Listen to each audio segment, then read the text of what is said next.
Hey everyone, welcome. Good morning. How are you all doing? Welcome to Money Spaces with Kalu, right? So we do this every weekend. We try to talk about the economy, finance, investing, and we always try to talk about how it affects you. So we make it personal for you, like what's really happening and how should you interpret it and how can you use it.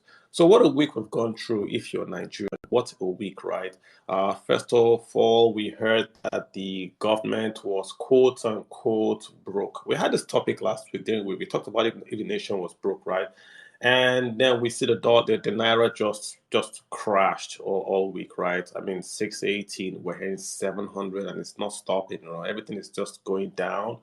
I saw those reports from SBM Intelligence, and they were painting this picture that was just. I mean, you have to read the article to believe it. I put it up on the page, right?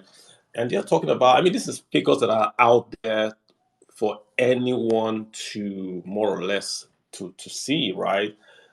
The Nigeria's subsidies, right, are going to be 6.7 trillion next year, 2023. 6.7 trillion. That's if they pay, right? The total revenues, we're talking about 6.34 trillion. So subsidies alone, not this is not debt, so this is just subsidies alone is going to take all the revenues. We all know subsidies are paid via NNPC, right? So it doesn't really come into the budget. You won't see subsidies on the federal government or state budget. It's NNPC that doesn't remit. That's how it's funded. And then what we're talking about, I mean, this is a crazy report from SBM Intelligence. If you haven't read it, just go look for it, right? They're talking about the benchmark has been $57, right? That's our oil benchmark, meaning that when we sell crude oil, once it's $57 and below, that's what goes to the budget, right? That's what goes to FARC to be shared. Once it's above $57, it goes to what's called the excess crude account. So this excess crude account is we collect or we sterilize all the crude oil revenues that Nigeria makes. So think about this, guys. From what's the price today of crude oil? Give or take about 100. What's the benchmark price? Give or take about 57. So where is all that money? Where is all that money in the excess crude account? Where is it? The excess crude account has less than $400,000. Less than $400,000. So what Cristiano Ronaldo makes in a week is what Nigeria has left in its excess crude oil budget. How does that make any sense? How did we get to the situation where the total revenues that Nigeria is making just pay for the debt servicing? Not the debt, guys, the debt servicing. How did we get here? And people are making excuses. It's a global recession, it's a global inflationary period.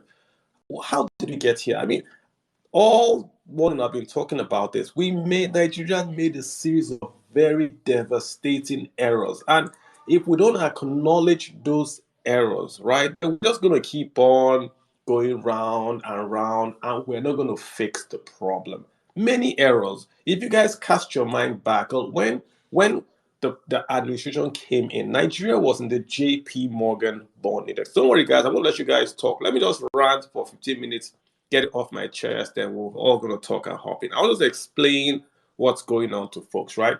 So we were on the index. What that means is this.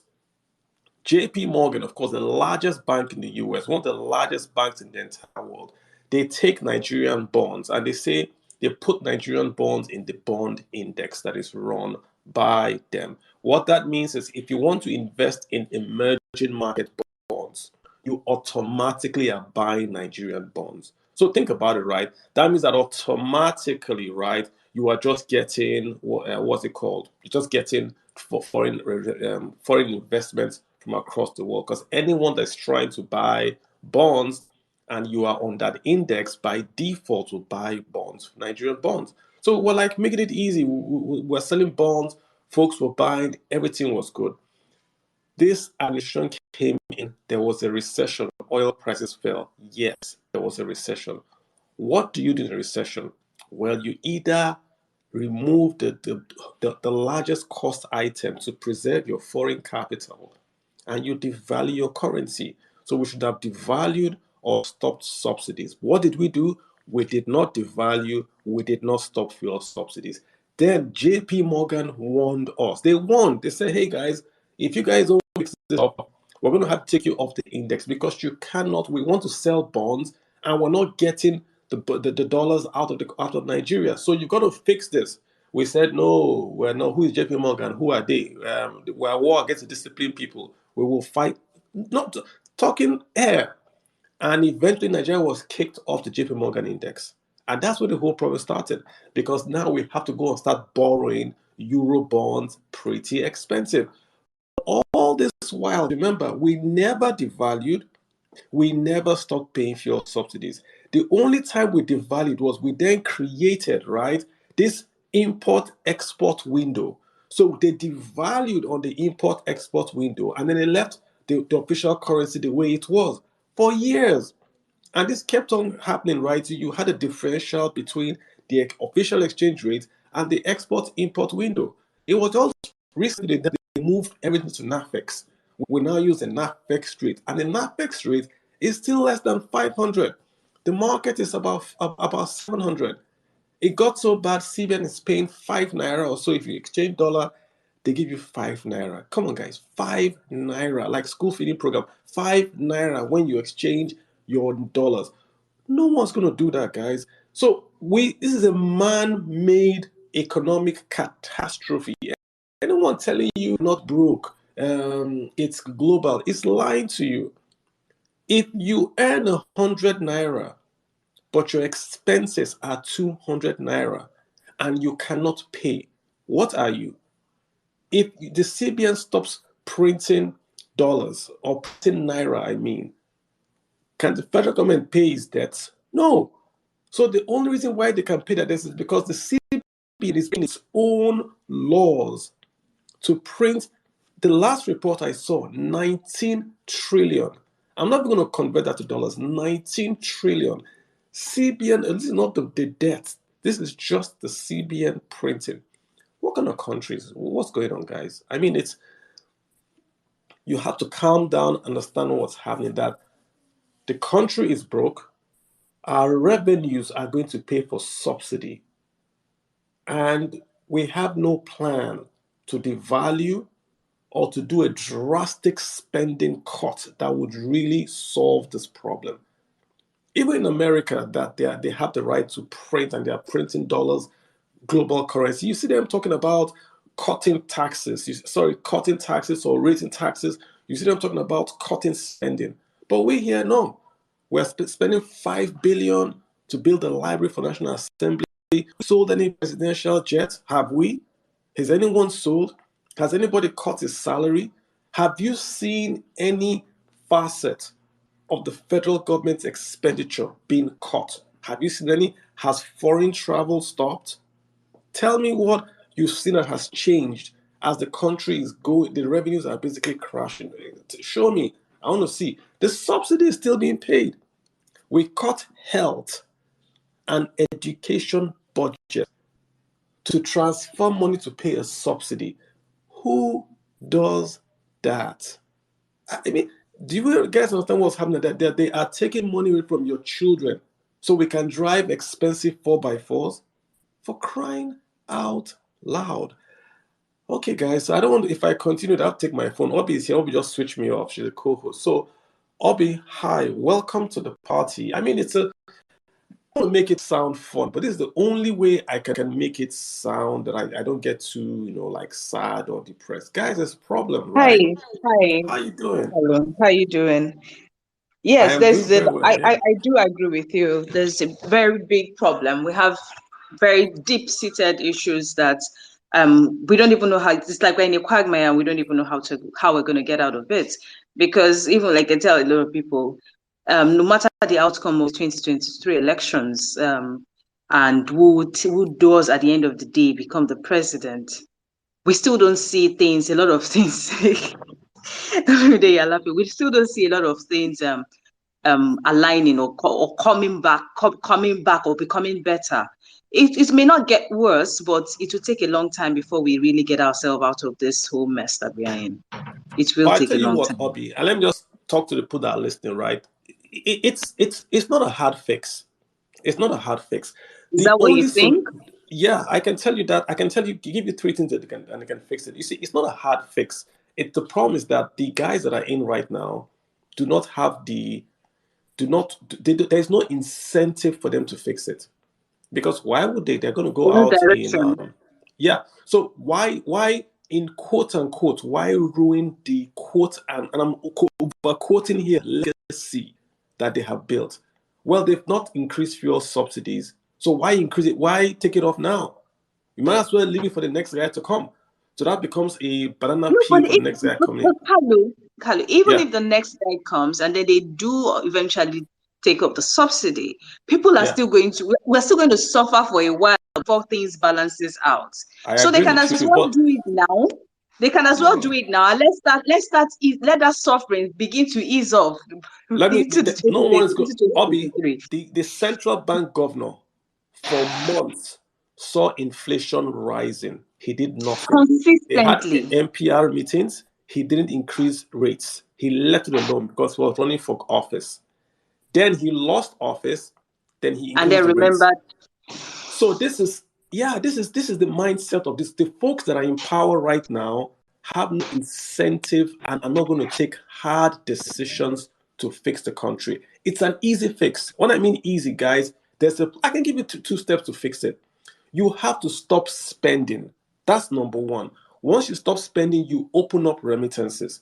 You reverse this dollar imported inflation when you bring down the cost of the foreign exchange. Then you use investments and remittances to invest in infrastructure.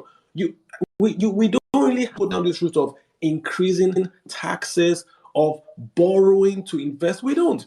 A long time ago, I posted on Twitter, give me the license to build a railway from Lagos to Calabar. I will do it without debt to the federal and state government. I posted it. Lots of folks came to my Twitter account and were laughing and were mocking. Even the media spokesman of the president came and was laughing and mocking.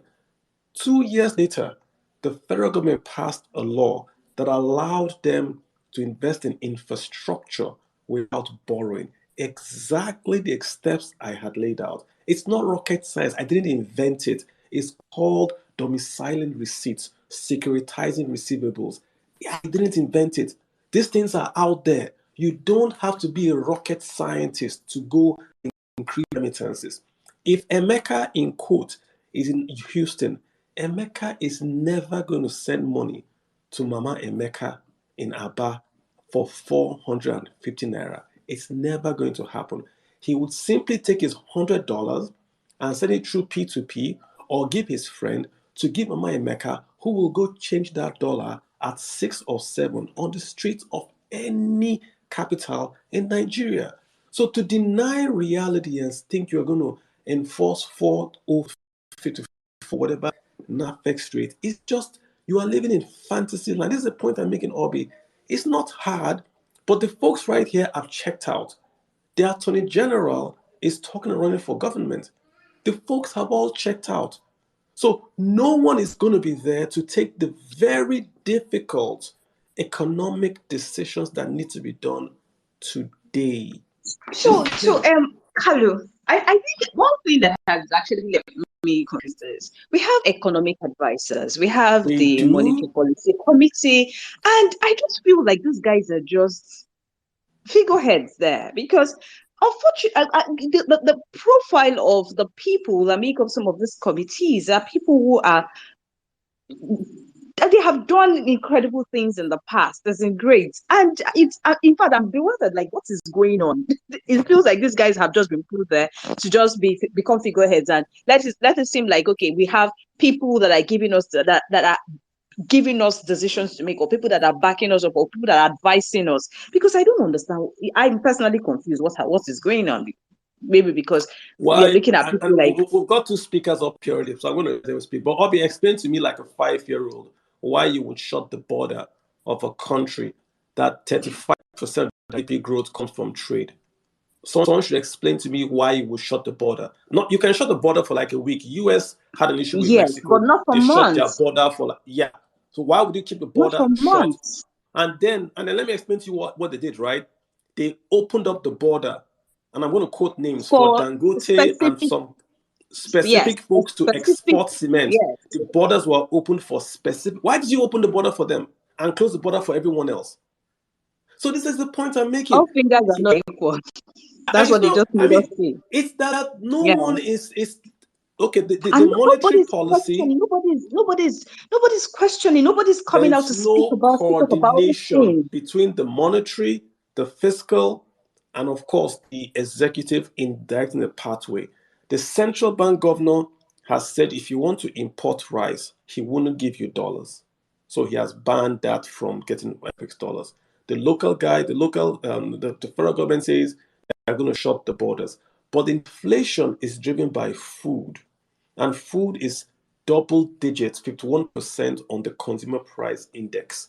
So somebody would step back and say, what's the staple food in Nigeria? It's rice. So if we ban rice, rice supply goes down, the cost of rice goes up, so inflation goes up. What would happen if we allowed rice to just come into Nigeria? Inflation, that CPI portion goes down a bit, we can drop inflation on food, then we can address the other issues. But no one is coordinating, they're not talking, and we are paying the price. This is the point I'm making, Obi, that it's not a complicated, hard thing.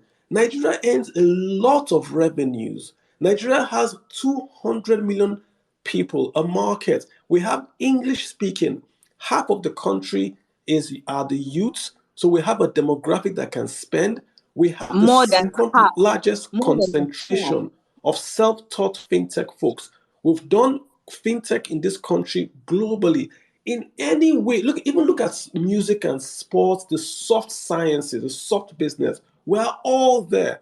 What we do not have is a government that can look at the attributes and the opportunities and take advantage. Nigeria is the only country on earth since the creation of earth that oil prices have been going up and revenues are falling. Libya, their revenues are flat because they have a civil war, they are fighting a war, a general has taken over. That is simple. But in Nigeria's case, revenues are falling, production is falling as oil prices go up. If I was an alien, I would think Nigeria was an experiment to find out how hard you can push humans before they break. Because Nigeria can't be real. Bright, what's up with you, Yeah. man? Bright, help us out here. What's happening? Olumide, I see you laughing. You're just laughing. You don't want to come and talk. Bright, what's happening? Go ahead. Good evening, Carlo. What's Good happening? evening, Obi.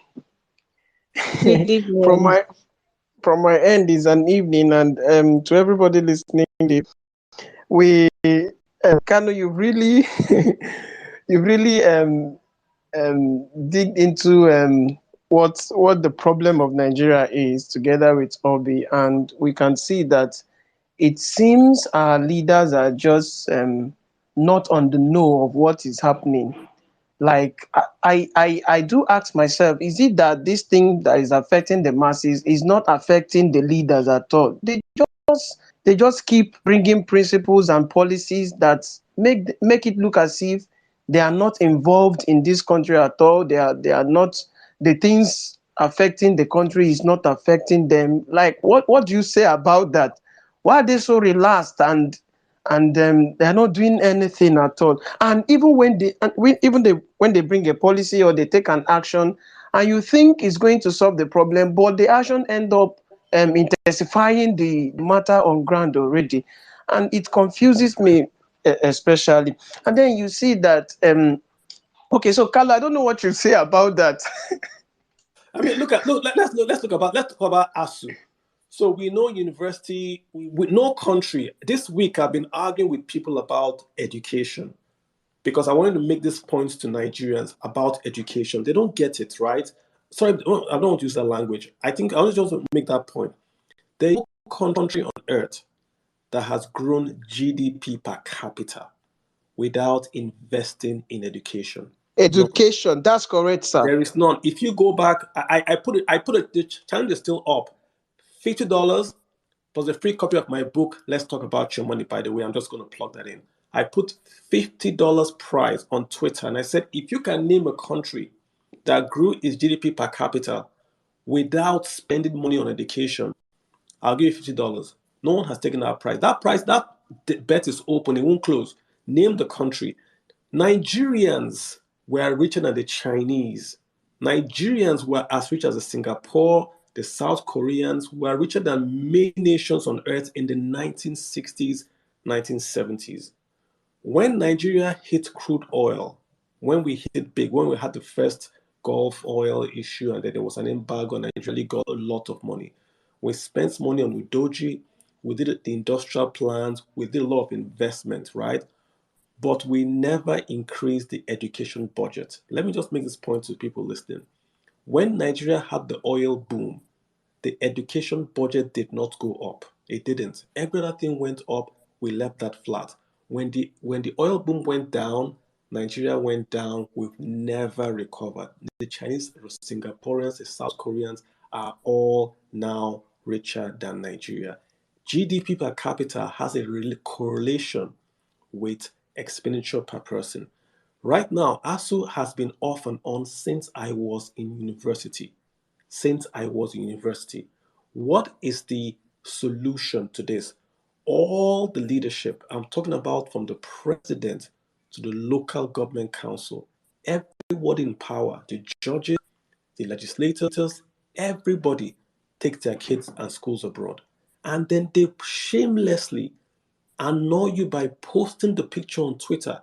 They'll say, my son has just graduated. I saw the one, the National Universities Commission head, his kid just graduated. He put it on Twitter. You see governors, legislators, all their kids are educated abroad.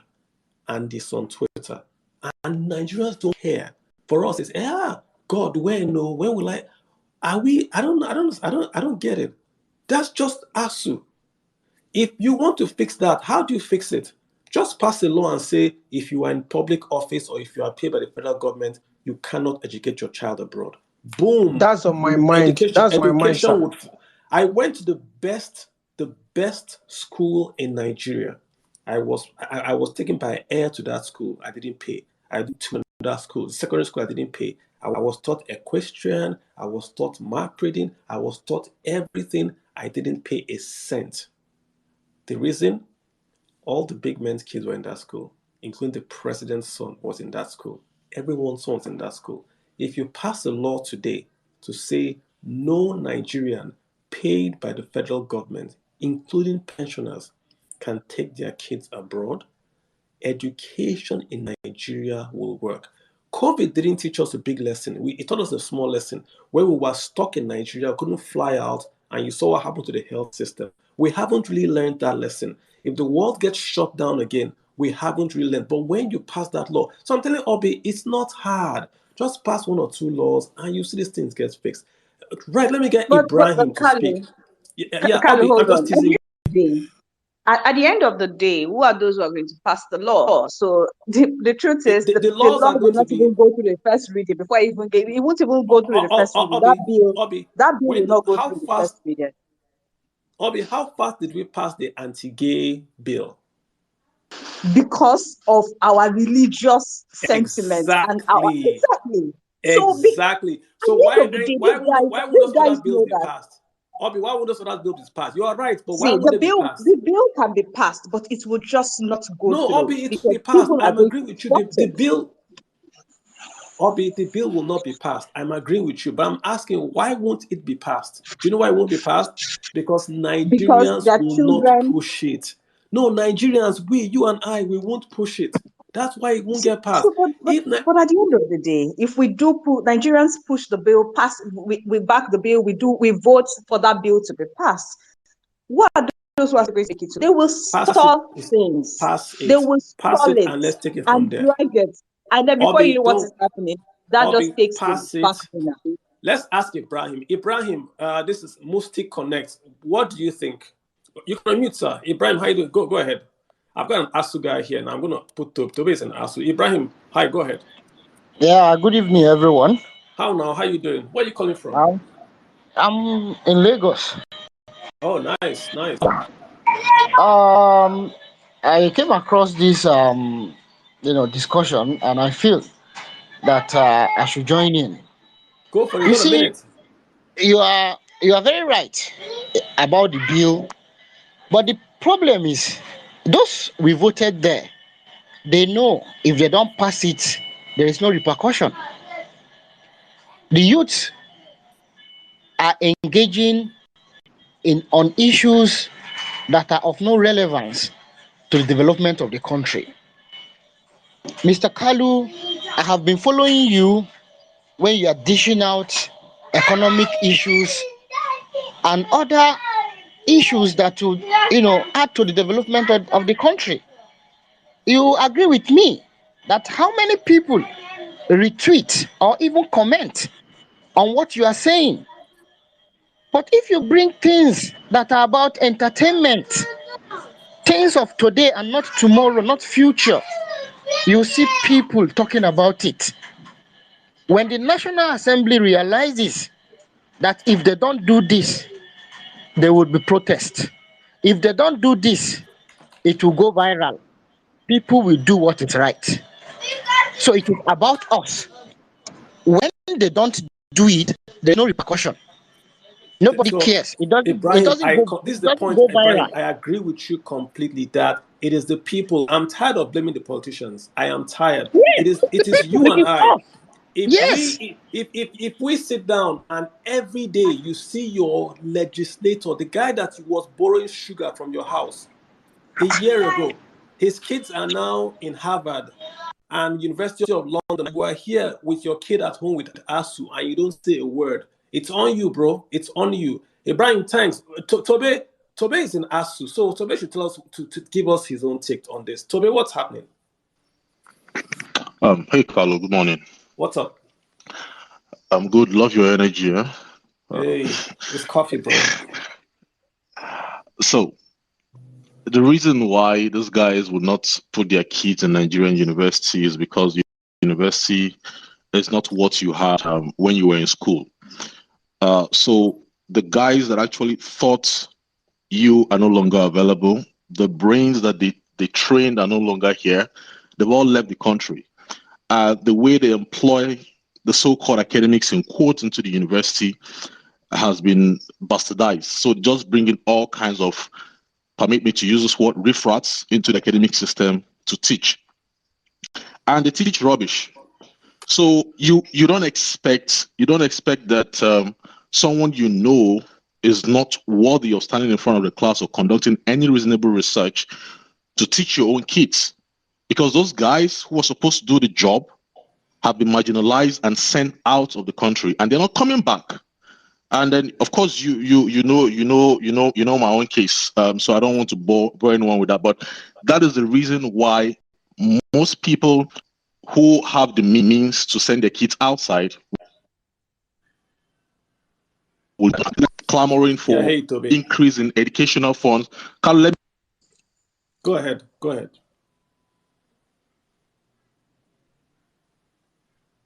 I'm saying you're just breaking up, Toby. That's what I'm trying to say. You're breaking up. You're in the matrix, so that's what I'm trying to interrupt you. So, Toby, if you can hear me, you're breaking up. Yeah. Oh, okay. You're back now.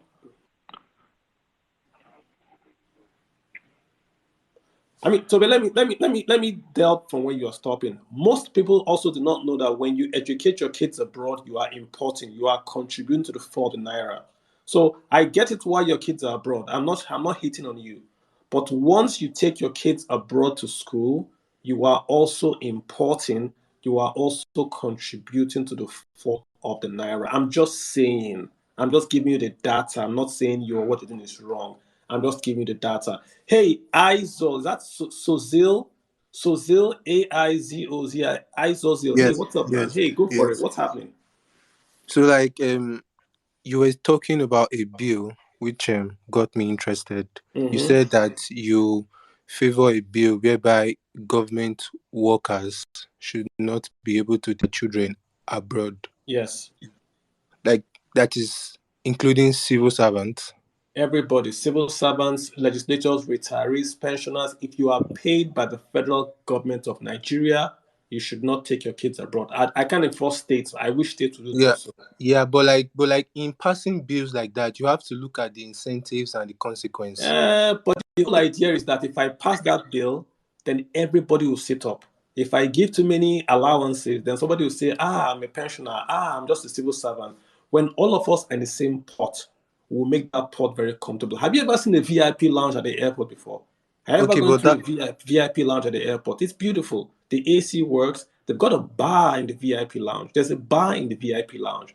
Everything works. The lady speaking on the VIP lounge P does not shout. You hear her clearly. Hello, sir. Your flight is about to board. On the general lounge, they say, your flight number, you don't hear what they're saying. No bar, it's dirty, it's filthy. Because VIPs get better treatment than the population. If the yes, VIPs had to use the same lounge, it would be beautiful. well, that's because that's why it's called VIP. Very important Exactly. personalities. So it's for Education is for the underclass to make them the normal class. Chief but Awolowo, I wrote about Chief Awolowo also this however, week. I get your point. I get your point. But in as much as you have a desirable goal, but as I said, you have to look at the incentives and the consequences You of are not that. wrong. Exactly. You are not wrong, but I'm also telling you why I'm going to extreme. You are not wrong. I'm saying I if I don't go understand. the I understand. extreme, people will The slip through the cracks. Yeah, the educational system and ASU in itself, it's a very complicated issue, way true, beyond what we see on the media. true. Toby was talking about something, and I think you can categorize that under ethics and ethos of Mm, lecturing mm, or academics. You see, the ethics and ethos of academics has been bastardized. mm. So you do not see the quality of lecturers or the quality of academics that were available to my parents or to you in the 90s or the 80s. That is true. Now we have people who graduated with 2-2 that are now lecturers, and first class are being sidelined. I hear Now you. we have lecturers who who falsely um financially extort students for grades. That is true. And sometimes when people begin to talk about our politicians and their inadequacies, I pin it on lecturers and the academics, because they are the one that taught this set, and they go out into the world to Uh, perpetrate what I, they I have mean, been taught. Wait, I wait, mean, wait. What? What? What? What? I don't want the what? discussion to go into who is at fault. The point, Okay. let's look at the overall point I'm making. The Education point in now. Nigeria has failed. The No, point is education in Nigeria the has point is failed. the federal government cannot be categorically blamed for the fall of education. Who should I ASU blame? itself, Okay, who ASU, should I blame? ASU itself.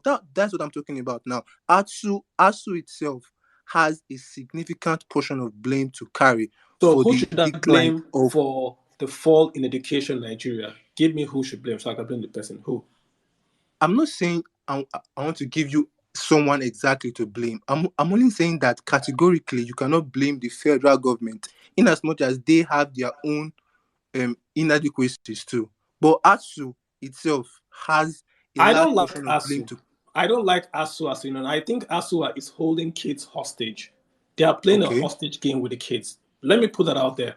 But the point is, the right. federal government has the power of the purse.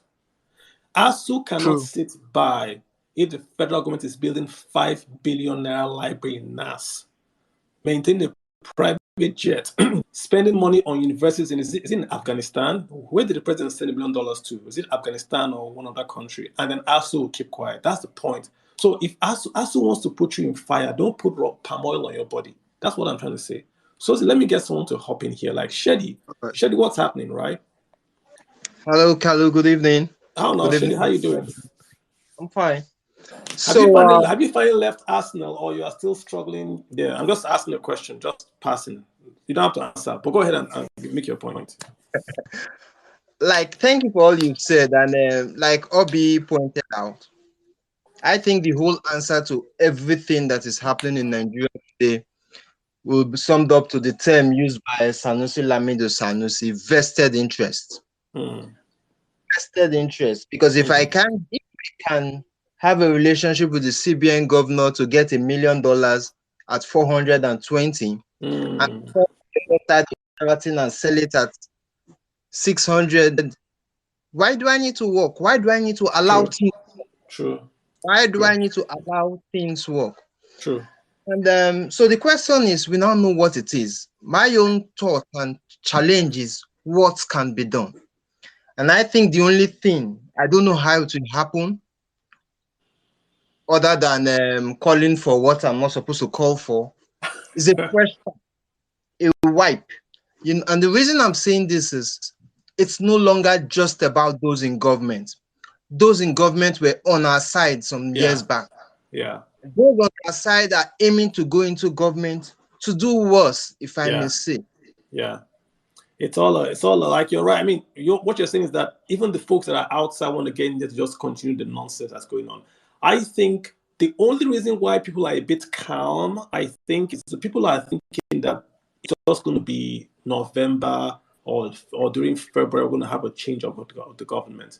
So people are like, let's wait till maybe the new president comes in, and possibly they can change this. In my mind, I think people have lost hope in the current people and are waiting to give the new incoming guys a chance. I think that is a good reason. I think if the elections happen in such a manner that it is seen as free and fair, and that whoever won actually won without any issues, right? What you will see is that there will be such an import of foreign direct investments and remittances that most of the dollar speculation, most of the malinvestment that you see going on will disappear in the next 2 to 3 months of the new president. But then the president will then have to take the reins and then try to push forward. So I think there's a lot of investments that are just stopping and waiting. I have friends that tell me they're not going to do anything from now till the election because they want to see who is going to win. If this candidate wins, they think it will be better for investment than this candidate. That's what I'm hearing from people. Yeah. Yes, that's true. On the other hand, to answer all these questions, when you look at the caliber of people who are supposed to be the economy drivers, it is then you appreciate when they say executive powers, or rather political power, supersedes quite a lot. It's not about Yeah. the I mean, I don't get it why you call yourself an economic advisor to the president, and then the president doesn't follow your advice and you don't resign. So you can't blame the president. This is the point I'm making. You can't blame the president. He is just the executive. If you are giving advice and he doesn't follow your advice, you resign. You don't start saying, no, give Buhari some space here. If he's not following your advice, you walk away. Let me get DJ. He's been putting his hands up. Hey, AS Asokabi. Asokabi, how you doing? What's up? Hey, Mr. Asokabi, you have to wait quick so I can get. Hey, how you doing? Hi, very well. Hey, I just want to chip in on some of the points you mentioned. I think we're touching on a lot of things. a You lot, said, man. Yeah. you said earlier on that we have presidents that are being given good advice, and then it doesn't. I mean, we have good quality people around the president, and we don't get to see their impact. You don't give good advice to somebody that is, no, permit my word, that's totally empty. Somebody who doesn't have insight into what you're talking about. There was a time you did a session, I think on another forum, and then you mentioned 5 stocks, 5 high dividend yield stocks in the US, right? And then I took those names down and then did my research. And I noticed that those companies, about 3 of them, they've consistently paid dividends for the last 20 years, quarter on quarter. You understand? So put me as a Buhari and let's say you are the advisor now and I am Buhari. The moment I get quality information as the political leader from my expert, so to say, because I have the capacity to understand, it's easy for me to understand and implement such a thing. What do you want to teach Buhari in economics that let's forget about implementation. What exactly do you want to say to him that he understands? You ask him a question at interviews and he's giving you're asking me a question about, let's say, forex, right? And he's talking about agriculture. How do you discuss forex with that guy as an expert? So I agree. So let me go. Bro. So let me go to the next point. Sorry, Emefiele. I don't know who is worse. Personally, I don't know who is worse between Buhari. I don't know who is worse between Buhari and Emefiele. For me, it's got to be Emefiele because he's the one that is assumed to have gone to school. I can't feel education in his bone at all. Because listen to him talk about shutting the border, talk about chasing Aboki effects, talk about assaulting individuals for something you're supposed to come up with a policy to address. We have forex. If I want to go to, I'm a Christian, if I want to go to Israel or Saudi, if I want, easy. PTA, I get it easy, but I can't get it forex for business. I can't get forex for business, and we're complaining. We are all worried about, we're complaining about why we are 700. Anyone would have seen 700, 1,000, 2,000, and anything 5 years ago by just watching the Emefiele's policies, right? Ask to go to Israel, ask to go to Saudi Arabia for prayers, and your dollar is available to you, But for business, you are lining up. Conference call for Access Bank. A foreign investor was asking Zenith Bank. Yeah, a foreign investor was saying that you've given us great dividend, but we can't take our money out. Yeah. Do you want more? Do you want more of those guys to come in? No, DJ. I think you triggered me when you mentioned Emefiele. You triggered me, and I don't want to be triggered this meeting. That guy, right? Digging his hand. Sorry to cut you short. Don't forget that it was said that his ticket or whatever they call it, presidential whatever, was bought by farmers. That's a crime right there, right? Somebody you are giving CBN government money as intervention. All those interventions, I don't think Emefiele can account for 5% of the amount is dished out as intervention in the last 8, 9, 10 years. They've done the audit and it's failed. The farmers say they're not going to pay back. It's in the papers. Google it.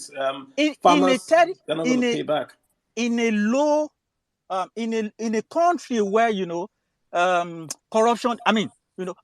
I'm not talking of the top countries now. In just a below average country, Emefiele cannot be anywhere other than prison right now for financial crimes. And it's out there. Deja, it's good points. Good points. I completely agree with them. I have some sympathy for the president because he's not an economic guy.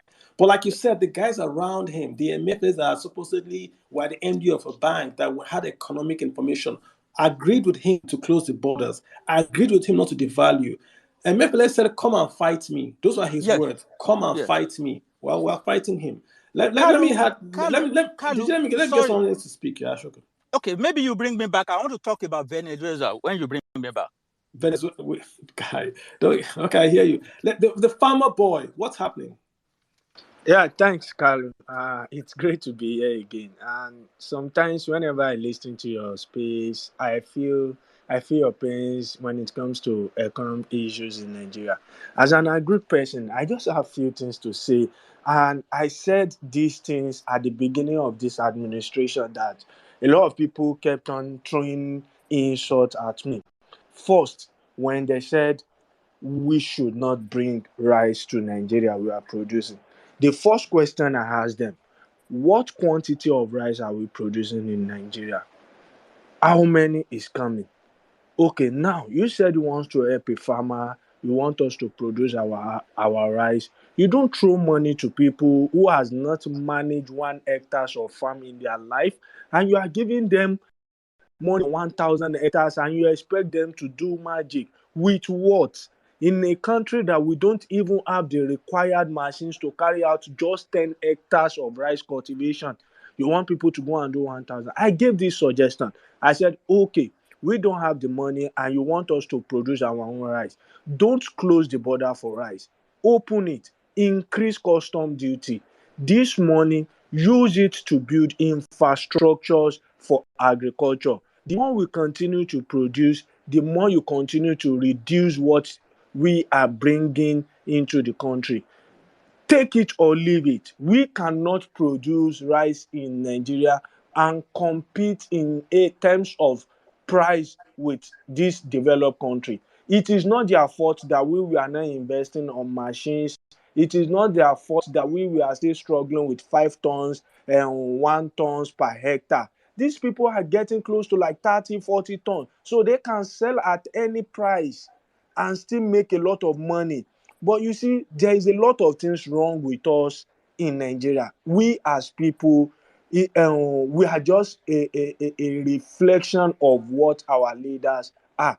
That one is one. Sometimes I felt we are under a spell because you see somebody harming you, you see somebody doing something that we have a negative effect on you, but a lot of people kept on sharing them up, and Yeah. I kept on asking for what. You see, But Emefiele kept on you're a dropping. farmer. Let me ask you directly. You're a farmer. This border closure, good or bad? It's very bad because it's just like you are in areas where I'm spending 2,000 naira to cultivate an hectare. As I speak with you, I'm spending times 10, and people are reducing their operations because they don't have money to cultivate. Fertilizer has doubled, chemical has doubled. Why My is fertilizer up? Dangote fertilizer is up working now, right? And they say they do 3 trillion. We have 1 trillion. What? Kalu, if you are a Dangote, if you are Dangote, for instance, and you notice that if you produce, you are selling at a better price, exporting this product, are you going to sell to Nigeria? Because we don't have policy, we don't have government that will control and say, oh, because we have been able to provide this for you, you should be able to sell certain quantity to Nigeria. So Dangote is exporting the fertilizer and not giving Nigerian Most of the farmers. ureas are being exported. That guy does not care, and if I'm in his shoe, I won't care. It's So why business. did we give him all this preferential treatment now if he's going to export? That is, Why? that is why the guy is just taking advantage of our weak institution. Who asked the boss to question Dangote that, okay, let's take for instance, Dangote is producing 1 million tons of urea per year, and the government, who knows that they have done something for him to thrive, can say you have to sell so amount to Nigerian market.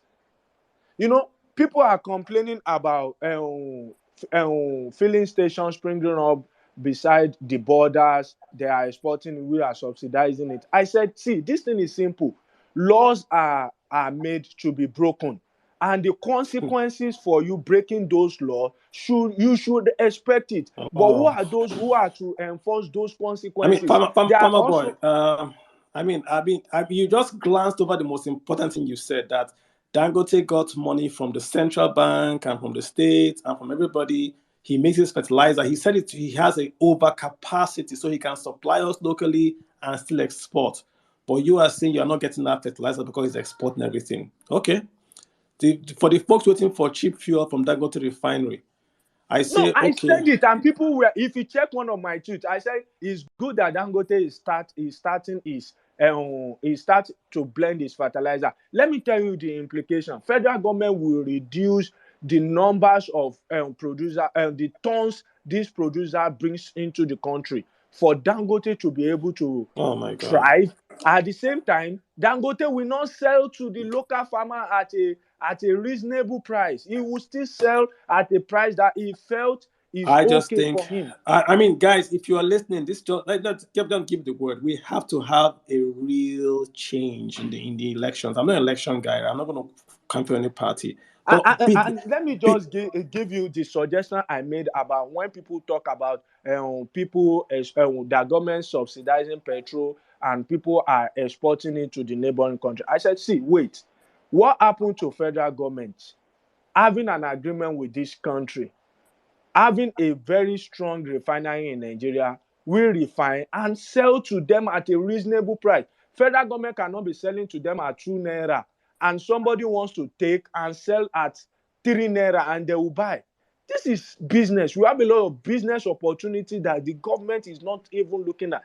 And you see, it seems People are just used to taking the raw cash in Nigeria, taking it Okay. abroad to just go All right, and Farmer. flex. Let me get. I mean, I hear you, completely hear you. I'm just saying, be deliberate who you vote for. All this nonsense we're talking about, let's stop complaining. Be deliberate who you vote for. That's all I'm going to say, right? Olumide, I want to hear you speak, but I've got the first lady here. I don't know why ladies don't talk about this issue when we talk about, money. I want to get more ladies speaking, please. If you're a lady, you want to speak, send me a DM. I'll add you immediately, right? Because you folks, I'm trying to be sexist here.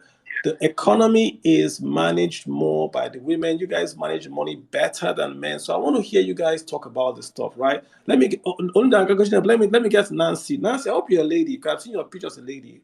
Okay, Nancy. She's a lady. Okay, Nancy, hi, on mute. Let's hear your take on this, right? She's not muting. Can she hear us? Okay, let me hear you hopping, Olumide. What's up? You heard everyone speaking, Olumide. What's your take? What's happening? Olumide has been Yeah. laughing in the He's been background. laughing at everyone. I don't know why he just stays and he laughs. Yeah. So, No, at all. As in, the way Kalu brings out his normally is spot on, but you could see the intensity, and for people that have been following Kalu for very long, I've read many of his articles, and even the fact that I'm a financial market journalist, I could tell you that he has a higher understanding, and the way he dissects things, one will now wonder why a country like this, where Kalu is a citizen of, is perpetually having 18 million people in poverty. So it's more of a political will. See, I don't need to add up on all he mentioned, because all he said was really spot on. We cannot have a country where we have leaders selling their kits overseas, subsidizing the dollar, having low productivity, capability in many processes, and making excuses. Because you see, what is really happening right now are man-made problems. The fact that even the Saudis, the Qatarians, that practice mixed economy and bringing out major dollars out of their fossils, tells us that we need to wake up. You could see Q2, Total, Chevron, ExxonMobil, Chevron, they all brought out stellar gains. In fact, Shell is giving a $6 billion buyback. That's because they're making so much money, despite the fact they did not make so much investments like they should because of the fear of Joe Biden's renewable approach.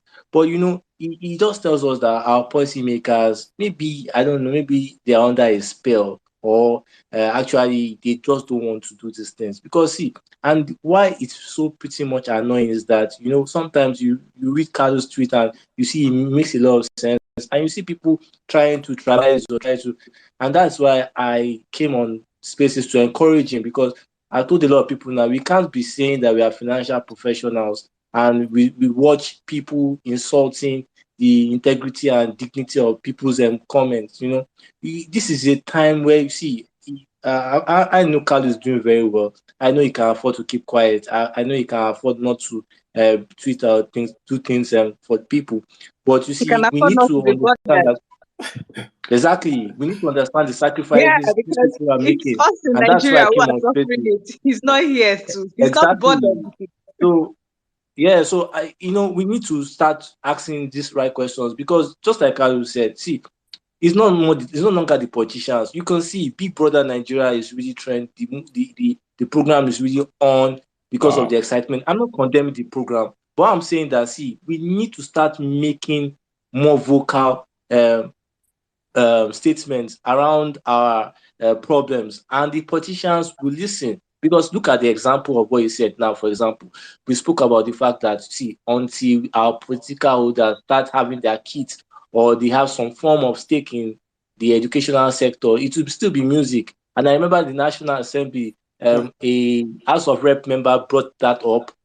She was shut down. She was shut down. She was, in fact, died down that period. So it just tells you the country we are living in. Thank you Let for me having me. let me give you a story. Like And a so, friend of mine last week sent me a story about the train kidnap in Abuja. So he asked me, "Does Nigeria have an army?"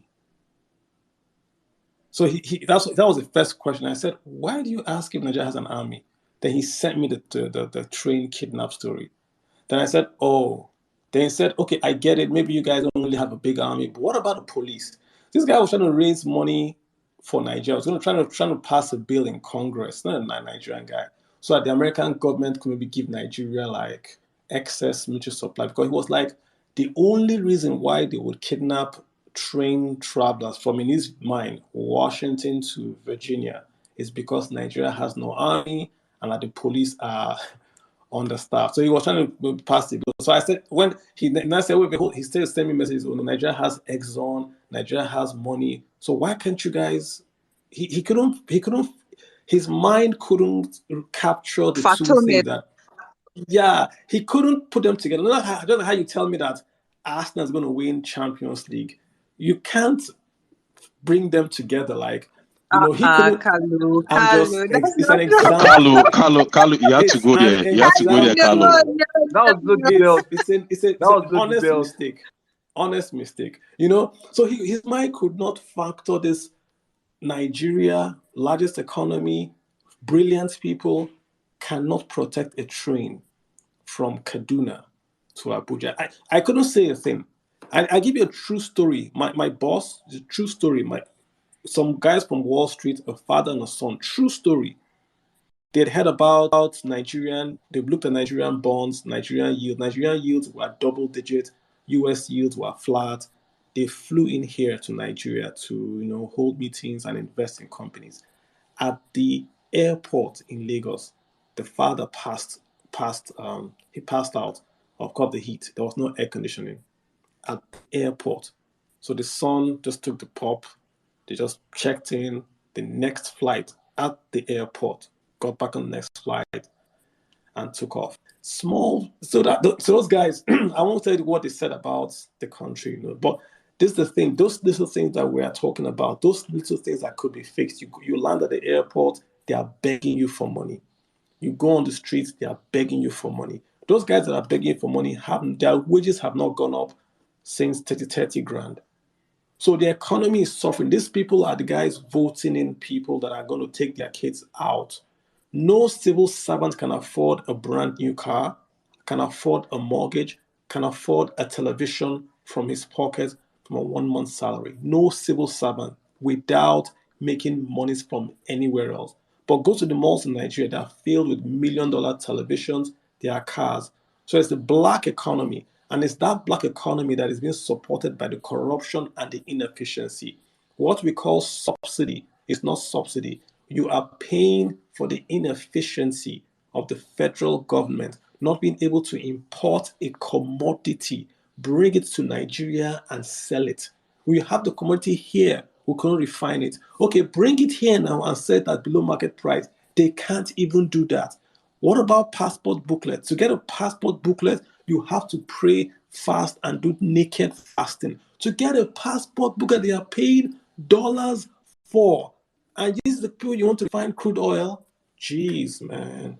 Caleb, what's going on? That the passport is actually produced in another country. That's in You, Nigeria. you, you are paying dollars. Nigeria can make $1 billion selling passports to Nigerians, not to foreigners, to Nigerians. But we can't produce a passport booklet, get it Here across in to Nigeria. Nigeria, to Nigerian people who, I'm not saying sell it to foreigners, to Nigerians to buy. You can't do it. But you want to refine crude oil and sell. Okay now. So, Kalu, well, I know we've been talking about passing it into law that all public office holders should have their children in schools in Nigeria. But we also have to realize that even schools in Nigeria are not all on the same level. Because if we do pass that bill, at the end of the day, they're still going to take their kids in Nigeria here, but they're still going to take their kids to the top schools, which the average man in Nigeria will still not even cannot afford to pay the tuition in those schools. So at the end of the day, their kids will still be going to the best schools, the top schools. Obi, that school I went to had the kids of poor people and the kids of the president of Nigeria. The president of Nigeria. So that school was good because the president of Nigeria's kids has to eat the same food that the poor man's kid has to eat. So when you have an FGC Jos or FGC Lagos, that the senator the Senate president's son goes to. Nobody will hold their money. If Most you of them make won't go that to law, government schools. They it's will a take them simple to thing. private school, Kalu. And They not will just take them road. to No, private schools. private school is fine. Go to private school. That's fine. Look at Rwanda. They made the public schools better than the private schools. If you ban private jets, the roads will be free, will be well maintained, and the roads will be safe. If you ban 4x4 in Nigeria, all the roads will be Lamborghini friendly. If you ban foreign trips for medical care, who built National Hospital in Abuja? That national hospital, who built it? Abacha. Why did he build it? He couldn't travel abroad. Nigeria was embargoed. He couldn't travel. So they built National Hospital. You see where I'm thinking? When you ban them from going to Dubai, New York, London, Nigeria will become Dubai in 2 weeks. I assure you, like night follows day. Nigeria will be Dubai when you ban them from traveling abroad. Let me run down, just get put to speak. Sorry guys for calling the space. Caleb, hi. I'm going to just run down. Go for it. Mr. Just like to leave Caleb. Hello, can you hear me? Hello. Caleb, you need to speak up. We can barely hear you. Let's get Marana, Lady Nat, Maranatha. Hey, what's up? Hi guys. Hey, finally. So Please go ahead. I have more questions than a contribution this week, right? But just picking up from the last thing you said, and in answer to Obi's questions about if politicians' kids stay in Nigeria and go to school in Nigeria, well, agreeable. They can go to the private schools, but like you rightly said, it will spiral into every other sector of the economy or every other aspect of the economy, right? Because, for instance, say a politician who, let's say they live in Lagos and they are sending their kids to say on Covenant University in Otta. Of course, they can't fly from Lagos to Otta, right? So they have to go by road. True. If the road is bad and they have an accident one day, they have an accident the second day, they will go and fix that road. True. Because their kids are applying that road to go to school. And then, just generally, everything it will take a while, but things will generally, fall in place, right? And all of those things.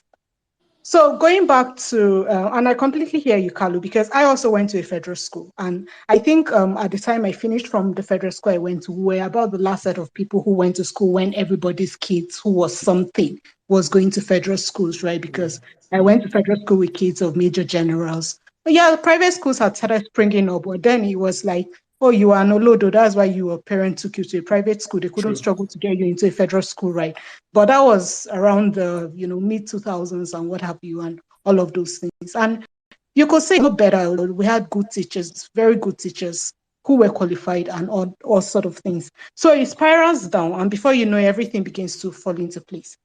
My major questions I had to ask was in response to, I think, Farmer Boy, when he was talking about the Dangote fertilizer, and it's because we've had this conversation about Dangote on this space or one of your spaces for so long, and it's so disheartening because if the government has majorly subsidized Dangote to be able to do what he's been able to do, to be able to achieve all that he's been able to do, to have the monopoly that he has in Nigeria, why isn't that same government making it a priority to see that this monopoly that we've given to this guy actually benefit the people that we've given him the monopoly to benefit? It's a head scratcher. I wrote specifically about the Dangote fertilizer refinery, and I gave the irony of Nigeria. Nigeria has got the largest cement plant in is it the world or sub-Saharan Africa? But cement in Nigeria is expensive. Nigeria, we have the largest rice mill in the world. Rice in Nigeria is expensive. We have the largest LNG plant in sub-Saharan Africa and south of the equator. Cooking gas is expensive. Everything we have large, but it's still expensive. Dangote got dollars when there was no dollar. 2014, 15. He got dollars from the CBN. He got interest-free loans from the CBN. He got cheaper loans from the CBN, all to build this refinery. Lately, 2.5 billion. NNPC borrowed $2.5 billion to invest in Dangote refinery to allow him to build refinery. I support that because he's building a local refinery. He's hiring local workers, and it's going to stop the importation of imported inflation. So I support all those subsidies.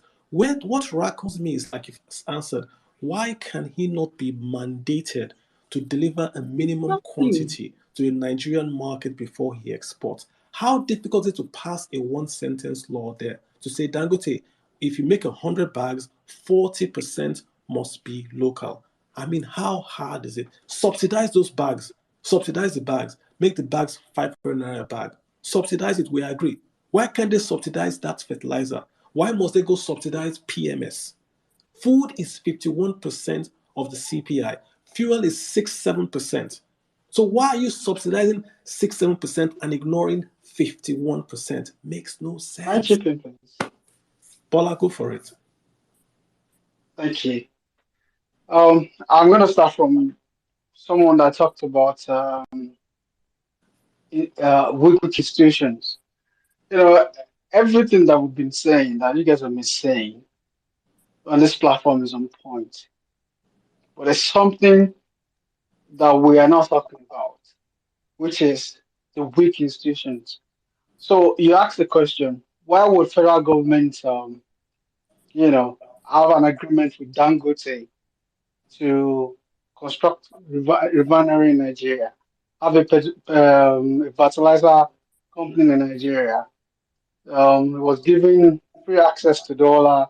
It was helped to import everything to set up the factories and everything. But at the end of the day, he's not delivering his own end of the bargain. That is if they had a bargain. So that goes to show that what kind of people do we have in place managing the country? What kind of institutions do we have in place to actually ensure that if you give somebody 5 naira to do something, are we getting anything in return? In return, of course, some people are getting things in return from Dangote. So that goes to show that if we do not fix the foundational problem of Nigeria, nothing is ever going to happen.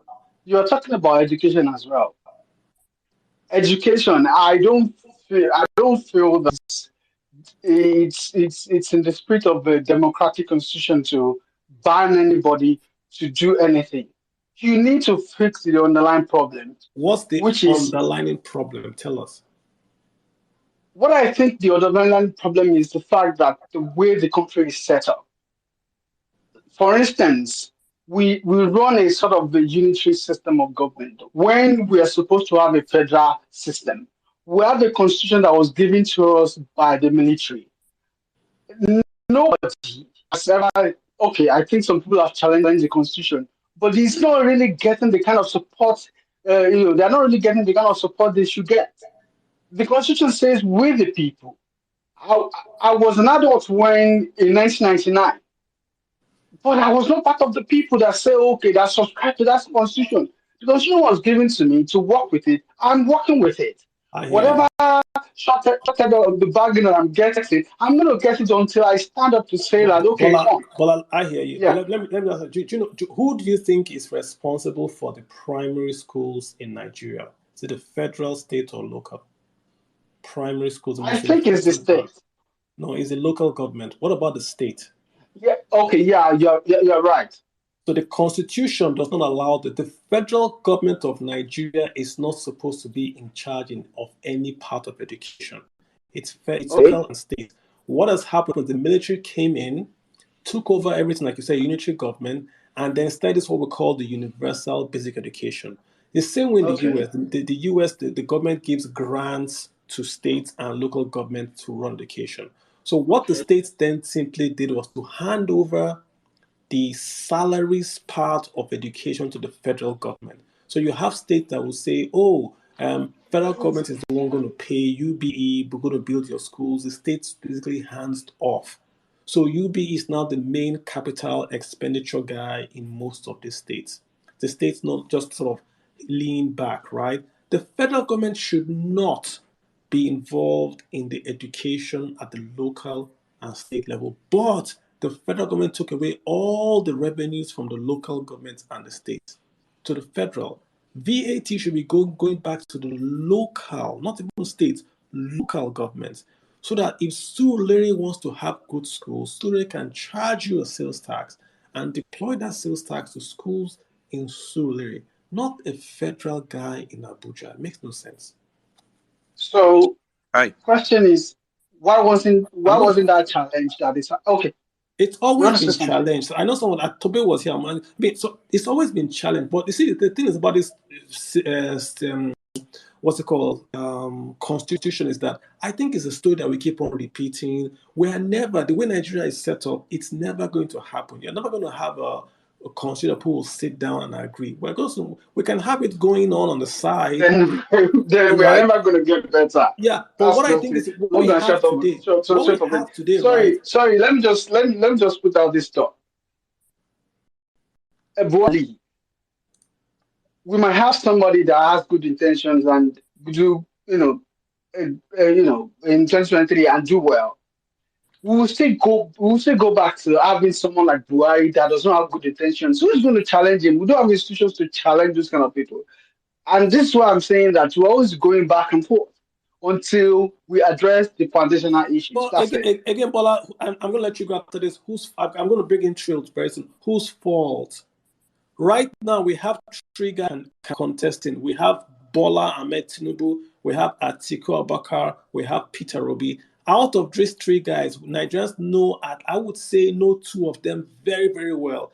One has been a vice president for a long time, 2 tenures. One has been a governor, 2-term governor, and has been in political space. One has been a governor, 2-term, and has been like a guy around. We know all these three guys. There is no surprise. We know what A, B, and C will do. Nigerians, you will think, would say, well, what's my biggest problem right now? My kids don't have a job. My kids are not in school. There's insecurity. There's inflation.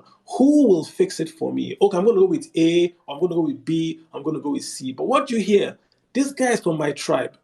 Oh, this guy prays to God like me. Oh, this guy, his sister prays to God.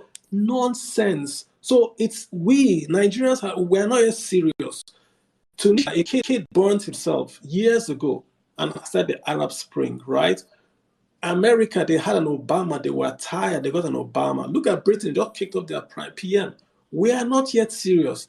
Maybe there's a market where different political guys go buy cheaper pomo. I'm not aware of it yet. If there is, guys, send me a DM where you guys go buy cheaper food. But if you're all going to the same market and we're all suffering the same depreciation about the naira, then vote right now out loud. Vote right. Vote for your kids. Do it for your children. 5K will take you nowhere.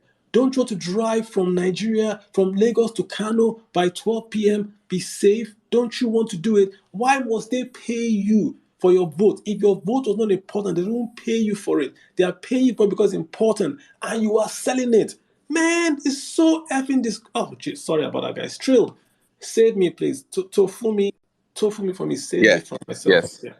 Hello. Hi, everyone. So I just started following you about 2 days ago. Thank Very you, sir. interesting tweets. So I think I have just about 3 or 4 points. First point is about your suggestion, or is it recommendation now about banning the elite or the political class sending their kids abroad. I'm a lawyer, and I still don't think that would sell, because I think to a large extent that would be unconstitutional as of today. But I would suggest, in line with what you said, right, that probably the other option to consider is putting pressure on governments of the Western world to ensure there's some kind of ban on people from the political class sending their kids to study in their country, right? So that would probably work. I think that's an option to consider, because I think I'm only talking about politicians, though.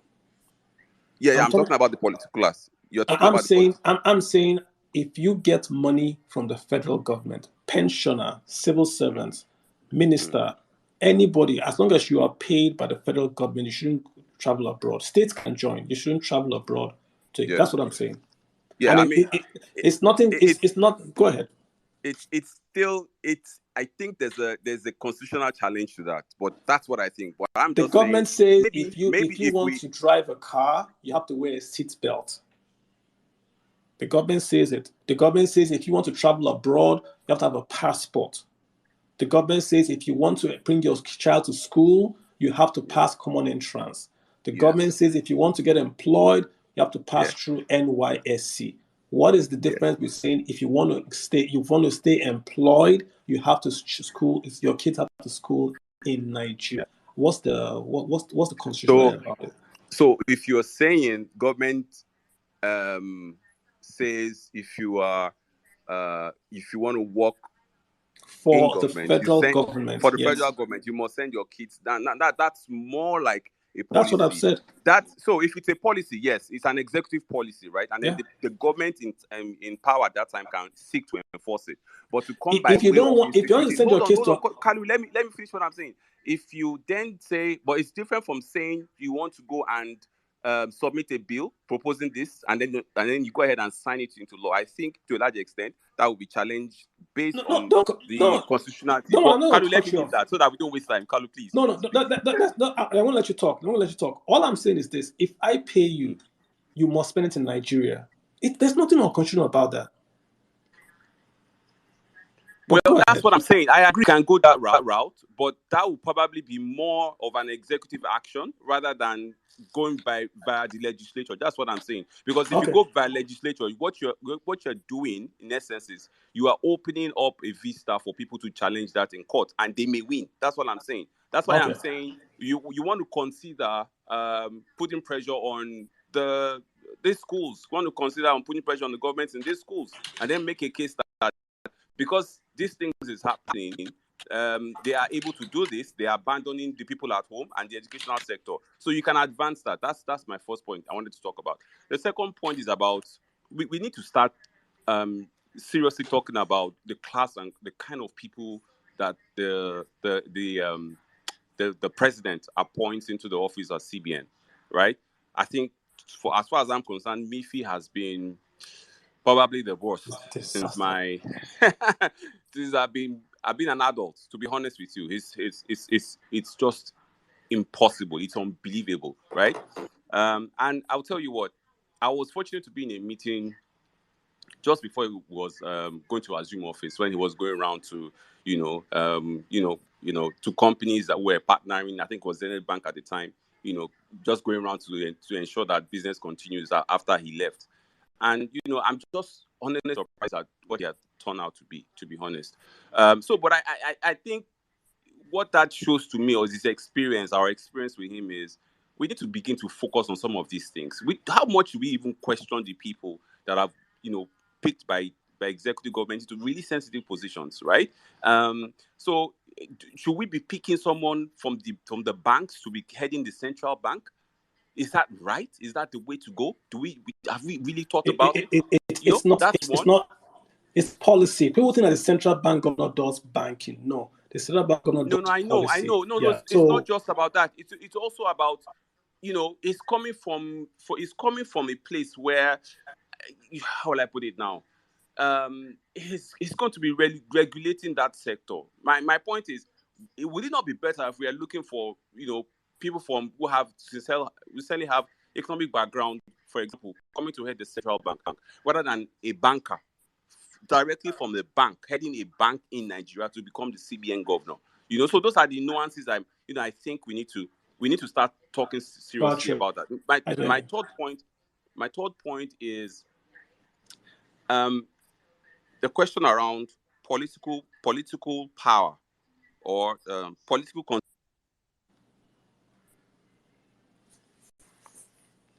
Trill, you're dropping off. What's up? across the world. I think political considerations outweigh economic powers, right? Sometimes they are interwoven, right? And the point I'm trying to make is this: people who have the knowledge about these things we're talking about here right now, we are less than 2% of the population of this country. We have the responsibility to begin to educate the masses about these things. The day the masses, the day they become fully aware, or to some extent aware of, these things, right? That day they'll be able to influence political considerations. And until that happens, no matter who you appoint to advise president about economic policies, right? Once he's given that advice, he will sit down with the kitchen cabinet, and at that point in time, they are far more thinking about political considerations and not economic. Yeah. I think the one thing we've taken away, Trill, is that we have to do more. I mean, I've been on Twitter for a while, and why I'm on Twitter is just I completely get you. You're right. The class of Nigerians that understand these things are the ones holding back this country. Until we wake up and stop thinking about ourselves and start focusing on educating the masses. You know, Trill, that's the day things will begin to change. Trill, let me just tell you something, right? I get I get many DMs from the quote unquote financial elite. Sometimes I tweet, we talk back channel, and they say, oh, this, and they say, oh, that. We purposely make things difficult to understand so that people don't get it and don't question the government. When I put stuff out there, I break it down to the lowest common multiple. And then that's why people can attack it and say, he said 10%, but it's 11.5%. Nonsense, right? Look at what I tweeted today. Very, very simple things about the border closure, about the failed process of capital control. Look at JP Morgan Index. Only 2 countries in Africa are there. But we left because people didn't understand what benefits we got in there. And when you try to, I remember when we were trying to leave in 2015, I was tweeting about this in 2015. This is a mistake, don't leave. And people were saying, no, we have a new sheriff in town. We don't need JP Morgan, it's IMF. Look at where we are. Now they're attacking IMF. No one knows what IMF does. People think IMF is a bank. People think that IMF will come and tell you, do this, then do it. People don't understand what IMF does, but IMF, because you push that IMF boogeyman and everyone buys. So I hear you, bro. I hear you. Maranatha, you want to come back to? Point? No, I think let's get someone to speak through if you don't mind. I mean, hang around. Right. So yeah, Maranatha, do you want to have to simplify? Yeah, go ahead. No. Just agreeing with what you said, and going from ongoing conversations. I think even with the educated people, with our higher education and everything, we really need to educate people on what the IMF does, because it's very laughable the kind of things that highly educated people think are the responsibilities of the IMF or the way they perceive the IMF. It's very embarrassing, actually. Yeah, IMF and World Bank. And let me just call them out. I mean, I spoke to the World Bank and I said, listen, guy, why don't you come over here and let me ask you a few questions. Tell people, explain these things. Well, they don't like to do that. And I get why they don't want to do that, because they don't look as if they are pushing policy. Like, it doesn't look right that they're in someone's country and are trying to tell the person what to do. But they are trying to help. There's a World Bank presentation on fuel subsidies that they did. This is well before this time. They broke it down to, we're spending $3,000 on health per person, and we're going to spend $11,000 on fuel subsidy per person. They put it out there. They said, okay, Nigerians, this is what you're going to do. And if you do this, you are going to get broke. Go and pull up the IMF country report they write about Nigeria. They will tell us exactly what's happening. If you do this, your revenues will fall and you will be broke. They will give it to you step by step. Nigerians will be like, no, it's Ondo Yibo, it's IMF. Leave them alone. We know what to do. We'll do it. And then we'll do, we're North Korea. We'll close our borders and we'll do self-sufficiency. What country on earth does not import food? Name one country you know on this earth that does not import food. Send me a DM. Name the country that you know on this earth that does not import food. I want to know. Show me. Valhalla, what's up? Oh, Danes, you even have a Valhalla flag on your DP. Jesus, man. What's up, Valhalla? Yes. Hello. How are you? I'm good. And you? I'm very well, sir. Thank you. Yeah, this is the first time I'm coming to your space, so it's been quite engaging, you know. Thank you, sir.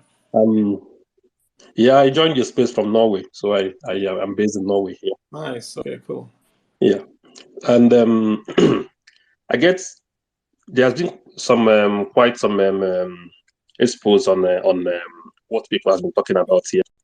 For myself, I'm into implementation of farm machineries, and it's been quite a challenge, back home. And when it comes to this issue of increasing our productivity in Nigeria, I think there is something fundamental that we've always ignored, and which is property rights. I think we need to start about it. How do we give back the right to land ownership to our farmers? If you go the world around, I think probably you're in the US, um, people should own their land. And when someone owns his land, then he can be able, we don't need loan, we don't need government subsidies. That property they own is enough collateral for them to acquire whatever machineries they need for their farms. A used tractor from maybe 1970 costs almost 13 to 15 million naira in Nigeria. And you can count number of farmers with the financial capacity to be able to acquire this. It's really disappointing. So in terms of policy, I think going back to this fundamental issue, we need to get back the land that belongs to us. The government shouldn't be the one deciding how we use our land. And secondly, we are also ignoring this issue, and the government is going ahead to push this waterway bill, which is again a plot by them to take the remaining freedom that the people, the masses, has on their properties into exclusive list of what the FG can decide on. These things are fundamentally flawed policies, fundamentally flawed principles that we need to start from. That means going back to the first principle, that land use act needs to be revoked. I was waiting for you to say that, because you have to say the policy so we can follow the Land Use Act. So, thanks, Paul. That's a great point you've made. In my view, there are two laws that have killed Nigeria. The worst law passed in Nigeria's history is the Federal Character Commission, that federal character thing, and it's in the Constitution. That's the worst in Nigeria's history. The next is this Land Use Act. If you can Google, guys, Google dead capital. Dead capital. If you want to read a book, there's a book by Hernando de Soto talking about this dead capital and all. If you simply pass a law in Nigeria that says that you don't need to have a C of O to own that land, because if you don't know, in Nigeria, nobody owns land. You guys are all leasing. Look at your C of O. It's a lease. You don't own that land. You are leasing that land from the government. So if you pass a law that's, and why is it important? If you go to the bank to take a loan from your land, because you don't own that land, you have to go back to the owner of the land, which is the governor, to tell the governor you want to borrow from his, not yours, from his. Then the governor approves that borrowing by allowing you to do what's called an equitable mortgage. So title transfers from you to the bank, but the governor has to sign off, right? Then the bank then holds that land as collateral and can give you a loan. This process can't be done by a poor farmer. So farmers are sitting on land in Abia, in Niger, in Kebbi, but they own zero because it's just land. They have no title and no paper to get loans, to get an agricultural input, right? But if you pass a law or an amendment that says land is owned by you, if you want to do something else, maybe you can go title it. Or it's like shares. You own the land, you go to a digital company, you register that land, you put it on a central blockchain registry for the land. So it's your land. What happens next? You walk into a bank, you give them the land papers as collateral. They simply go to the information center, put that land on that lien. You don't have to go to the governor. What have you done? You've instantly released about 9 trillion naira in wealth instantly to Nigerians across the federation. You can skip Lagos, you can skip Port Harcourt, you can skip Abuja. Just in those states, in Ebonyi, in Kebbi, in Jos, farmers suddenly have land. That land becomes wealth. That wealth becomes credit. They can borrow even if it's 10% from a bank. That's how countries get wealthy, right? So CFO and Land Use Act, like Sebal Halal, it's got to be amended. This is why you need a president that understands this thing. Not, I want to come and fight corruption. Jesus. All right, man. Let me Not get. just Yeah, I hear you. I want to get. I got a lady here. I hope she's the lady Hannah Ricks. Vala, thank you so much for that contribution. I got Hannah Ricks. Did I get that name right? Let me see. That's at Hannah Ricks Carly. Hi. You want to unmute and go ahead and speak? Can she hear me though? I don't think she can hear me. If you can hear me and yeah, she's unmuted. Go for it. What's Hi, up? good evening, guys. Oh, I'm actually a very young person in this space, and I am so glad that I came across this space. And I actually have more of a questions more than a contribution because this kind of discussion is actually what we've been looking up to so that we can learn, from people who are ahead of us, so that it can actually make us to make a better informed decision.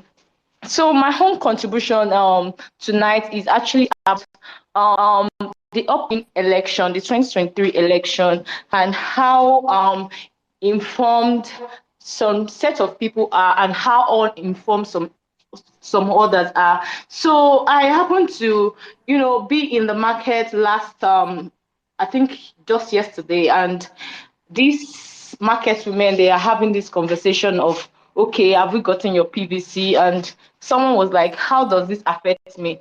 This, my vote doesn't count. And I was, and it just gets me out. I try to engage in the conversation with this woman, and it's like I cannot even win her over. Like, she's gotten this belief that it has got nothing to do with her. Her vote doesn't count. If she says she's only getting the PVC just in case she might need it for bank purpose, or maybe her children need it, that she's not getting it to vote because. So I'm like asking, how can we? Because I actually talked to two of my friends. Okay, now this PVC registration is closing. If we can actually, have some kind of sensitization exercise in this particular market, trying to let people know that, see, it counts. Your vote counts. If it doesn't count, people would not be, buying Paying your for it. vote, True. because if it doesn't count, they wouldn't buy it. So it's just a matter of we Nigerians, and because of the kind of corruption, the rate of corruption we have, people already have this mindset that our vote doesn't count. She was like, they already know who is going to be there. I said, they don't know who is going to be there. If they know who is going to be there, they won't come to you to come and, but we know that they have their ways and means, to rig the elections. But then, if we stand up as one Nigeria and say that, okay, enough is enough, this is what we want to do, this is what we want to achieve, because they already know how to, to put fear in people and help us, and make us rather understand that this is how it is done. So no matter what you do, you cannot stop us. But then I have this belief that if we can actually stand up, if we can unite, look at what happened during the NSAS protest, which is actually a sad story. But then, we actually like made a move. We actually moved something. So I'm actually reaching out to, other young fellows on this space with me, that we can actually, do it. Is our own little way of, helping Nigeria. Let's go out there. Anybody we can talk to, let's try to sensitize them, tell them that, okay, see, this thing, we can do it. Let's look at our candidates. Okay, what has this person done? What history or do they have? What are their track records? What do they have? And we can actually together make Nigeria work. Okay, so I'll stop here for now. Thank you. I mean, great point. And let me just maybe give you maybe a pointer, right? If you want to talk to someone about electing, don't go big. Just go very, very small and try to relate to them. And talk to folks that you can have direct influence over: your tailor, your driver, your hairdresser, people you can have a one-on-one with. Try to connect how they vote to how money gets spent. Make it about the money and about how their kids cannot go to school if they don't vote right. I mean, it won't take one day. You've got to show your own personal commitment, right? One day go, do a follow up, show them, and they start to listen. And sometimes people, you think they're not listening, they are essentially looking at you and trying to figure out what you want from them. Why are you so concerned about their vote? So sometimes they give you that hard brick surface, but stay on it. Try to convince one person, and then you've done your job. So I mean, great job on what you're doing. This election is, you know what they always say, this is the most important election in Nigeria's history. If Nigeria gets this right, by the next election, I see lots of new folks coming to contest for local government elections, school boards, senators. If we get it wrong, this election gets wrong, there will be no more trust in elections for a generation or two. Let me just be very, very frank with people. Lots of people believed in elections because of Buhari. Lots of Nigerians voted because they felt President Buhari was a very, very incorruptible man that would come in and fight corruption and fight Boko Haram. That's why he was elected, not the economy. He was elected for Boko What? Haram and for It's okay corruption. when it is there now. And Let me what has see which happened one is is what. that they have not gotten that wish. So now they are going to wish on someone else. If we get this election wrong, it's done. Alex, hi, Alexander Lawrence. What's up, man? Thanks How for you doing, jumping in. sir? What's up? How you doing? I'm fantastic. Great to be here. Very informative space. I like to. I've listened to a few of your spaces before. Thank you for that. Yeah, absolutely. Just as an outsider, obviously, there's a lot I don't know, but I wanted to offer an opinion and get some feedback. First off, just to introduce about me quickly, I'm an advocate for a government that works by and for the people. I don't think that's an absolute thing. That's obviously a moving target.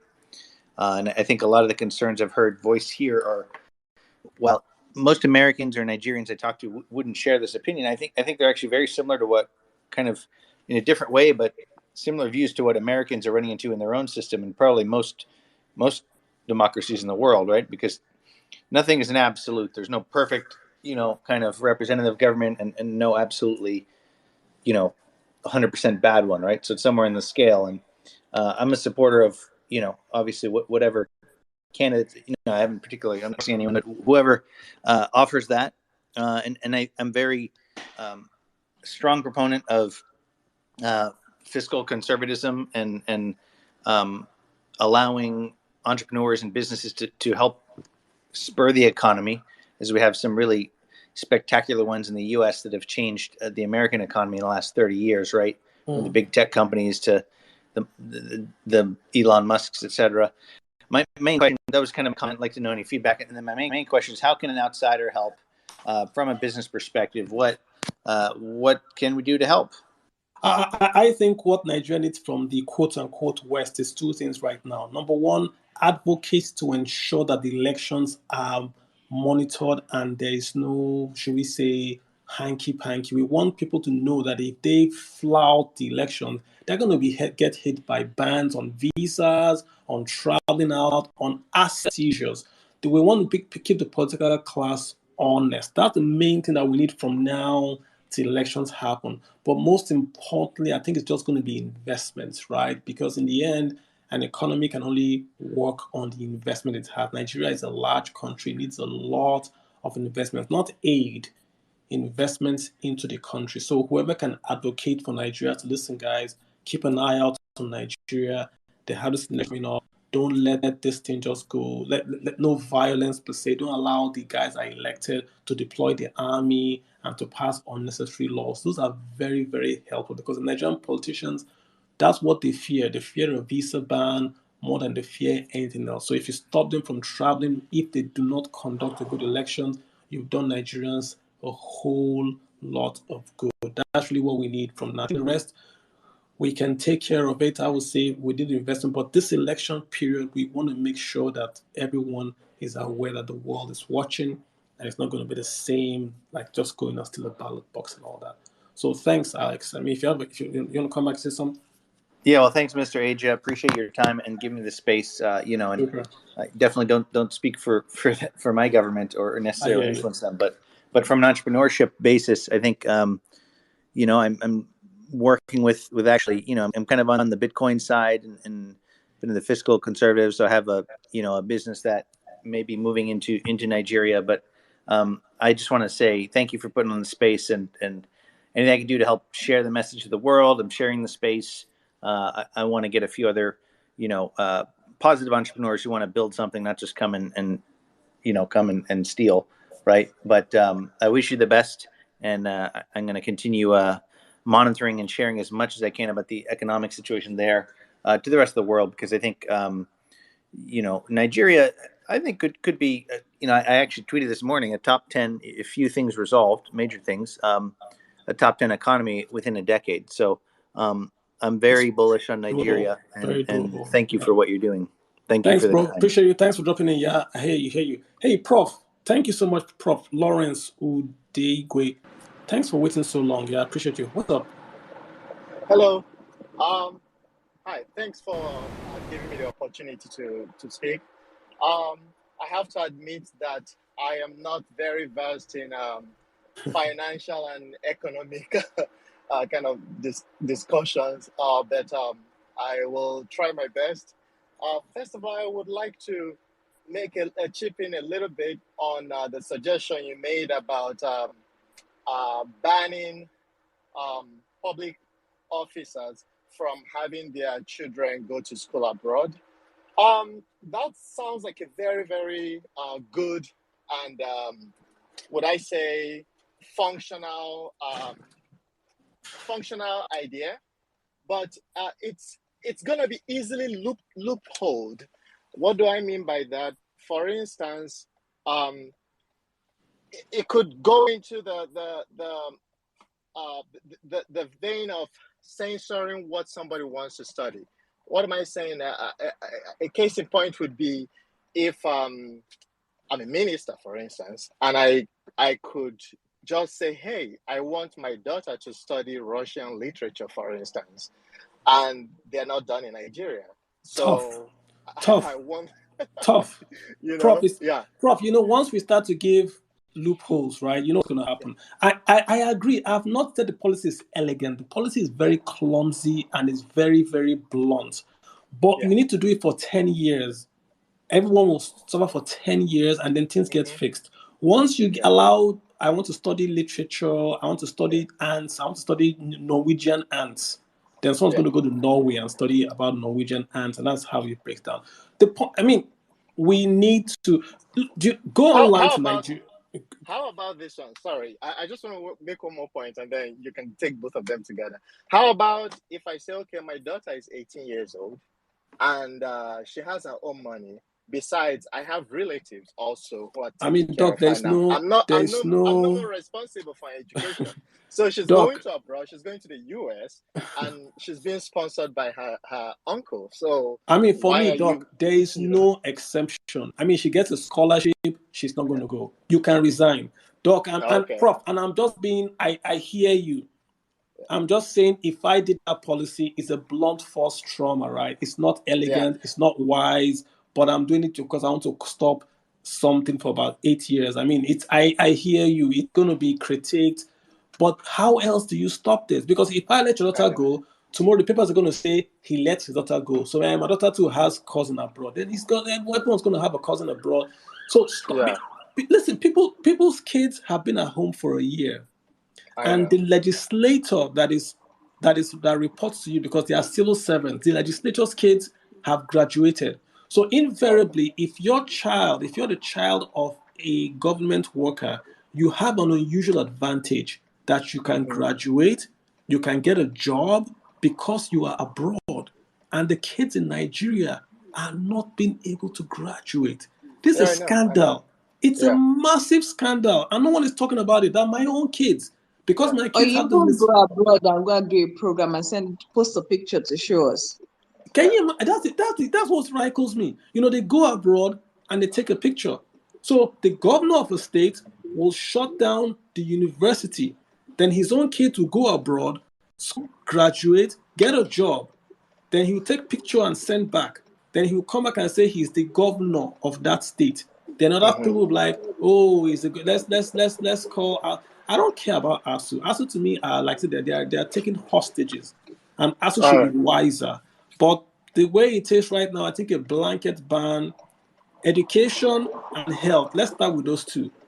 I mean, the king of Saudi Arabia used to come to the University of, is it the University of Ife, I hear, to get treated. The king of Saudi Arabia used to come to Ife to get treated. NASA, the University of Ife used to track the NASA satellites. This was how universities were in the past now.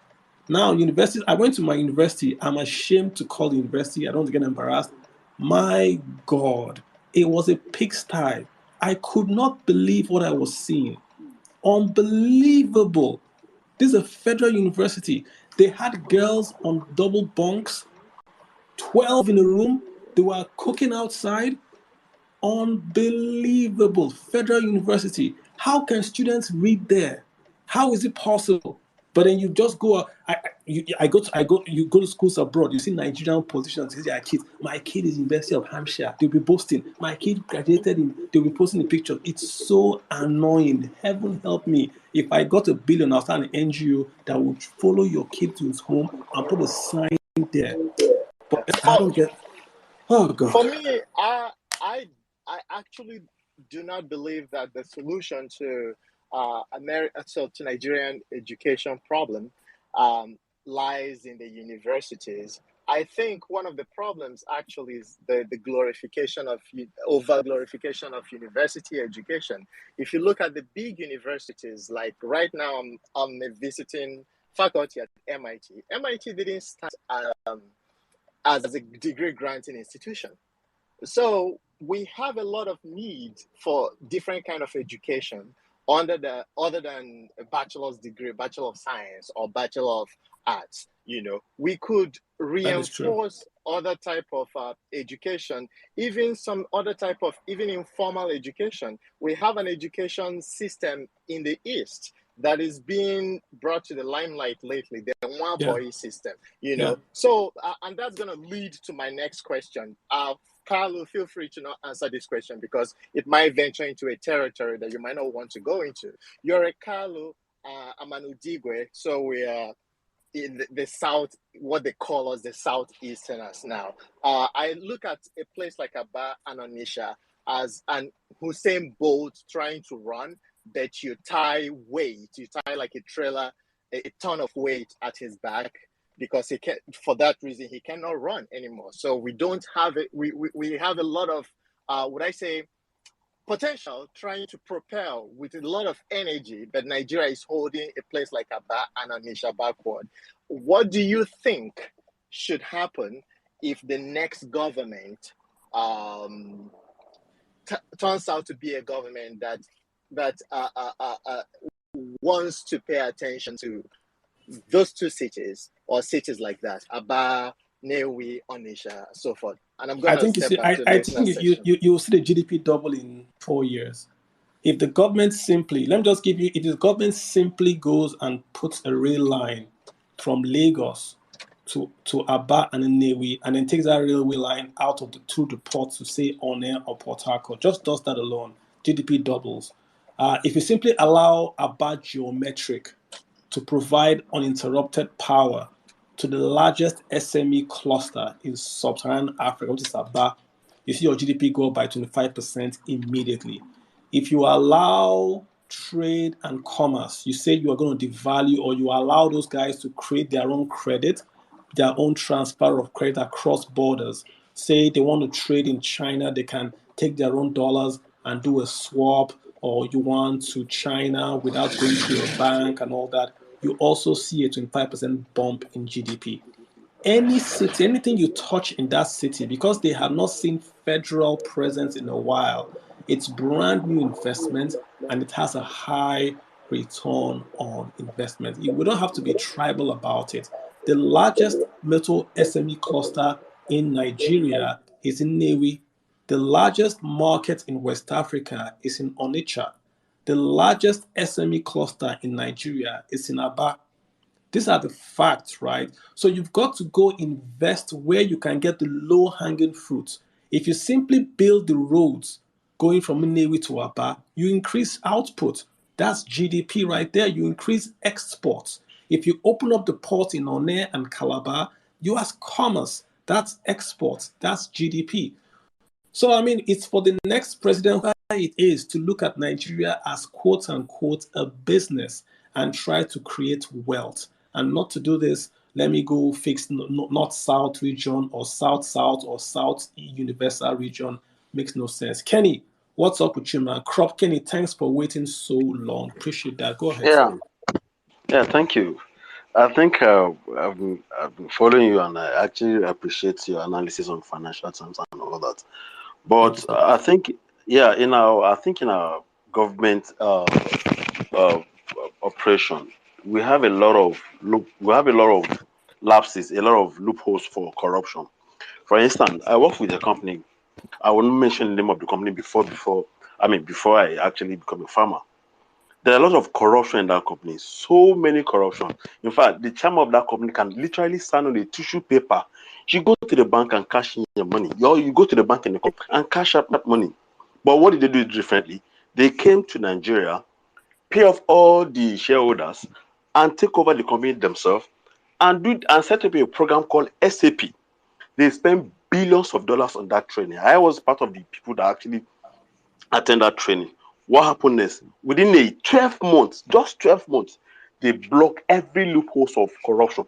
Every means of you trying to defraud the company is Yeah. permanently blocked. I think Nigeria needs to actually look at that channel also, because we have a lot of loopholes in our system already. We have every opportunity. In fact, as a matter of fact, I think Nigeria needs to actually look at the palm sec instead of actually looking for all the big names.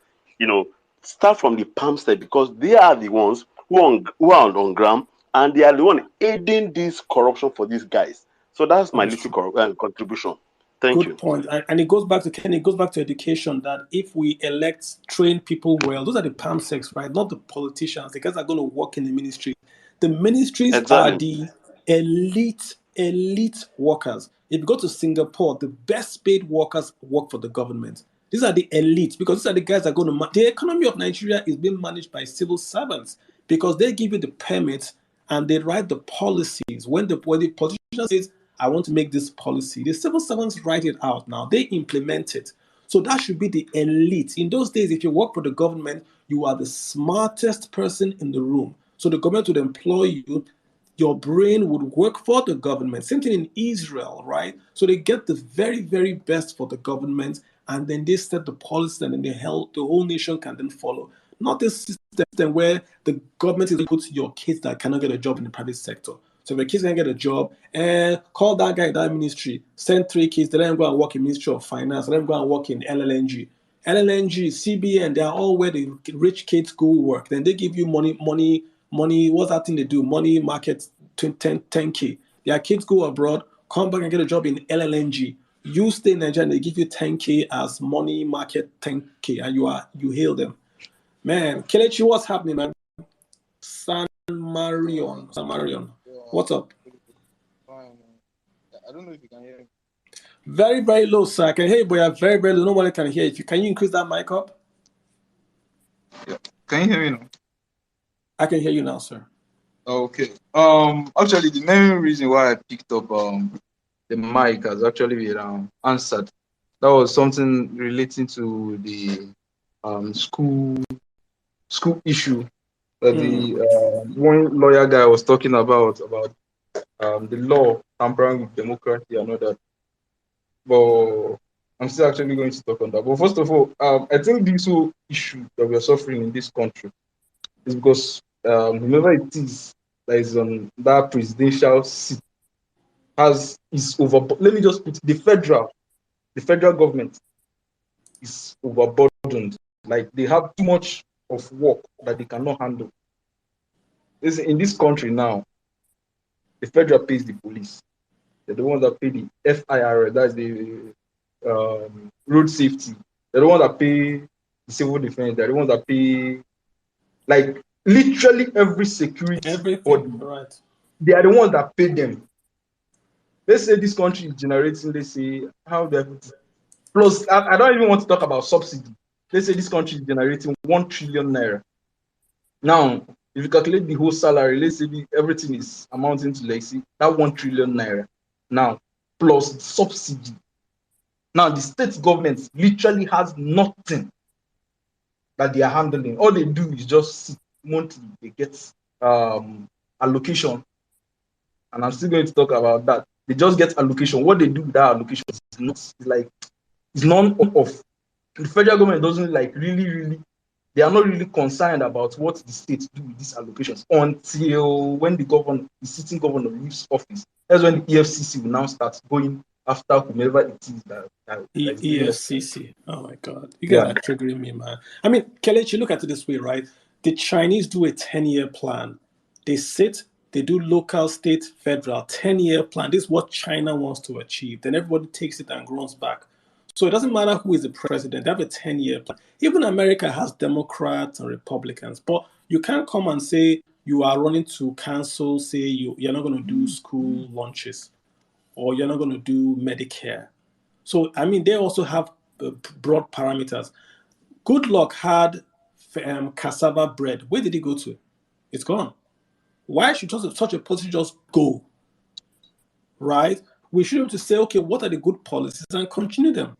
And there's some good policies being done now in this government now that the next administration should just come and wash away because it's an quote unquote alphabet party politics. So there's no long-term planning. Vision 2020, brilliant paper. Go and read Vision 2020, brilliant, well written, well articulated. We've jettisoned it. We had a new plan because we want to borrow money. We've left that plan. Right now, does Nigeria have an economic plan right now as I speak? The answer is no. The largest economy in Africa. Economic plan was written to get money from the World Bank when they said you're going to write a plan. I can challenge anyone. Okay, give me the economic plan that we have right now. The last one I saw, the VP was one that presented it. Is that the same one we're using? Because the medium-term plan is not an economic plan. What's the economic plan now that we're using right now? Let someone send it to me. Kelechi, thanks. Let me get Mustafa in here. Mustafa, how you doing? I see you all guys. I'm going to get you all to speak. Don't worry about it. You're all going to speak. Mustafa, hey, what's up with you? Do you want to unmute and say hi and talk? Yeah, good evening, Kalu. Hey, what's up? It's always interesting listening to you or reading your tweets. You give us a lot of things to ponder about and Oh, they're a good lot of things, though. sense. I try to be nice. I try to be. Yeah. Although sometimes you are not nice, because Yeah. the things are not are not nice Where you calling in from, themselves. sir? I am in Kaduna here. Okay, go ahead. So you've got the floor. Okay. There are two things or three things I want to say. Firstly, one thing with Nigeria is the mood of around everything, around the economy, inflation, all these things you talk about, have to do with who the president is, who is leading whatever it is. Like in Kaduna here, we are having it good. The government is good, and there are a lot of policies that are okay. Although there are a lot of things that you can't have everything.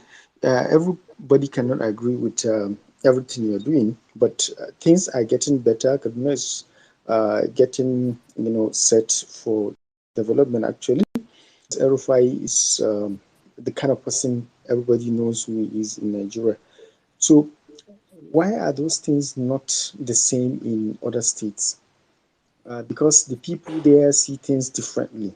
And then at the nation, because Muhammad Buhari is what he is, things are not going right. Because I feel like he is a person who doesn't even care. So nobody in any other place feel he cares. Look at what you've been tweeting around CB and MFLA, what he has been doing.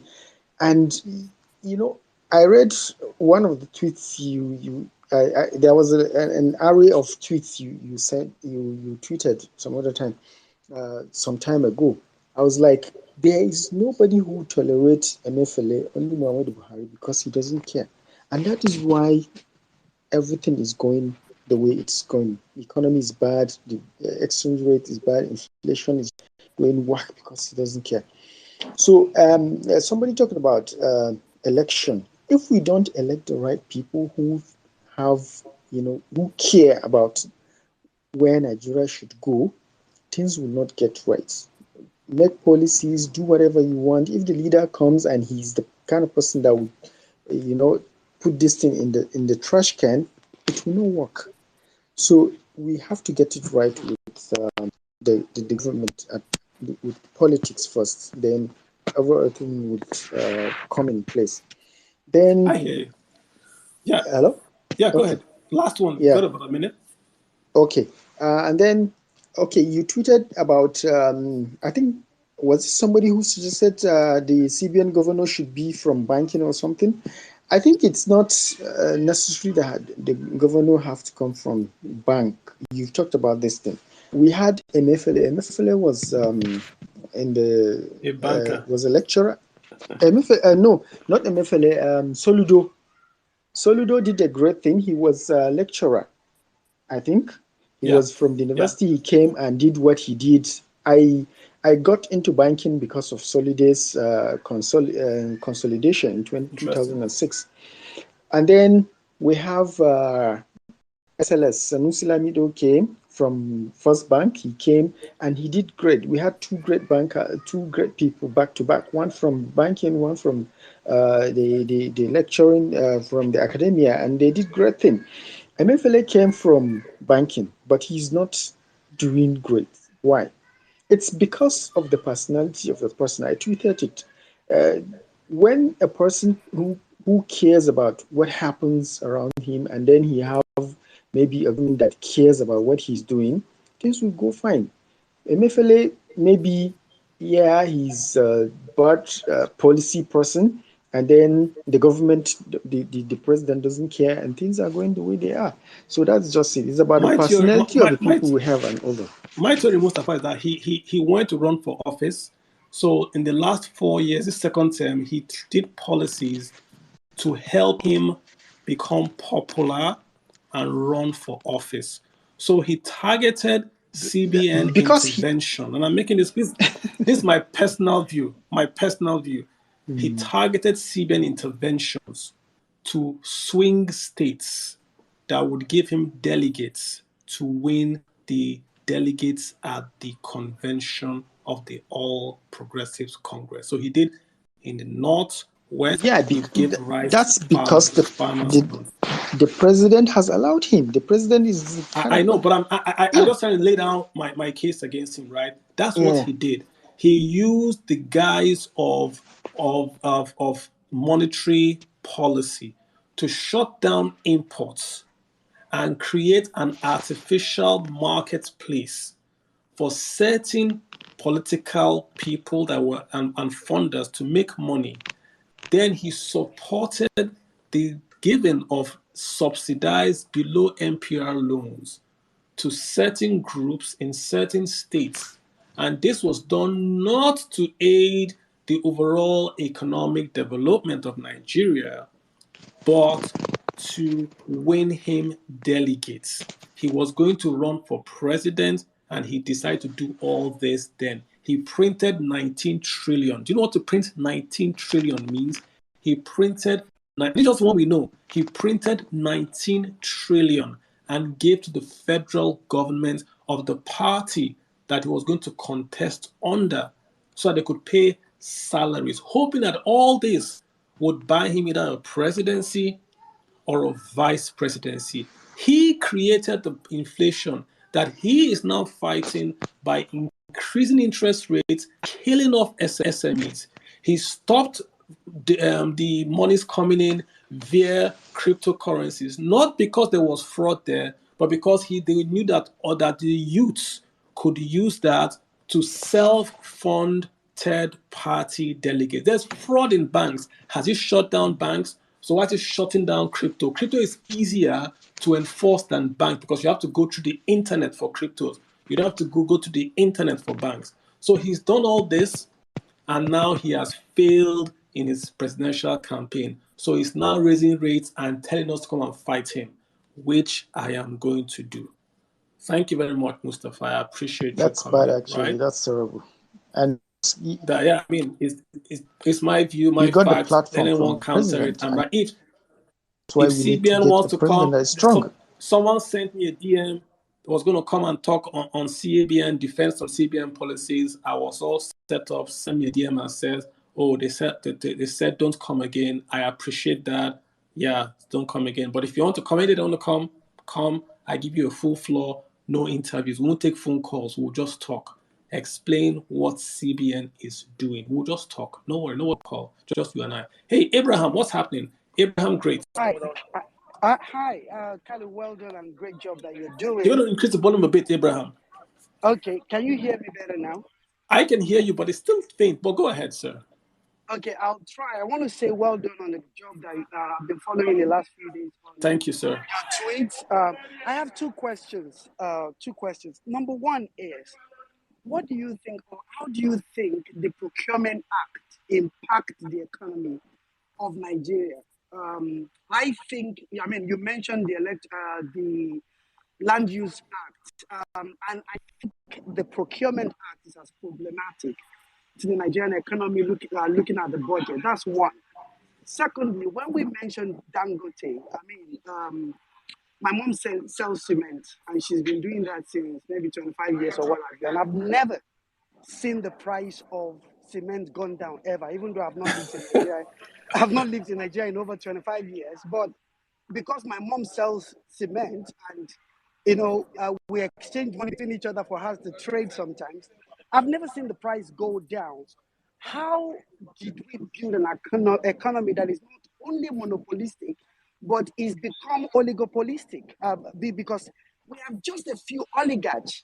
I mean, this is not Mexico or Brazil. Yeah, Abraham, I'm not Yeah. interrupting you, right? But your audio is very low. So I'm going to repeat your questions. I'm going to take over. Your audio is very, very low.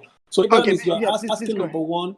Yeah, you're asking number one about the Procurement Act. That if the Procurement Act can maybe aid the Nigerian economy, that's one. Number two, you are saying that you haven't seen cement prices more or less go down at all. Let me try to just give you my view on both of them. Procurement Act did not stop the CBN giving the contract for the e-Naira to company from Barbados. It didn't stop them. Someone said CBN is not under Procurement Act. Why the heck do we have it then? If it's not under procurement, why is it there? Does it stop NNPC refining crude oil in foreign refineries? So if it doesn't stop it, then why do we have it now? Let's just remove it. Let's move on. So Procurement Act to me is a good to have, but if it doesn't stop the CBN from, think about it, the e-Naira is being done by some guys from Barbados. I'm sure they are wonderful.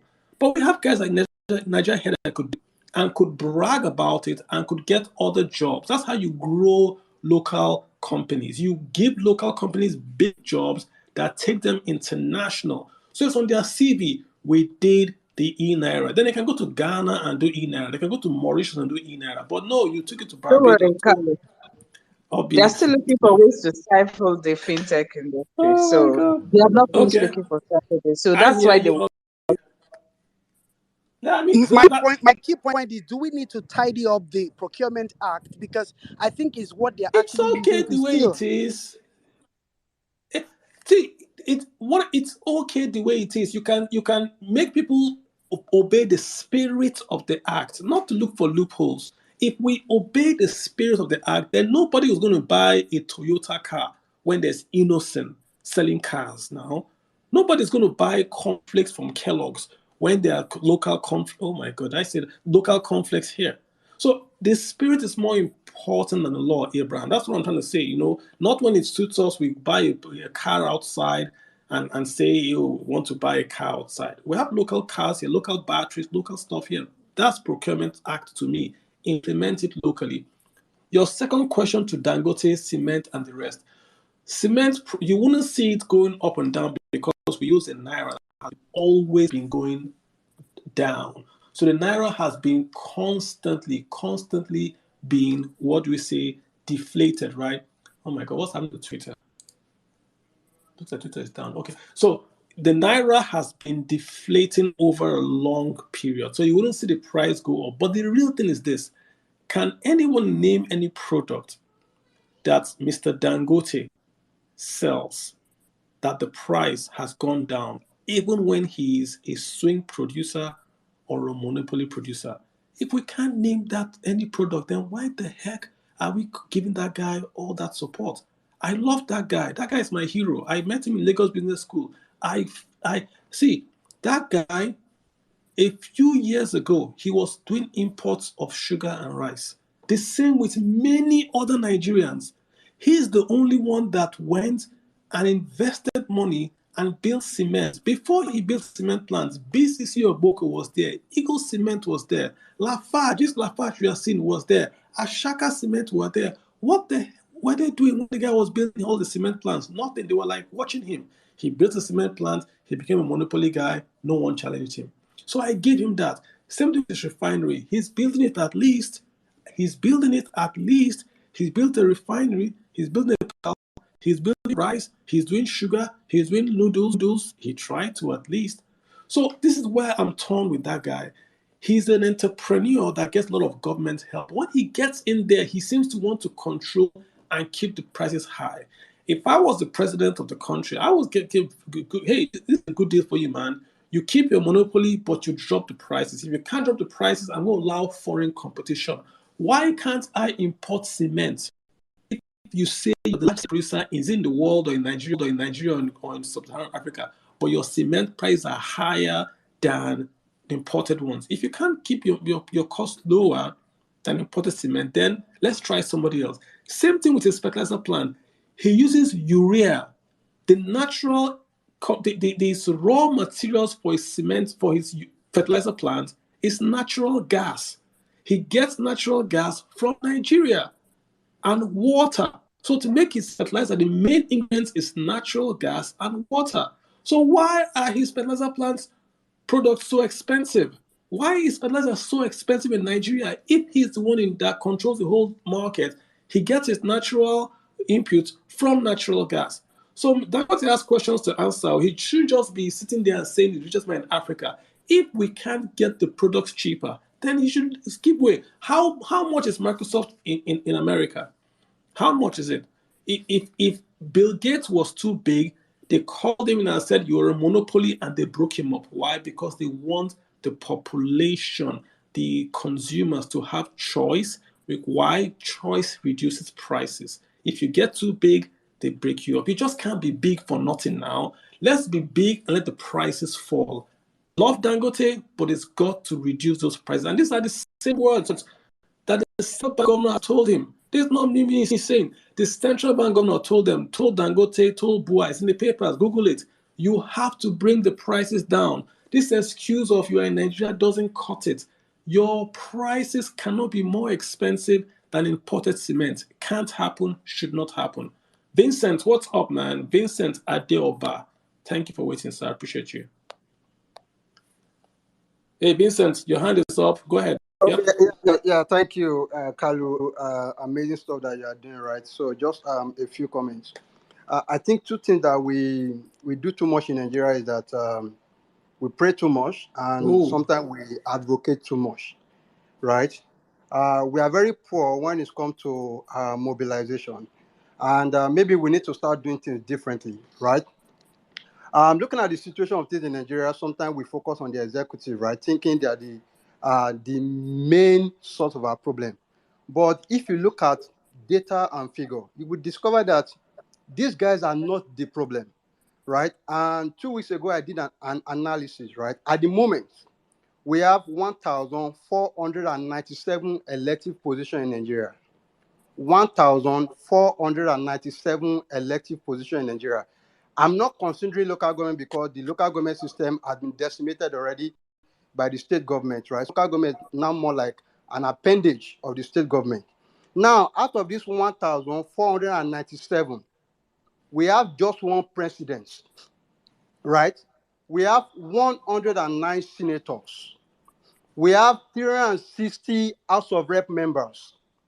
We have 36 state governors.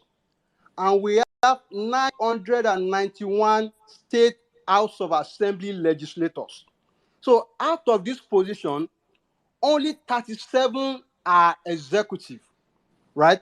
Leaving the remaining 97% of this entire position to be legislators, right? And if there's one thing that has been consistent with what I've been hearing since I joined this space, you have been talking about constitutional amendments. You have been talking about amendment of some laws and some acts. You have been talking about, formulating some policy, right? And the major responsibility of the executive that we keep attacking every time is to implement. It is the legislators that are meant to formulate this policy and hand it over, to the executive to implement, right? So there is nothing that we can achieve as a people, right? All the laws we are talking about, all the restructuring we are talking about, none of it can happen until we start electing the right people into the legislators, right? The reason why the state governors today, they are so comfortable doing whatever they like is because the people in the state house of assembly, they are the people they control. And that is my fear around the movement that we are pushing forward now as the third movement, right? When I did the analysis of this all 1,497 positions that we have, right, he only has 3 seats. They have 2 seats out of 360 in the House of Representatives, and they have 1 seat in the Senate. They have 0 seats in the entire 36 states for governors. They have 0 seat in 991 state House of Assembly legislators, right? So Nigerians, we need to start thinking about how do we mobilize? How do we organize? I've said this several times. Regardless of the number of spaces that we hold, right? If we don't start putting the right people to contest for this elective position, nothing will change in Nigeria. Yeah, We've bro, been I hear praying. you. I hear Yeah, you. we've been advocating, right? So Vincent, I hear people you, need to man. get involved. I want to keep it away from. I mean, I'm hitting the position small, but I don't want to do all that politics thing. I hear you, man. Great point you've raised. In the end, it's us the people, right? It's us the people. I hear you, and I hope people are hearing you too. It's us the people, guys. Go be deliberate about voting this time. I'm begging you. If you guys want to beg, I'll beg. I'm begging you. Please do not elect anyone because he's from your tribe or it's from your religion. You will not elect a doctor to treat your daughter or yourself because it's from your tribe or your religion. You're going to ask who is the best doctor, and I'll pay that doctor to treat me. So why are you electing this guy because from your tribe or your religion? Please, guys, I'm begging you. I'm begging. Anything you guys want to do, I'll do. If I want to change to Arsenal, change to Arsenal. Anything you want to do, I'll do. Just do not vote anyone based on tribe and religion. And Vincent, Carlo, please, I don't know if you can allow me to make just one last point, right? go for it. So the last point I want to make is, right, when it comes to government revenue, there are a lot of leakages. You'll be surprised, Carlo, that what South African government make from personal income tax alone, I mean, just personal income tax, is higher than the entire taxes that we generate from all the taxes in Nigeria. I'm talking about corporate income tax, I'm talking about VAT, I'm talking about withholding tax, I'm talking about stamp duty, I'm talking about capital gain and other taxes. What South Africa generates from just one tax alone is more than what Nigeria generates from all the taxes, both at the federal level, at the state level, and at the local level. And you know where the problem is? The government is taxing the poor people, not the rich people. Because the rich people, most of them don't pay the right taxes because it will expose their worth. Most of our politicians don't pay taxes. Vincent, how hard it is to tax rich people? I mean, let me give you an idea. Go to our Wall Road. You start from building A. Who owns this building? Whoever owns the building, you tax him. They'll say it's owned by a company. Okay, who owns the company? It's owned by who? Find out who owns the company and tax it now. It sounds very simplistic the way I'm saying it, but why can't they do that? Go to a building. Who owns this building? It's who if no one owns it, you transfer it to sovereign wealth fund or you give it to a secondary school. Literally go building by building. Who owns this house? It's owned by Ojoro Corporation. Who owns Ojoro Corporation? Find out the ultimate owner and give them a best of judgment tax. If they come and say, well, we don't own this, it's based on this, that's fine. But tax that's why in America, property tax is how they go. They don't have time to chase you. So, and there are some people that they are not paying their taxes because they believe they are also doing the right thing. But Vincent, right? everybody in Nigeria pays taxes. It's just not remitted. Yes. In Lagos, all the traders, all the Okada, everybody in Lagos pays taxes. Yeah, 100%. those are the poor people, and their leakages. Sometimes some of the taxes don't even go to government. I hear you. They pay 100% taxes, no leakage. no leakage, but it doesn't go to the government. So you've got to Yes. find a way to capture those folks. I mean, give those folks a tax break and go after the guys that make income. It's not hard. It's not rocket science. We're using technology now. You want to show me your tax certificate. You want to rent a building. Show me your tax certificate. You want to rent Uber. Show me your tax certificate. You can do it in a click now. It's one click. It's done. How do Americans collect taxes? IRS. You can't owe IRS. After 10 years, you can go back and check your records. But let's move on, Vincent. Thank you so much. I've got two ladies I want to bring up here. I've got Juliana and I've got Joy. I'm going to take them too because I'm looking for ladies to talk. So I've finally got to Juliana. I hope you're a lady. It says Juliana Adaba. Say, how you doing? Or meet Juliana and say hi. Yeah, hello. Good evening. Hi, you got to take the volume up, Juliana. Are you asleep? Good evening. How you doing? What's up? I'm fine. How are you?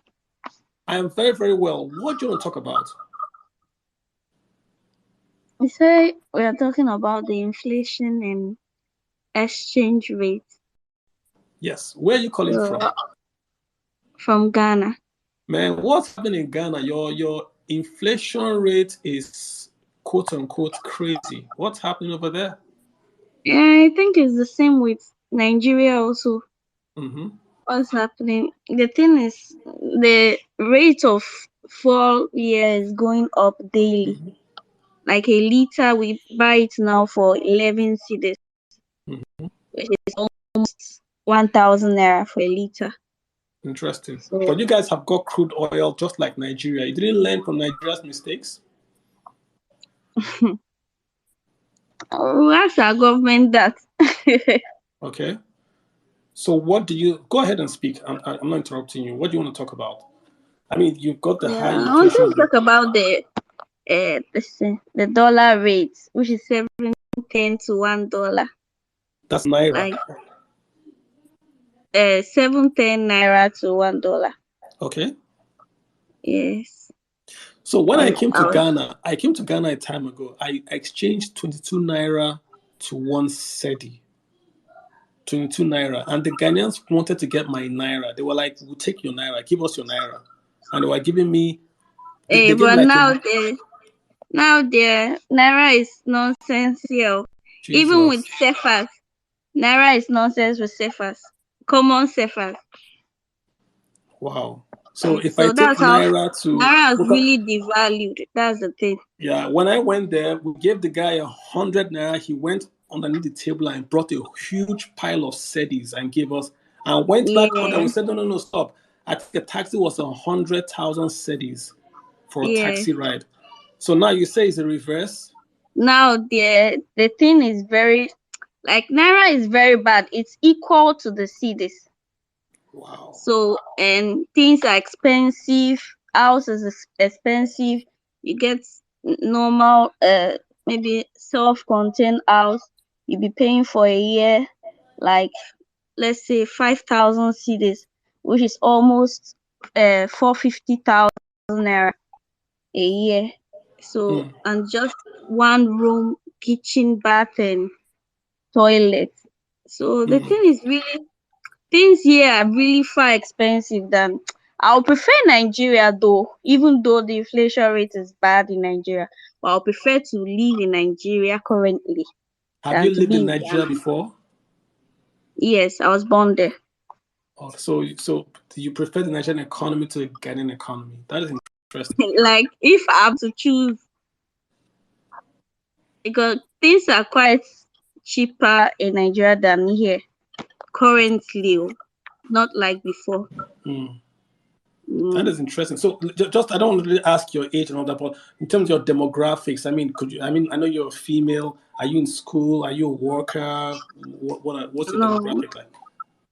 no, I'm married. I'm married to a Ghanaian. That's why I'm Okay. here. Okay, but So you're Nigerian? yes, please.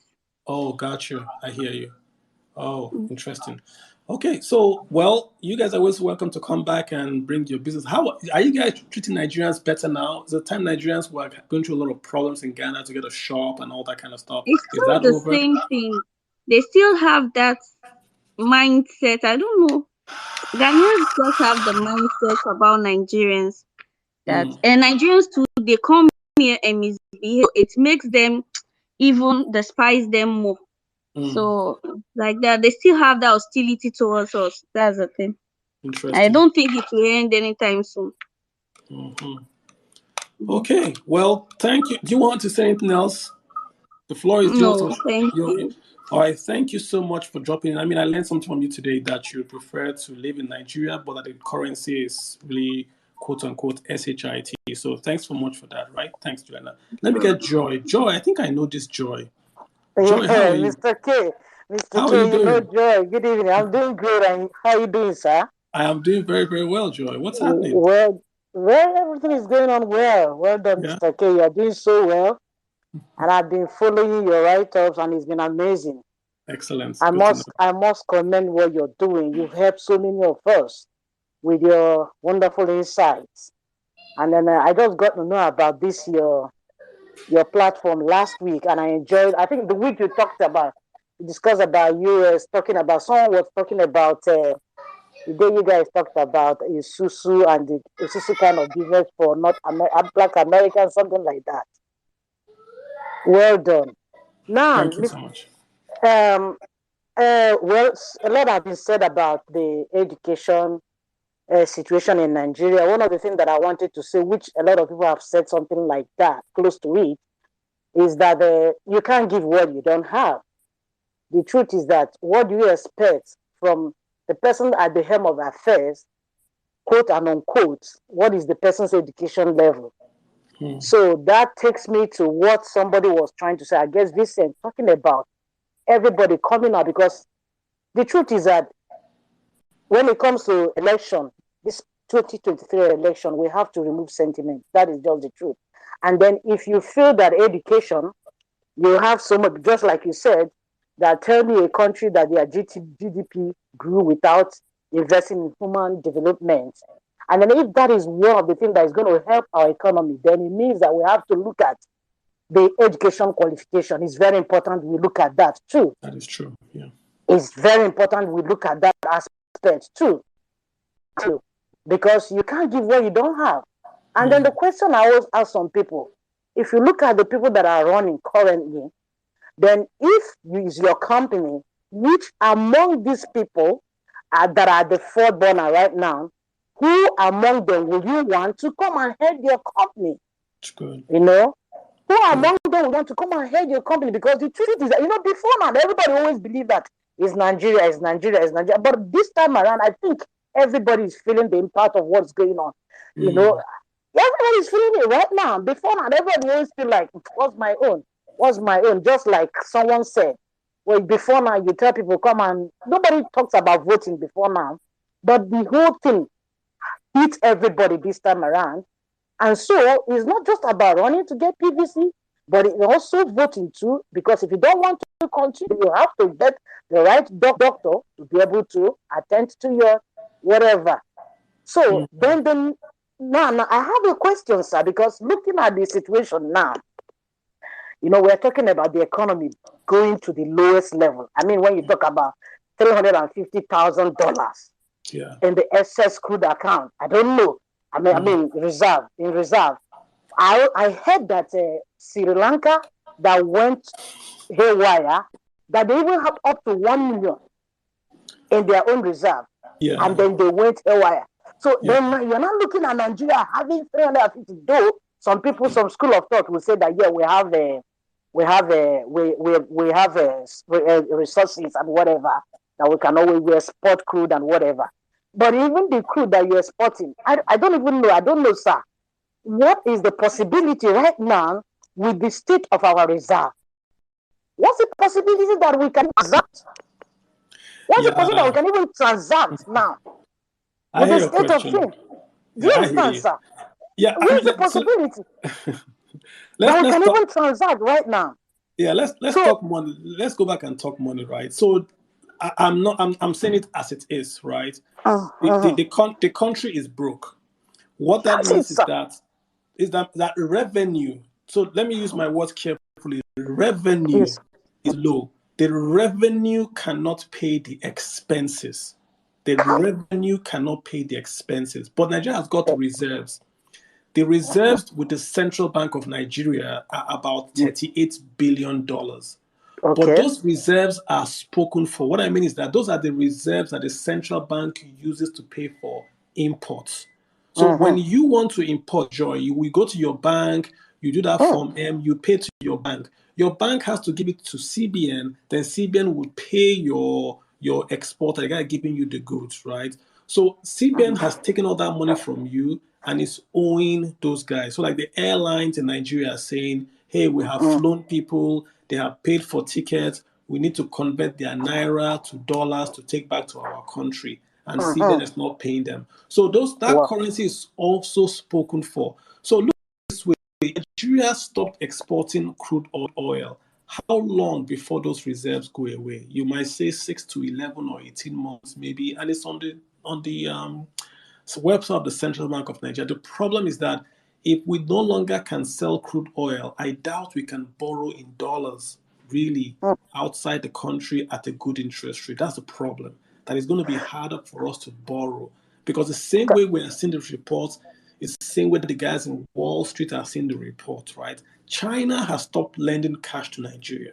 China last year said no more lending. That's why we couldn't build all those railways to Maradi. You know that railway went to beg Nigeria Republic. Yeah, We exactly. couldn't build that because that was not from China, from Portugal, right? But China didn't give us money.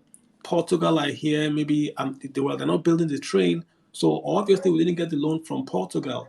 We are borrowing from Wall Street, very expensive, 8.725 for 30 years. That's a lot of money to pay for 30 years for Nigeria. So it's not a nice picture in terms of Yeah. our remittances, but it can be easily be fixed if you went to talk to the Nigerians or investors and say, remit more money. We're going to give you guys, maybe pay your taxes by paying dollars. Let your brother in America pay your local taxes in dollars. There are many things you can do, right? Many things you can do. In Venezuela, they just simply said you have to pay for gas in dollars. They have gas in Venezuela. They just said if you want to buy gas from their NNPC, you pay in dollars. End of story. So they removed it. They left the subsidy, but if you pay in dollars, you get a very, very cheap rate. So they allowed people to send dollars and you can buy gas in dollars and you got money. So we're not yet, Nigeria is behaving like there's no problem. The government is behaving like there's no problem. Like it's just, come on, we're just, Exactly. by next week, we'll get money and we'll go on. This time last year, I saw letters written to civil servants saying your salary will be delayed. And that was because we're printing naira to pay. You can't print naira forever, and you can't print dollars. We're not cutting cost. We are still spending on fuel subsidies. The Dangote refinery is still not ready. So what happens by 2023 January if the Dangote refinery is not ready? Will we really spend 6.7 trillion on subsidy? If we do that, then we're not serious. We're not serious now, but if we do that next year, then clearly we're joking. So I mean, Joy, thanks for. I mean, I've said So, it. If you followed me, go ahead. sorry, Mr. K, there's another, I want to ask very important question. Yeah, With the go for it. state of things right now, Yeah, because I have some friends that are talking with some people outside the country that wants to partner with them, do a JV project with them here in Nigeria. Do you think things like this situation can deter them from yeah, coming? yeah. Let me tell you something. The guys that are going to become billionaires in the future are the guys that are going to invest today. So if you are investing today in Nigeria, you are taking a risk that tomorrow will be better. If you invest today, your returns are going to be multiplied because you are investing at 700 naira, not at 500 naira. That means if I bring in $1 to Nigeria today, I'm buying 700 naira worth of goods. You might say, well, what can 700 naira buy me? It can buy me more cocoa, can buy me more commodities in Nigeria than it can buy me in Ghana that sell the same cocoa, but I buy more in Nigeria. So whoever takes the risk today and invest in Nigeria will make more money now. Good. But it can also blow up. The country can blow up tomorrow and you've lost your money. So I wouldn't say don't invest. I would say whoever looks at the situation and be like, I think the risk in Nigeria is not as we're saying it. I think the elections will happen. I think Nigerians would vote. and whoever becomes the president, Nigerians will say, well, they're going to be better going forward. Then you see an eruption of capital into the country. I've said that before. Capital will flow, remittances will flow into the country, and you will then get the naira will come back from 7 to about 4, 5, which is about the real level or even lower than that. And then you get lots of foreign direct investment. So it's not all doom and gloom. There are lots of opportunities Good. in Nigeria that people are just waiting. Look at the bandits. If you simply form the task force and you got rid of bandits in 3 months, you set up an army and you go in there and get rid of these guys to the man. What happens to food prices? The food prices just fall. What happens to inflation? Inflation falls. If inflation falls, NPR falls. If NPR falls, then you have banks can now lend. That means you can go to your bank and borrow money and build a house. And there's so much guys in Canada now that have gone to Japan to Canada are going to send back dollars back home to say, hey, grandma, I've gone to Canada. I want to build you a house in the village. So you see nails, roofing sheets, toilet bowls, those prices start to go up. You see commerce going up. You see local guys making stuff in Aba, in Jos, in Bauchi, making money, doing food processing because there's so much gap. The problem in Nigeria today is uncertainty. People don't know what to do, and the government is not guiding them. There's no one. If you go in America, you see them doing press conference every single day, telling you, "Oh, this is the problem. Oh, that's what you should do." In Nigeria, there is no press conference. The only time the president speaks is when someone dies or when he wants to leave the country. Think about it. They only speak when someone dies. They come and tell you, terrorists has bombed this place. We are our thoughts and prayers, or we're not aware. No one gives you a direction. There's some good stuff that the government is doing, some very good stuff. They don't talk about it, right? There's some bad stuff. They don't come and say it in a way that people say, hey guys, we are building roads in Nigeria right now without borrowing. Are you aware that the government today is building infrastructure all across Nigeria without borrowing a kobo? They passed a law that allowed private sector folks to build roads in Nigeria and not pay. So MTN is building roads in the southeast of Nigeria. Dangote is building roads in the southwest. The government is not borrowing money. That is going from their tax revenues. They don't talk about that. But if you talk on Twitter, they send these folks to hit you. They don't talk about the good stuff. They don't sell the positives. When you sell the positive, they think you're attacking the government. So there needs to be more positivity. This is a large economy. We produce the largest amount of yams in the whole world. We produce the largest amount of cassava. Cassava is ethanol. The Chinese can't get enough ethanol. Look at the opportunity with Russia. Wheat, commodities are all going up in price. Nigeria can't sell. Ginger and Kaduna, the best in the world. We can't export. So you need a guy that can come in and say, I'm going to run Nigeria as a business. I don't care about your if you look at what the former minister of agriculture did. Look at what that guy did in Nigeria. Exactly. So Exactly. we need to get our act together. Yeah, we need to get our act together. So that's what I would say. Wow. All right. Thank you so much, Mr. Hey, you're very Thank you welcome. so much. Thanks. Thank you. Joy, you take care of yourself. Send me a DM. Let's keep in touch, right? Yeah. So, of course, I'll do that, sir. I'll do that. Super. Thank you so much. All right, Labi. How you doing, Labi? What's up, Labi? Good evening, sir. How are you? I'm fine, thank you, sir. What's on your mind? I just had a few questions to ask. So I'm a recent graduate and I'm actually doing my NYSC at the moment. I just have a few questions to ask, sir. I've learned so much from this platform and I would like to learn more. Okay. Okay, so you spoke earlier, you spoke a little briefly about the civil service.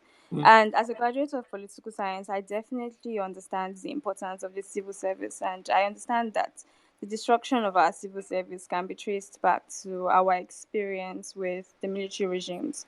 Yeah. And now we actually have a barely functional civil service. So my question is now, how do we actually improve the civil service? Because you have what Buhari did in the earlier days of his regime, trying to boost efficiency by eliminating ghost workers and all of that. But I can't really tell the impact of that. I can't really tell what the solution would be. And is there anything we can actually do as citizens to improve the civil service? So yeah. I have a second question as well. Okay. Sorry, sir. So my No, second my question name is is Kalu. Just actually call me Kalu. It's fine. No okay. sites. Yeah, Kalu is fine. Yeah. Okay, Kalu. So my second question is on the AFCFTA, that's the African Continental Free Trade Agreement. We've ratified the treaty, but it hasn't been domesticated, and I actually support that because we haven't fully established key social infrastructure, roads, electricity, access to sea, all of that. So my question is that what industries do you think have enough linkages to actually make a significant impact after investment? Mm. And this investment now would actually be something that would allow us benefits more from the free trade agreement. And this is also noting the points you made about the potential of the Southeast economy. So I just really need a little bit more expert opinion on those questions, sir. I think two great questions. One, that AFC, the African Continental Free Trade Agreement. So that was a big miss by Nigeria, that we dragged our feet and didn't jump on that agreement when it was initially announced. Nigeria signed on, I think, the very last days or last part of that agreement. So we gave up the headquarters to Ghana. Ghana got the headquarters because they said yes very, very early. Nigeria didn't say yes. So we lost that advantage to Ghana. It's what it is just EU. What Nigeria is trying to do to create one single market within Nigeria. Nigeria is afraid that Chinese companies will come and set up shop in Togo, in Ghana, then import goods into Nigeria and all that. Valid fear, but that's not enough reason to say no. Nigeria exports more to West Africa than it imports. So what do we export? GT Bank is all across West Africa. Access Bank, First Bank, UBA, they're all across West Africa. Plastics is all across Nigeria. Even innocent cars are exported out of Nigeria. Food, that's the biggest export that we do from Nigeria to West Africa. We should have sat down and said, we're going to go after this particular industries. We're going to own it in Africa. Gas. Look at what Russia is doing with gas in Europe. It's set up for Nigeria. We have a gas pipeline. Get all of West Africa to use Nigerian gas. Then get the e-naira. Get them to pay you in e-naira. So that way you get them converting the currency to the e-naira. Then the value of the e-naira becomes very expensive. Then the CBN can use the e-naira to then sell to importers that want to then get dollars to import goods from, say, China. That's how you do. We have a natural attribute. So gas, financial services, food, petrochemicals, plastics, and fertilizers. We have an advantage in Nigeria that we can create those products locally and export to West Africa without paying duty. Let them bring their textiles. They have the advantage, right? They don't have the advantage for food and gas. So we export as well. You can't, if you say no, if you shut your border, that means you're not taking goods out. Nothing comes in, but we're not taking goods out. We export more in West Africa than we import. So we should never shut the border. That's for your question on the African Continental Trade Zone. Let's talk about the civil service. The civil service is quote unquote bad because it's an all comers affair. If you're a big man, your son or daughter can get a job in a bank or cannot make it in private sector, you send them to Ministry of X and Y or to this pastor to get a job. If you go to CBN, you go to NNPC, there are many people doing nothing, but because their parents are rich or they know a commissioner or a senator, that's why they are there. So you have to make it elite. How do you make something elite? You look at intake. Before you enter the Navy SEALs, you pass through a lot of exams so that when you are in, you are elite. No one respects, in quote, a civil service worker right now because it's no longer elite. In the 70s, people would leave. Listen, so in those days, people would get a scholarship with Mobile in Nigeria and run away and go work for the civil service. There's an ad I saw. Mobile published names of Nigeria that it had sponsored to go to school. Nigerians left Mobile and went to the federal government to work. Mobile published their names. That we don't agree. Oh, this people must come back to us. They were trying to shame the government to say, "Hey, can you imagine now that you work? Mobile will give you a job, then you leave Mobile and go to Ministry of Health." It happened in the 70s because the ministries were the elite employers, the one that did policy. When you see a permanent secretary, Jesus, that's like God because he knows everything about that place. He can do policy, but the military came, sacked everybody, and civil service has become like NURTW. Anyone that wants can just go there. Then we'll do something there. It doesn't make any sense. That's how you fix it. You make the elite institution elite by restricting entry. Harvard is elite today because you can't get into Harvard, and it's done on purpose. First class is elite because you just can't stroll into first class. But if you go to Kennedy Chuku, you can buy bus and enter Kennedy Chuku now. You can enter a plane, but first class is elite. So I hope I've answered your question a bit, Labi. Yeah, I hope you've. Yes, thank you so much. Thank you so much for You're taking. welcome. Thanks. Let me get Aki in here. Aki's on an economist. If you want to talk economics, talk to this guy, Aki. Aki, hi. How you doing, Aki? It's okay. What's up? Hello. So, Carlo, I would slightly disagree with you on the point about doubling the Nigerian economy if you connect Lagos to the east. It's not like, of course, it will have an effect. It will have a very, very significant effect, most especially on the southeast economy.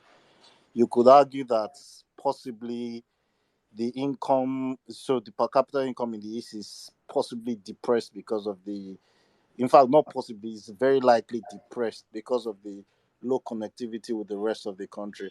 But one piece of infrastructure that could also light a fuse under the eastern economy is the dredging of Niger and the revamping of that Onitsha port. So the government is saying things about how they're going to, so how they've concessioned it to some companies and all, but I still think there needs to be a lot of work to be done in the Onitsha ports, because thing is, we can't as a country be relying on Lagos, that's the Apapa and the Lekki Free Trade Zone and the Tin Can ports, to service the entire country. It's just not possible. But I want to also suggest that what Nigeria could do that I would say would fast track our economic development. I think we should not just be talking about growth at the moment. We should be looking at development too, because you can grow as much as you want, but if you're not developing, development meaning the complexity, increasing the complexity of your economy, you'd have a situation where you'd quickly run into a middle income trap. That would be a situation where, yes, you're growing, but generally speaking, income per head is not necessarily growing because your productivity is not rising at an exponential rate. Now, what Nigeria could do due to the lack of infrastructure throughout the country is some of the top economies in the country, or that I have to caveat this, that I am not looking at the political realities at the moment. I'm just talking from a purely economic perspective now. The top economies in the country, which are mostly in the southern part of the country, so in Lagos and Ogun, and Anambra, Rivers and Delta states, you could put some sort of special economic zones with a lot of incentives and infrastructure, especially electricity, to come into those places to stimulate manufacturing, especially high-end manufacturing. I'd argue that Nigeria needs much more high-end manufacturing than just the bread and butter uh, FMCG manufacturing and let's say biscuit manufacturing and some of these very, very cottage industry type of manufacturing, because those types of manufacturing, especially the high-end manufacturing, tend to have their own very good spillovers in the rest of the economy. For example, if you're doing a manufacturing of let's say something as complicated as bolts, so nuts and bolts for innocent cars, for instance, that would require a high level of specialization, a high level of education, a high level of training. And when those people have to put in those skills, the amount of productivity that comes out of that kind of manufacturing is way higher than, say, when you are stimulating a conflict production. It's not that conflict production is bad in and of itself, but the spillover effects are not as high. So by spillover, I mean what are the if the outside effects of that this of that economic activity. The spillover effects are actually way higher with some of these high-end manufacturing compared to some of the bread and butter manufacturing which we do in Nigeria. So I'd suggest we should do a special economic zone to do that, because Nigeria at this point doesn't have money. So we have to look at our economic realities, and we have to look at where we also want to go to. And some of the cost-free ways in which we can do that will include this. Then I also suggest that we can do some supply-side reforms. I agree with the points that you made about basically having this whole thing of foreign competition.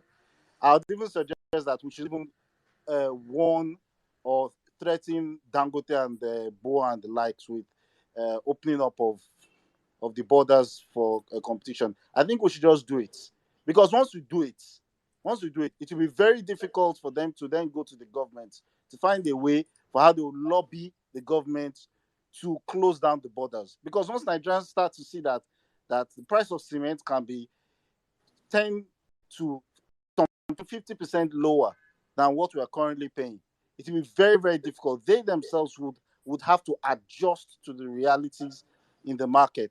So some of these things I suggest are some things that the Nigerian government can do. Then the AFCFT, I think we have discussed this ad nauseum about what it can do for the Nigerian economy. I think it's clear on that respect. So thank you very much for giving me the time. Don't run away quick. So in the 1959, 60, 61, I believe, the fastest growing region in the entire world was Southeast Nigeria. I had that data point somewhere.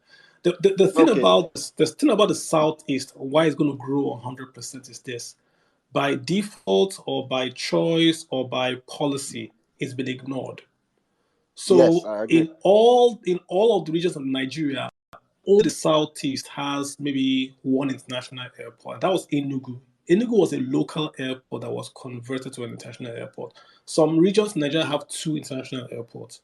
The only region without a seaport is the Southeast. The only region without a steel plant is the Southeast of Nigeria. The only region with just one free trade zone is the Southeast of Nigeria. That's in the one in Enugu. It's at the airport in Enugu.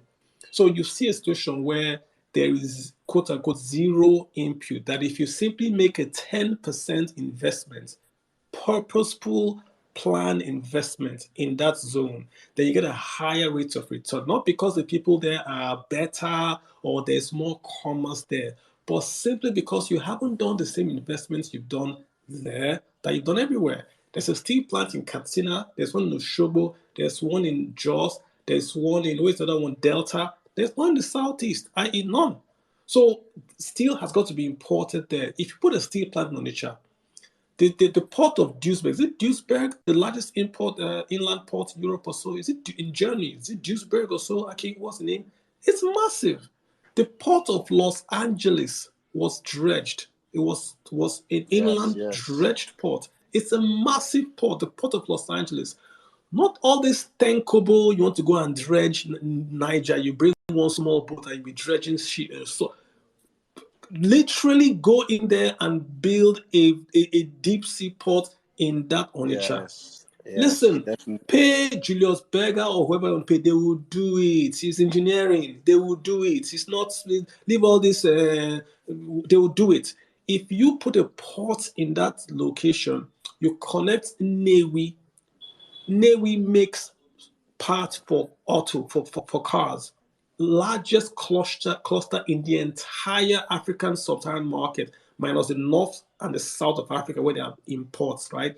Newi makes those things cheap. You give a Newi power supply, you give a Newi credit for those small boys that will do battery and nuts. Then you built a Mexico right there in Newi just for car parts alone. There are other regions in the south because south they do clusters. Some do leather. You take the leather in Aba, you take the stuff in Newi, you take the batteries and so all across the nation, You connect them by rail to that port in Onitsha. You're not getting 100%, they're getting 200%, Aki. Not 100. It will double because you are blowing up that region.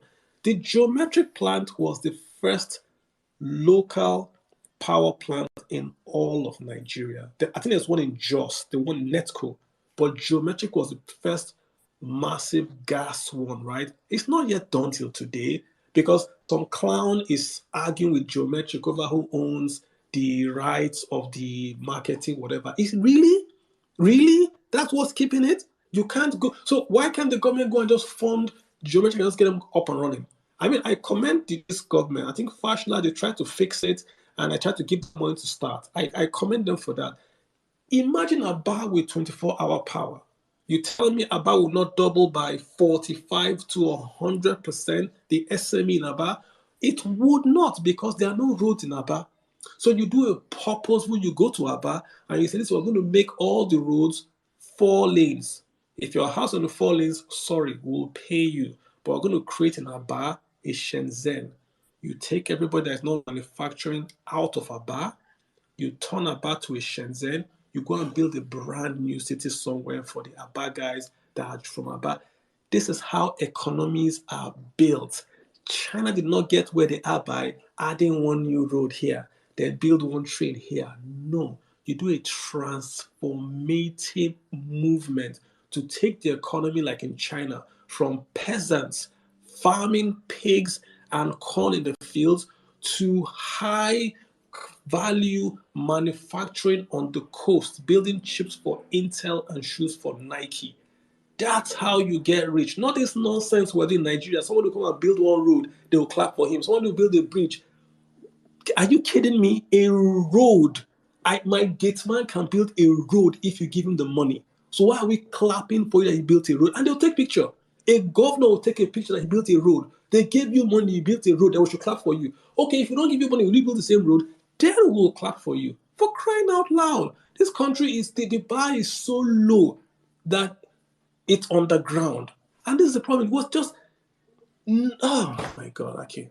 Let's, Femi, save The me. thing is, so the thing is this: all these things so all these things that we're saying at the moment, we should always caveat them that they've not gone through the political process, because once it gets to the political process, the usual retort This is, from you see, I people from caveated by saying if, that's why okay, I'm saying that this, okay, that be deliberate. If you yeah. get a president that can open his mind, Yeah. Another thing too is that the construction sector, especially residential construction oh sector, my is a God. big employment Aki, area. look at Because this. Aki, I yeah, spoke to the guys in Pen Up, that's the Pension Operators Forum, right?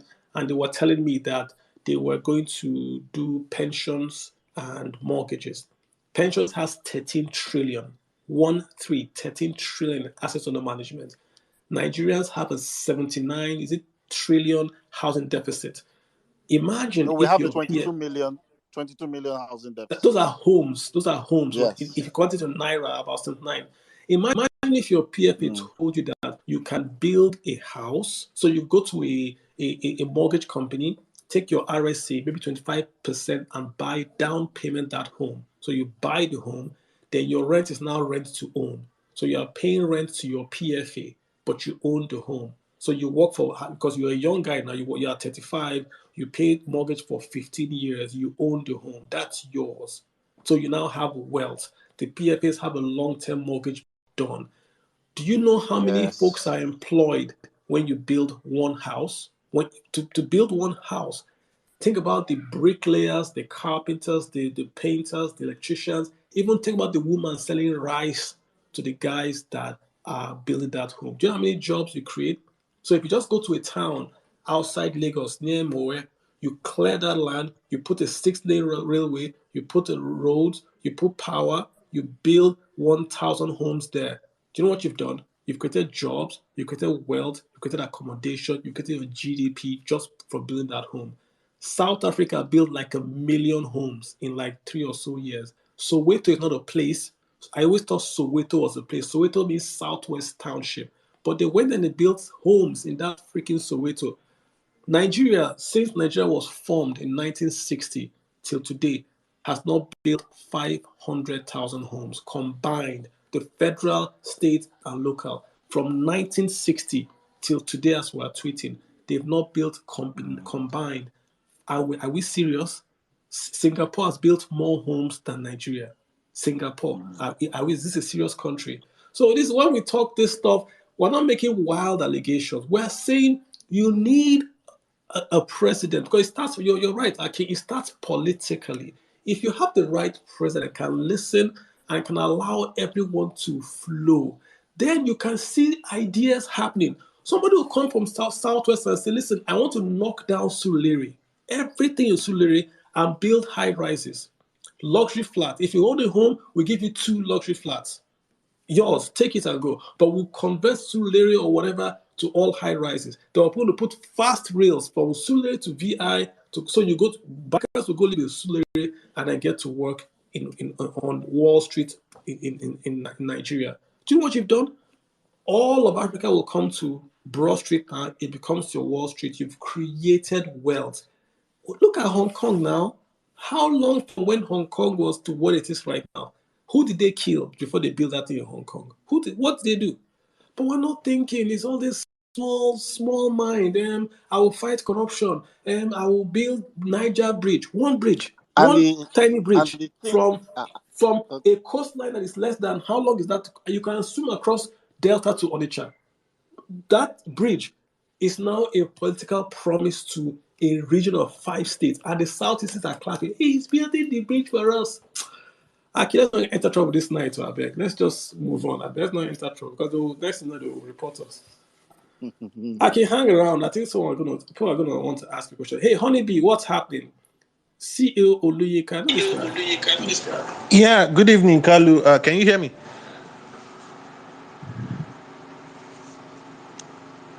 Can you hear me, Kalu? Yes, I can. Go ahead. Okay, good evening. Thank you for the opportunity.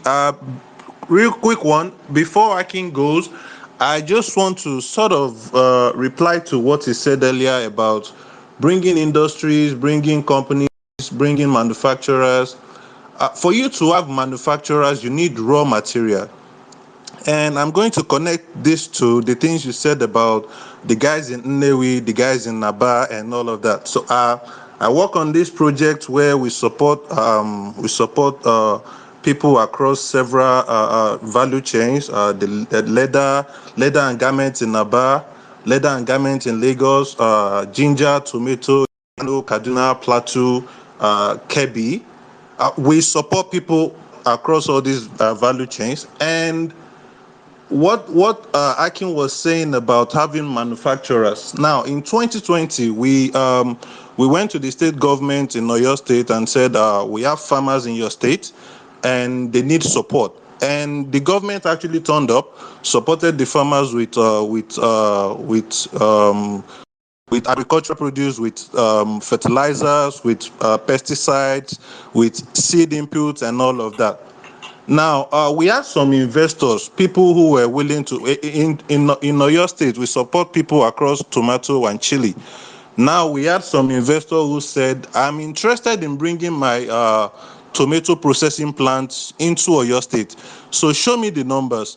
And we crushed our numbers. At the time, we had like 600 farmers that we were working with. And the state government said, can you add additional 400? Pick up the youth from the street, pick up anyone that is interested in farming. We are going to give them land, and you guys train them, and we are going to support them. And so we did. And so at the time we had 1,000 farmers, and we crushed the numbers. What these 1,000 farmers were going to produce for a cycle of tomato, which is about 3 to 4 months. The manufacturing, the plant will crush in 3 days. They will process in 3 days. Now, it doesn't make any economic sense for any processor or any manufacturer to bring a plant that is going to cost them like $3 million to put it somewhere, and it's going to work for 3 days in a whole 4 months, in a whole quarter. And the idea was, okay, so what if we can replicate this number across the entire Southwest? Say Ogun State also does fantastic in agriculture, Ekiti State, Osun State, and so on and so forth. And then the issue of infrastructure becomes a problem. We have farmers, we also have a lot of farmers in Ogun State. But the number one problem our farmers in Ogun State face is infrastructure. About 85% of them reported that their farm produce, between their farm and the market, they lose about 45% of their produce due to bad road, Hey, see, no I'm gonna infra. actually take you home. Sorry? I want you actually to take you home. Oh, okay, so long story short, you cannot have manufacturer come and put their money where the raw material is not certain, and you cannot have steady supply of raw material where the infrastructure is not there. That's that. Secondly, the one you said about the people in Nnewi, it's not just going to double the GDP. It's not just going to increase the GDP by 25 by 45%. I don't know when was the last time you went to Aba, but Aba is actually like, Aba is literally China. Some of these guys now take their produce out of Aba, send it to China, and then people import it back to Nigeria via Amazon, via Alibaba, and so on and so forth. And third, I think the number one problem we have is policy. I had someone asking about the Procurement Act. I think it makes no common sense if the Nigerian government is going to take the designing of logo of Nigerian Airways to Bahrain to pay $600,000, while we have a lot of designers walking the streets of Lagos. And then you want to tell me not to buy Gucci bag from abroad. It makes no common sense. You are doing it. You are importing PMS. Why can't I do the same with my money? That's my tax you are spending anyhow. So finally, I just want to ask a question. My question is going to sort of sound a bit simplistic, but it's I've been following your page for a while, and you've always talked about Nigeria having a weak currency as against US dollar. I just want to ask, is it not easier? Does it not make more sense to fight inflation rather than look for a weak currency? What do I mean by fight inflation? If I can get a dollar for say 100 naira to $1, and my $1 can buy me maybe a toothpaste, do I need to wait until dollar is 700 naira for me to still buy the same toothpaste? Why can't I just make sure that inflation stays at a very bearable rate, and whoever wants to come and invest their dollar in Nigerian economy, it doesn't matter if the rate is 700 or it's 100, as long as they can put in their $1,000, and at the end of their business they can recuperate their $1,000 with whatever profit they may gain, at a rate that will not make them lose their money. I don't know I if hear you you. get my question. I hear you. I mean, great points you've made so far. Let me have. Can you mute because there's a feedback? Let me. Okay, so great points you've made, right? The thing is, your other points are fantastic. Like I said, talking to Aki, we have to think big. Aba is already filled to capacity. Aba can do 5 or 10 times what it's doing, but it's a town. It's not an industrial city. So it's either they go build a brand new Aba, or they bulldoze the Aba that exists today and rebuild it. Build wide roads with large industrial complex where people can manufacture. Take all the residents of Aba either to a new place, or take all the SME guys out of Aba. Aba is too small for what it can do, right? So that's on Aba. On your question on inflation and exchange rate, remember that inflation really is the worst thing an economy can have. Central banks were created because of inflation. There's a song by Fela. Fela sang about a guy that wanted to buy a fan. The fan was 250. What did the guy do? The guy started to save and save and save. Every time that guy nearly bought the fan, government go add one new activity. So So the guy nearly bought the fan, but the government can't add second tier. What was that second tier? Second tier foreign exchange market. What happened? Dollar come expensive. Everything come expensive. But the guy didn't, he kept on saving. The day he finally got the 700 to go and buy the fan, alarm blew, and he never bought the fan. Fela was Nigeria's greatest economist because he would quote economics for you that everybody could understand. People don't know what he said in that song. That song has been the greatest explainer of inflation, purchasing power, supply, exchange economics I've ever seen. I'm writing a book on that song. Listen, if you want to fix inflation in Nigeria, forget about monetary policy, just increase supply. If you increase supply of the fan, the price of that fan would have fallen, and that guy would have bought his fan. There's no need to do foreign exchange markets, dollar up, dollar down. Who cares about dollar? In my village, everyone eats cassava. They grow cassava, they do gari. They don't care. They don't look at the exchange price of dollar before they price their cassava because they are not connected. Nigeria, you will sit in your store, but mama put to increase price of her rice. Why? Because dollar don't cost. But she's selling her father rice. In mama put there. So dollar, yes, impacts the cost of gas, cost of fuel that goes. But if you look at what we spend money on Nigeria, how much of it is tied to dollar? So there's this all dollar, dollar, dollar. Increase the supply. If you look at when they harvest onions in the north, it doesn't matter what dollar is. If onions are harvested in the north, onion price will crash in Nigeria. Same thing with corn. The day they do corn harvest, irrespective of dollar price, the corn price will crash. So the problem in Nigeria is not the exchange rate, but the supply, because we are low productivity. We are farming with rain. We are farming with cutlass and hoe, not with tractor. So one person's output is based on the muscle he has, not on his ability to drive a tractor. I go to farms in America. You go to Iowa, you see a family, one man, one woman, three kids. They are farming hundreds of hectares with combine harvesters. And they don't own those harvesters. Those guys come in, till the land, farm, and go. They just own the land. They buy high quality seeds, plant them. They use satellites to tell them when to water, when to plant. Guys come in there and harvest. Ohio, one family is growing more food than states in Nigeria. Why? Productivity. They don't, doesn't, so let's leave dollar alone. Focus on inflation to get productivity. So when you boost supply, prices fall. Focus on that, right? Buy tractor, give farmers. Buy seeds, give farmers. Buy fertilizer, give farmers. Then blow up the damn bandit so the farmers can farm in peace now.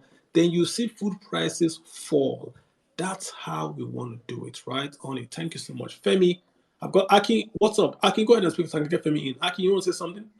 Okay, so yes, I'd agree that we need to improve supply. Um, the the solution that the previous speaker talked about, Honey talked about, in terms of increasing interest rate, I think we need to really be careful with that, Yeah, because I agree. there's a degree to which you increase interest rates that you definitely start to slow down the economy remarkably, especially sectors of the economy that are very interest rate sensitive. So things like construction, a lot of construction that you see happening generally tend to be a lot of people borrowing huge amounts of money, True. and they're very, very interest rate sensitive. True. Yeah, so you have to really be careful about that. On the other hand, though, the example you're giving about how people just increase of other rice prices and all of that, it ties into this concept of inflation expectations. I think the central bank really has to tamp down on inflation expectations. Inflation expectations so inflation expectation in the sense that consumers, businesses, producers have come to now expect a certain price increase every year. So That is true. whether their cost price has increased or not, they'll just be marking it up at a certain percentage every year. I think the central bank has to find a way of tamping down on that inflation expectation. And I'll have to say, I have to give it to the National Assembly with this bill that they are pushing through the National Assembly about banning the CBN governor from ever running for political office Oh my while God. on seat. I Guys think are it really triggering me. You are helps. triggering me, Aki. You are triggering Like me. it really helps because it means that if you're there, you're not gunning for a political seat either in your home state or the national office. And inflation expectation has to also reduce because if you keep on having high inflation expectations that is ingrained in the economy, you start to find situations where certain things that should not be so expensive are just unnecessarily expensive Yeah. because people just expect that prices will increase at 12%. We Yeah. should think about this. Price rises of 12% per annum means that every 6 years or so, the general price level in the economy doubles. Which is Price disgrace. rises of about 15% per annum means that in about 4 to 5 years, general price level doubles. These things are not sustainable. People's wages are not increasing at double digits figures every single year to be able to keep up with inflation. And so that will affect a lot of MSMEs that are dealing with FMCG goods and all of that. Because when things are increasing at such high rates, people's purchasing power is reduced, and several other sectors in the economy start to get affected because consumption drops. Yeah, I hear you, So I Femi. I think hear you, it's Aki. a very I mean, delicate balance that needs to be played in that case. I hear you. Completely agree. Let me get Femi. Femi, what's up, man? Let me have you guys do a minute if you don't mind. Femi, what's up?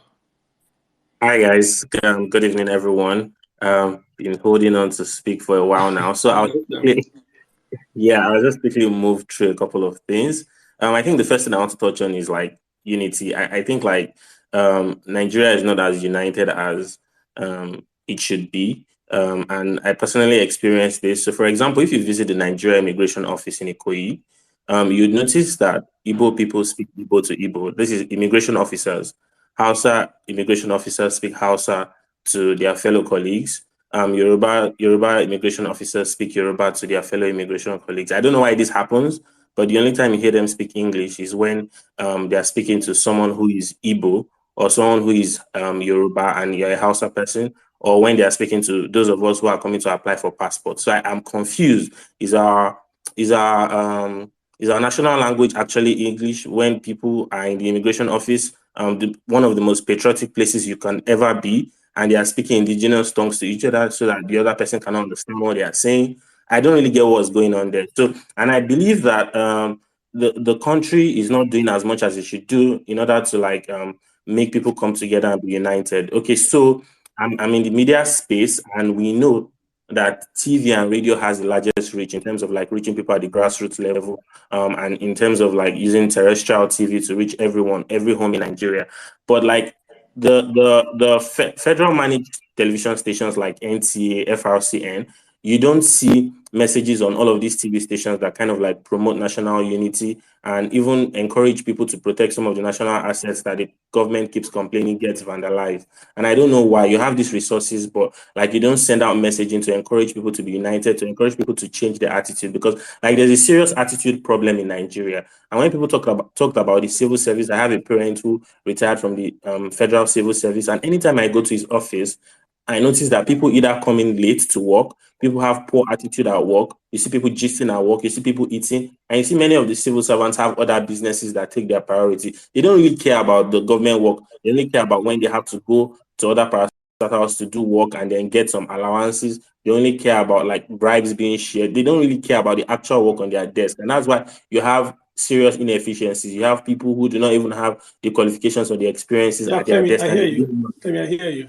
Yeah. okay, so that's one. Let me quickly move to the other. Another That's thing is one. on okay, yes, so I'll move quickly. Education and knowledge transfer. So we've talked about like not allowing the children of the elites go to other countries. While I may not say okay, we should stop them, whatever, but like what about knowledge or technology transfer? A lot of people go abroad to study, but there's no knowledge or technology transfer. This is 2022, and Nigeria cannot make its own smartphone. Okay, let's say you cannot even transfer knowledge. Yeah, look at India and Xiaomi that produces Redmi phones.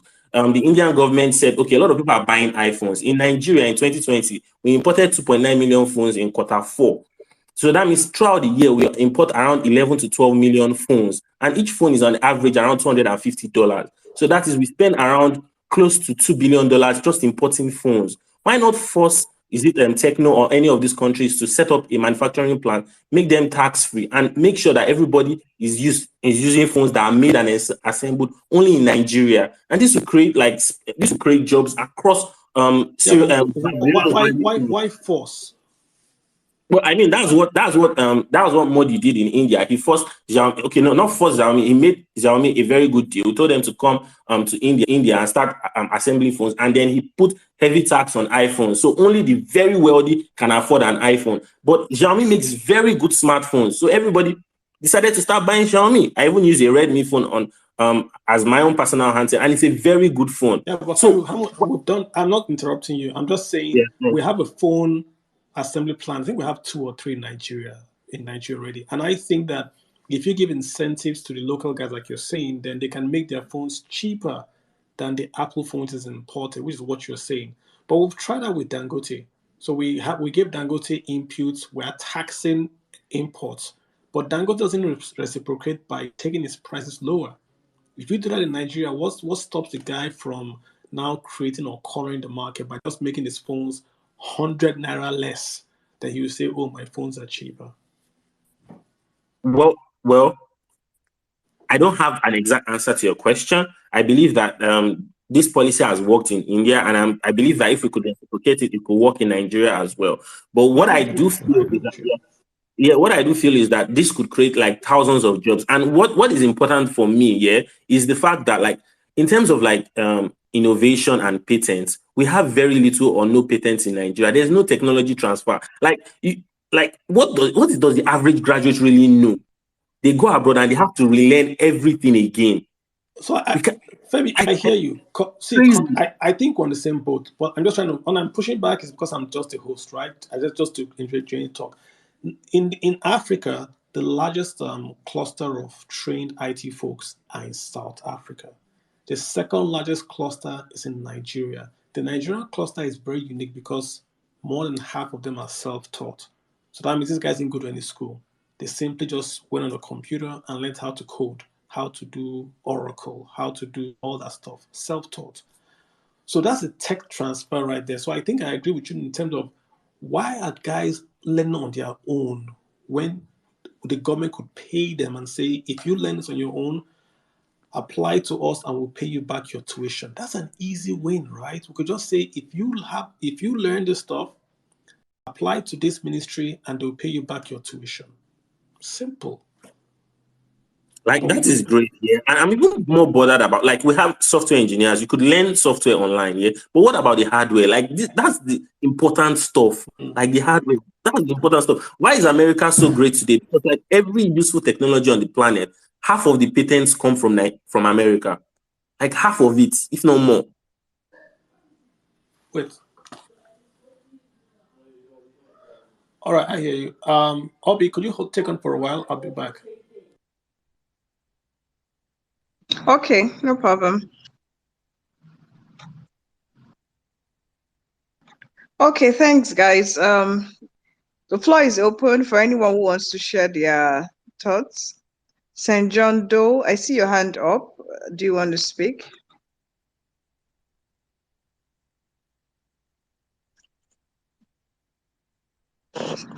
The mage.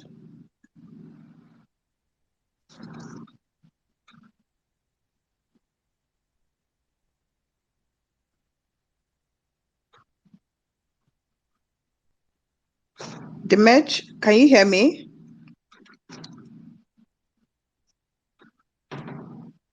Okay. While we're waiting for Carlos to get back on the show, so let's. I think I just want to also talk about a few things that a few people have mentioned earlier. We need to. I believe we need to start critically evaluating some of the policies and the strategic plans of each of the presidential aspirants. I wouldn't come out, of course, here to say who I'm campaigning for. But I think we need to start evaluating some of their policies and knowing how do we break this down? How do we break this down for the layman, people in the grassroots, people who are out there who don't understand how these things impacts them, how this thing affects them at the end of the day?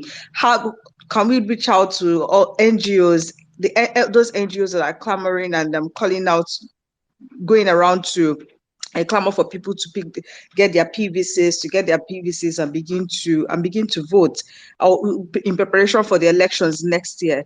How can we get things right by getting these people at the grassroots who they are of course going to give just 5,000 naira, maybe one small, not even up to a quarter bag of rice, and they just swing them over and get them to put their thumbprint or where they want them to put it. How do we get them to understand the impact of this? I know one of the speaker had mentioned earlier, one of the lady had mentioned, of course, how we need to get people to understand. She had spoken to a woman in the market, and the woman had said, "Oh no, she's just getting the PVC just for her to hold the card in case she needs it for any reason, maybe be to open an account or do something." But we need to understand that our PVC is actually a tool for us to be able to make this country better, and of course, it's also that tool for us to be able to vote the right person to help and get the right person in the 2023 elections. So we need to understand our far-reaching effect of our actions and what we do, the decisions we take, and how this does translate to Kalu, you're back. How this does translate back to, at the end of the day, the general public. Like Kalu said earlier, see, we don't all shop in different markets. We all go to the same markets. We all go to, our children probably goes to the same schools. The price of food here in Lagos is not different even if it is different from the price of food items in Ogun State. It's probably maybe by a fraction of maybe 50 naira, 100 naira, or even worst case scenario, 200 naira. So the difference is not there. We are all facing the economic crunch. I don't know if there's a miracle that is happening for you, but there's no miracle happening for me. So we have to get things right. And getting those things right means that we have to get our PVCs and make the right decision next year to put in credible leaders, people who have put the right policies and just have the right policies, and not just they're going to put it, but they're going to walk that talk at the end of the day. I think we have Maranatha is back. Maranatha is okay. So Maranatha, what's go up? ahead. Hi, hi, Obi. So just piggyback on, I'm going to piggyback on just what you've said and the closing remarks that the last speaker, Femi, talked about. And I think I put a reply to what he had said because I was agreeing with a lot of what he said. We have an agency in Nigeria called the National Orientation Agency, one of the most useless agencies I've ever had to interface with in my life. This agency, at least, they are domiciled in every local government. So let's say they have 774 local government offices across the country. And in some states, they even have, like on the ward levels, they have representatives at the ward levels. With all this thing of information dissemination to the grassroots, and these are the guys that are supposed to be championing that cause, right? So I know some days back and we're talking about the same agency, and somebody said, well, just like the news agency of Nigeria, these agencies have all been polarized, they're all partisan and that sort of thing. But because I heard you mention things like the NGOs and all, leveraging on what the NGOs are doing, which is a good thing, because I think going into an election year, every NGO, regardless of which sector of the government or which sector of policy you're working in, be it health, economy, whatever, it's an election year. So at least your outreaches or whatever you're doing should incorporate some part of voter registration, voter education, and what have you, because whoever comes into power comes when we ultimately impact your work, right, as a non-governmental organization.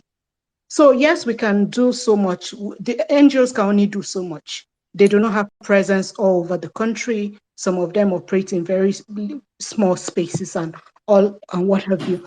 Don't worry. But we need to hold the NOA accountable for this thing. Those guys are, sorry, but those guys are going to work for the government in power.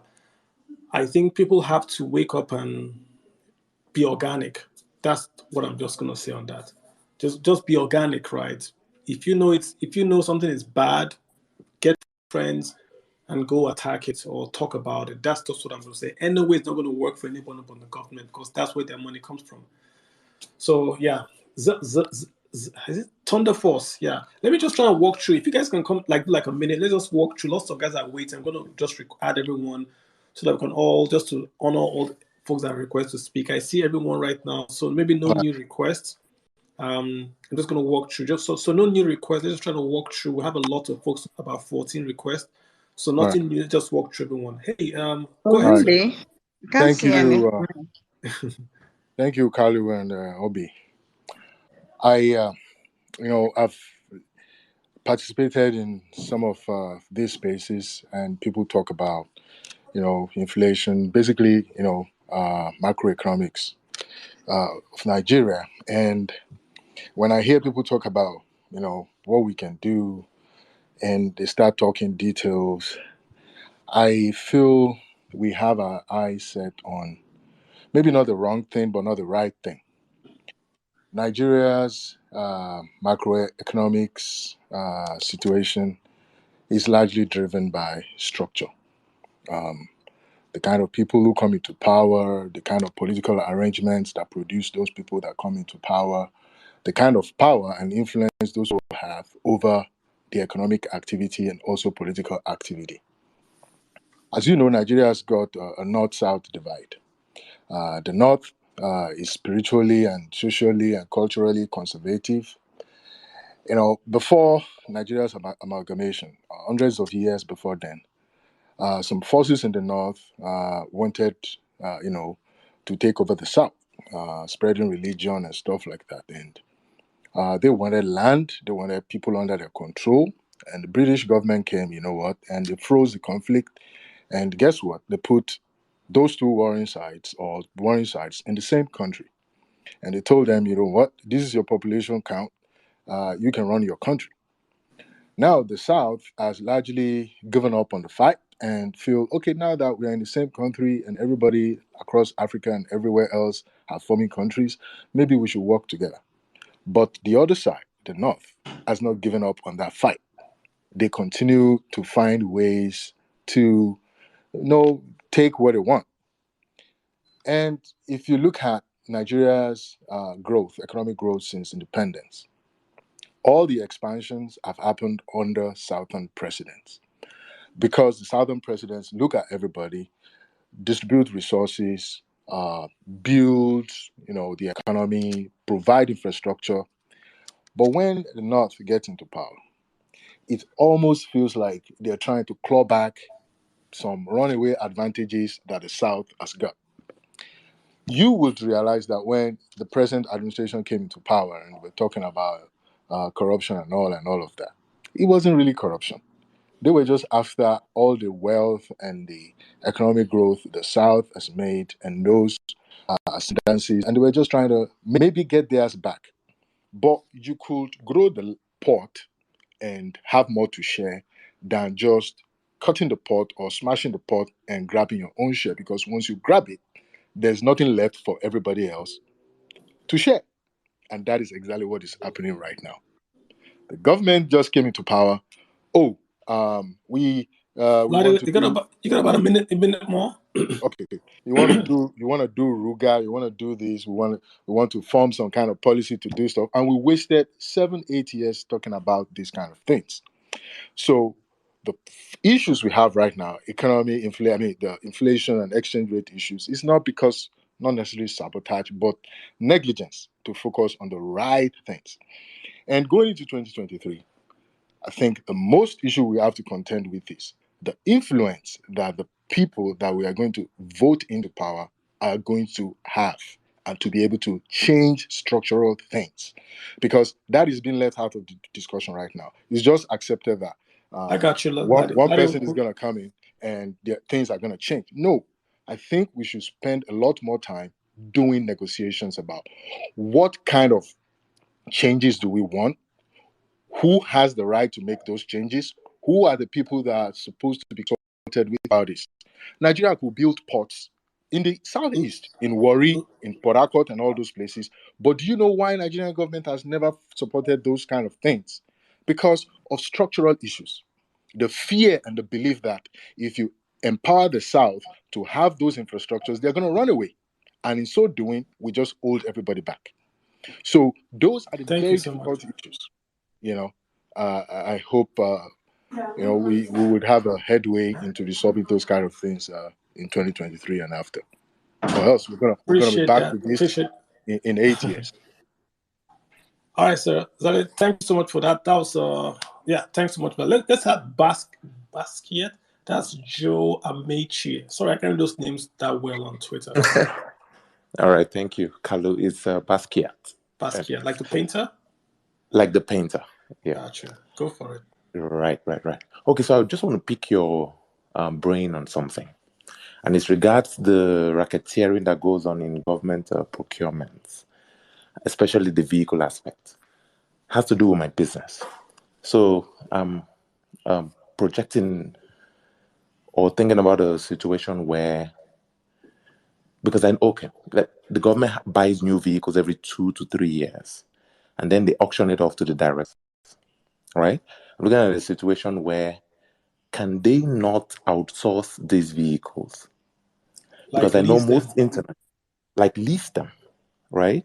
And it helps with all the upfront cost of paying for each new vehicle, the fueling, the maintenance, paying for drivers' salaries and pension, health insurance, all of those. Then also, you've gone off Basquiat. So I mean, the simple answer to your query is that they can, but why would they? This other way allows them to get money faster. Oh, Bassinger did the monetization. So yeah, you've dropped off Basquiat. Maybe let me get St. John. Hey, St. John, come on. St. John, hi.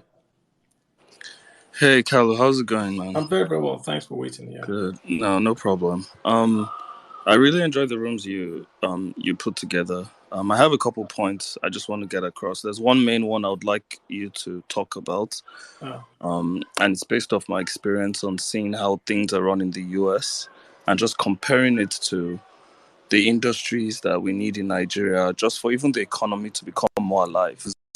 At the end of the day, the economy is a tool that the government is supposed to manage, and they're supposed to use that to sort of help the country and help the people. Yeah.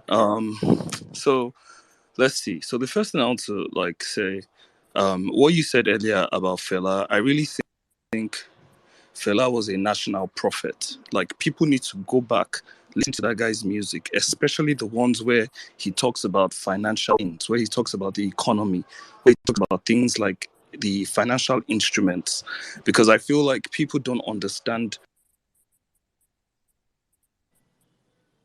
and really, Kalu, like, I know what you're trying to do. I'm happy, like, I'm seeing progress, but I'm not going to lie to you. Like, I think to create the cultural to build, like the change that you're fighting for, you need a vacuum. You need a vacuum to create that change. And what I mean by vacuum is like a closed control space with the right people, with the right resources, with the right everything. And that is, in this climate, it's extremely hard. Hey, St. John, to do. Your service is breaking in here. If you have a question, you want to ask it very quickly. You're breaking up here. Oh, okay. Yeah. So I mean, I've got to the question parts now. So basically, we talked about unity. They say unity is a problem in Nigeria. Yes, I agree, but can money fix that unity problem? Is there a way we can use money to fix the unity and bring people together in Nigeria? I think that's how we should start thinking. Let's think of solutions where we can use money to fix that unity problem we have. Because money is just, well, right now, we always use it to divide. We use it to we use it to feed the division. So let's try and think of ways we can use money to fix, like money to fix the unity problem. And my main question to you was, I want to ask you, what is the insurance industry like in Nigeria? what is the insurance industry like in terms of, because in the US it's one of the main industries that keeps their economies alive, insurance on its own. So what is that like in Nigeria? Is the government invested in it? Is it privately owned? And how does money move through the insurance industry? Yeah. So yes, let me just your point about using money to do unity is very, very interesting. That's what Switzerland did, right? Switzerland is a country with the French, Italians, Germans used to fight a lot, and they had this interesting political model where they have rotational presidency, where everyone gets to be in power, so no one can boss anyone, and it's worked for them. So maybe we should go copy the Swiss political model, have every zone be president. So we take away this nonsense of it's my turn to rule. Everyone will rule. When it's your turn, you do what you want to do, but everyone's going to be there, right? So maybe that's something we should look at.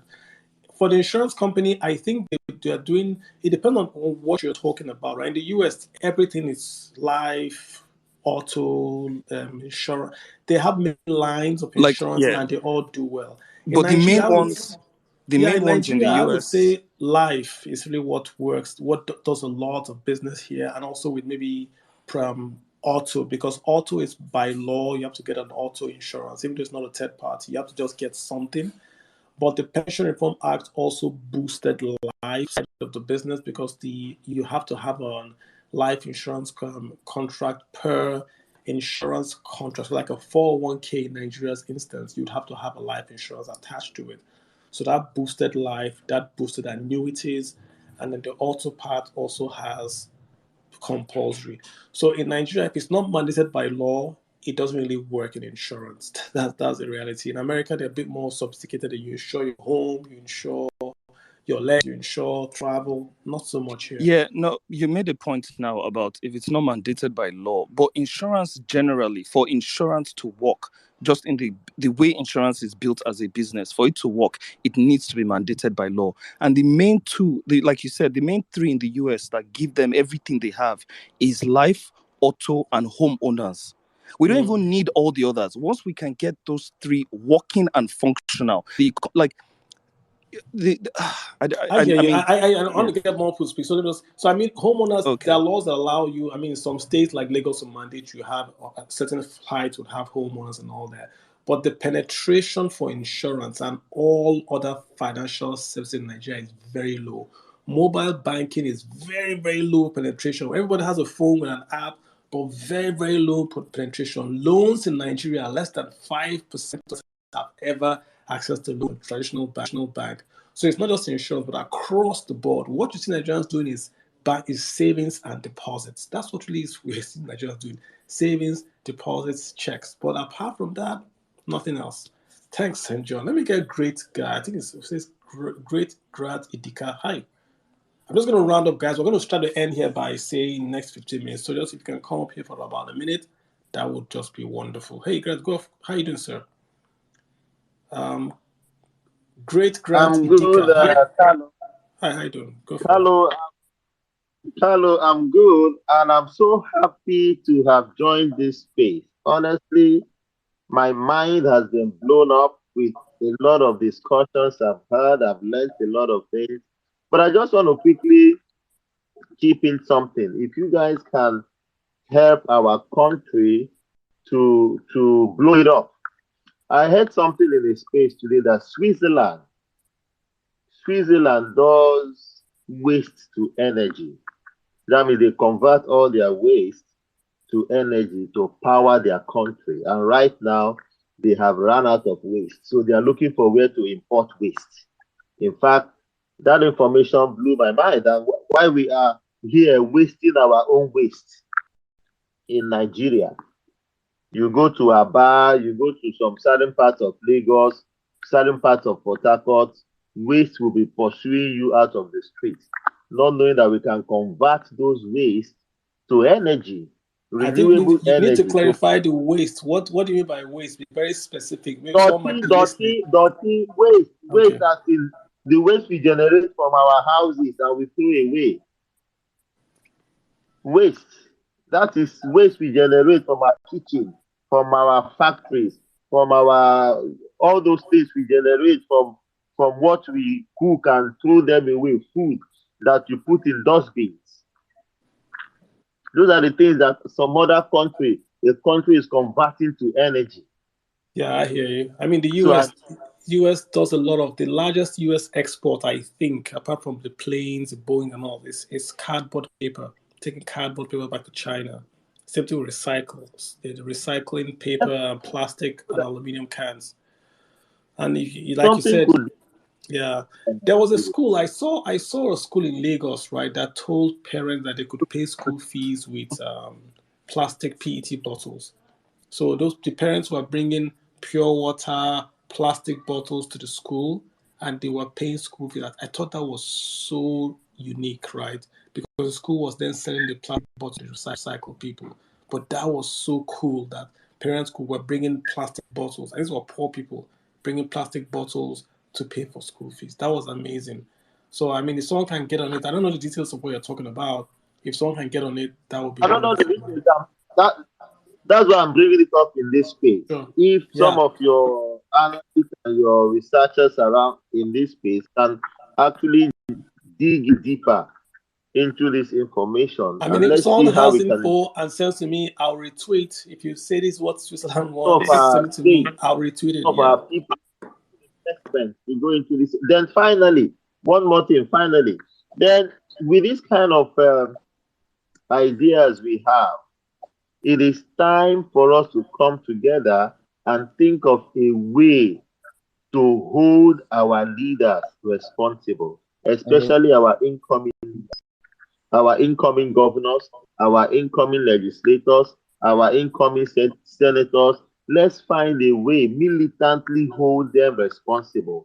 The first 1 year, if we are not seeing them do anything, improving infrastructure, improving our revenue, that's improving the lives of the people. Let's find a way to drag them, not just online. If possible, drag them by all means.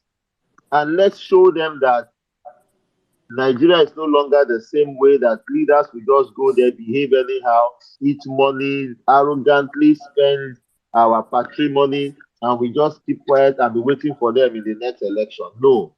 This time, if we can come together, devise a means, devise a way, raise up NGOs that can monitor them, that can push them, monitor them, ask them questions, begin to, just like we have been too quiet.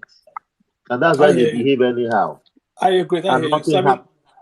great. I hear you, man. I hear you. I saw someone sent me a DM right now for a guy that does This is not renewable a energy. concept.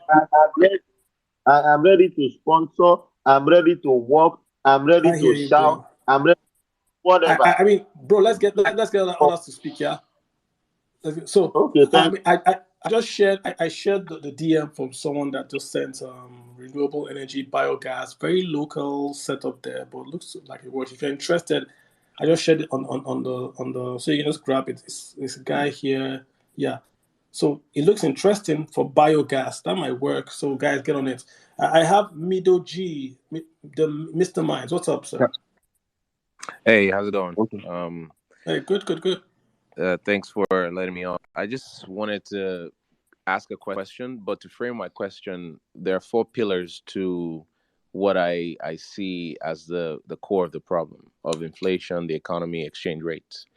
Now, these four concepts I have learned from reading Darren Acemoglu, who wrote Why Nations Fail, Tom Burgess, who wrote The Looting Machine, and then Paulo Freire, who wrote Pedagogy of the Oppressed.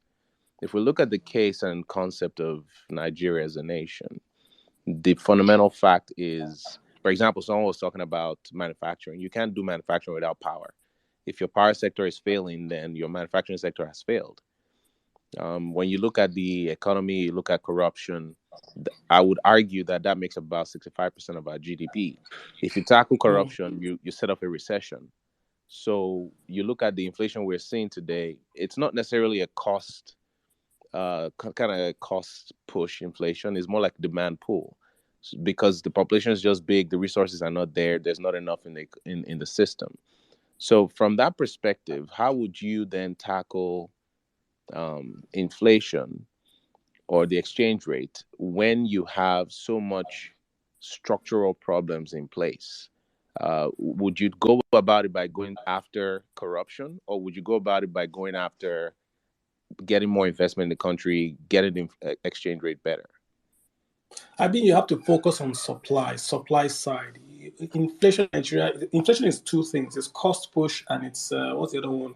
Demand pull, right? Which means it's either there's too much money chasing too few goods, or it is too few goods coming into the marketplace, then prices go up. It's either those two things. Nigeria is both of them.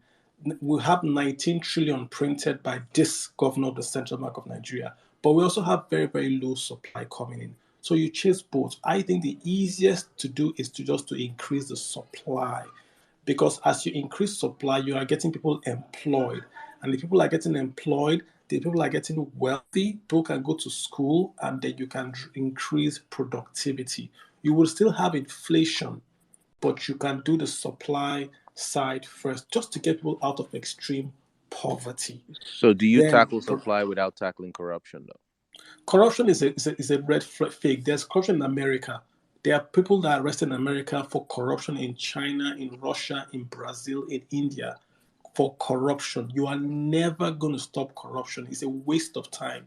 You I need to agree. focus on growing jobs. Corruption will die with productivity. In America, you can't steal, not because they are nice or they are honest, but because you can't put in the bank. So Okay, when you have people, when the police earn enough, you can't bribe them, then they that can makes arrest sense. you. That makes sense. Focus on wealth, leave corruption alone. It will take care of itself. All this, I'm going to fight corruption, is a waste of 7 years. We've wasted 7 years. You don't fight corrupt people, you fight corrupt systems. You build Mm. systems that fight corruption for you. That's what I'll say, man. But how much of our GDP do you think is corruption driven in I mean, Nigeria? what you're trying to say is that the government's budget is then taken to private pockets and is then spent privately. I think you have a Exactly. point there. If you look at many states in Nigeria, let me give you a real example. I used to work in an investment bank in Lagos, and a particular stock, very expensive stock, Nestle and Guinness, were going up in price every single day. We were like, what the heck? The PE is high, every day to go up in price. Every day it goes up in price. It didn't make any sense. Later on, we found out that the IG of police had stolen money and given it to a stockbroker, and the stockbroker was buying shares for the IG of police every single day. He didn't care about PE, he didn't care about fundamentals, just buy me Nestle and Guinness. So the prices went up. So that answers your question that anytime the federal government releases a budget, what happens to the dollar? It goes up. Why is dollar going up today? Politics. Folks are buying dollars and all that kind of nonsense. So but the problem with Nigeria's corruption, if I could use that point, is that our corruption is not building roads and factories.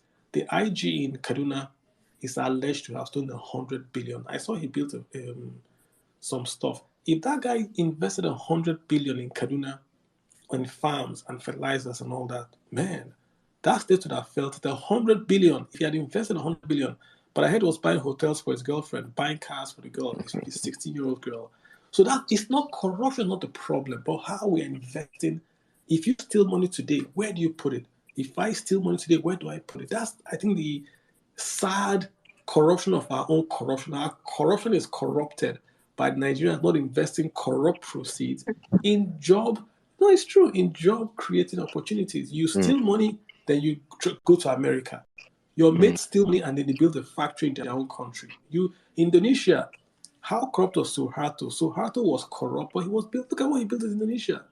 We were corrupt and we bought mansions over the world. Our corruption is corrupted. That's what I'll say. I absolutely agree with you, and I think that concept of keeping the money inside the system, that's why China flourishes, South right? Because Korea, the general took over in South Korea, the military dictator in South Korea, and he gave 2 years. He said, if you bring any money back to South Korea, I give you amnesty. I don't care where you got it from. He was a bad guy. He said, bring it back to South Korea. If you bring it back, no questions asked, as long as you invest it. Hyundai, Samsung, all those what they call cherry balls, what they call them. That's where they got their starts from. That's where they got that big capital infusion from, i.e. that the money came back and was invested. And that guy then told Samsung, go and build me 2 ships. And I wrote a whole story on it. How he just went to Samsung and says, go and build me 2 ships. And Samsung went to London, learned how to build ships, and in 6 years or so, they had the big shipping yard in South Korea. Go read the story. It's a true story. He's told them, bring the money back. I don't care how you, if you bring it back within 2 years, I will not probe you, but you must invest it in South Korea. So we've got to be smart, man. We're not angels Let here. me let me hold while you're still on the mic, right? With yes, corruption, but let me pivot the question and also say you're talking manufacturing, and Femi talked extensively about why we can't make our phones and things like that.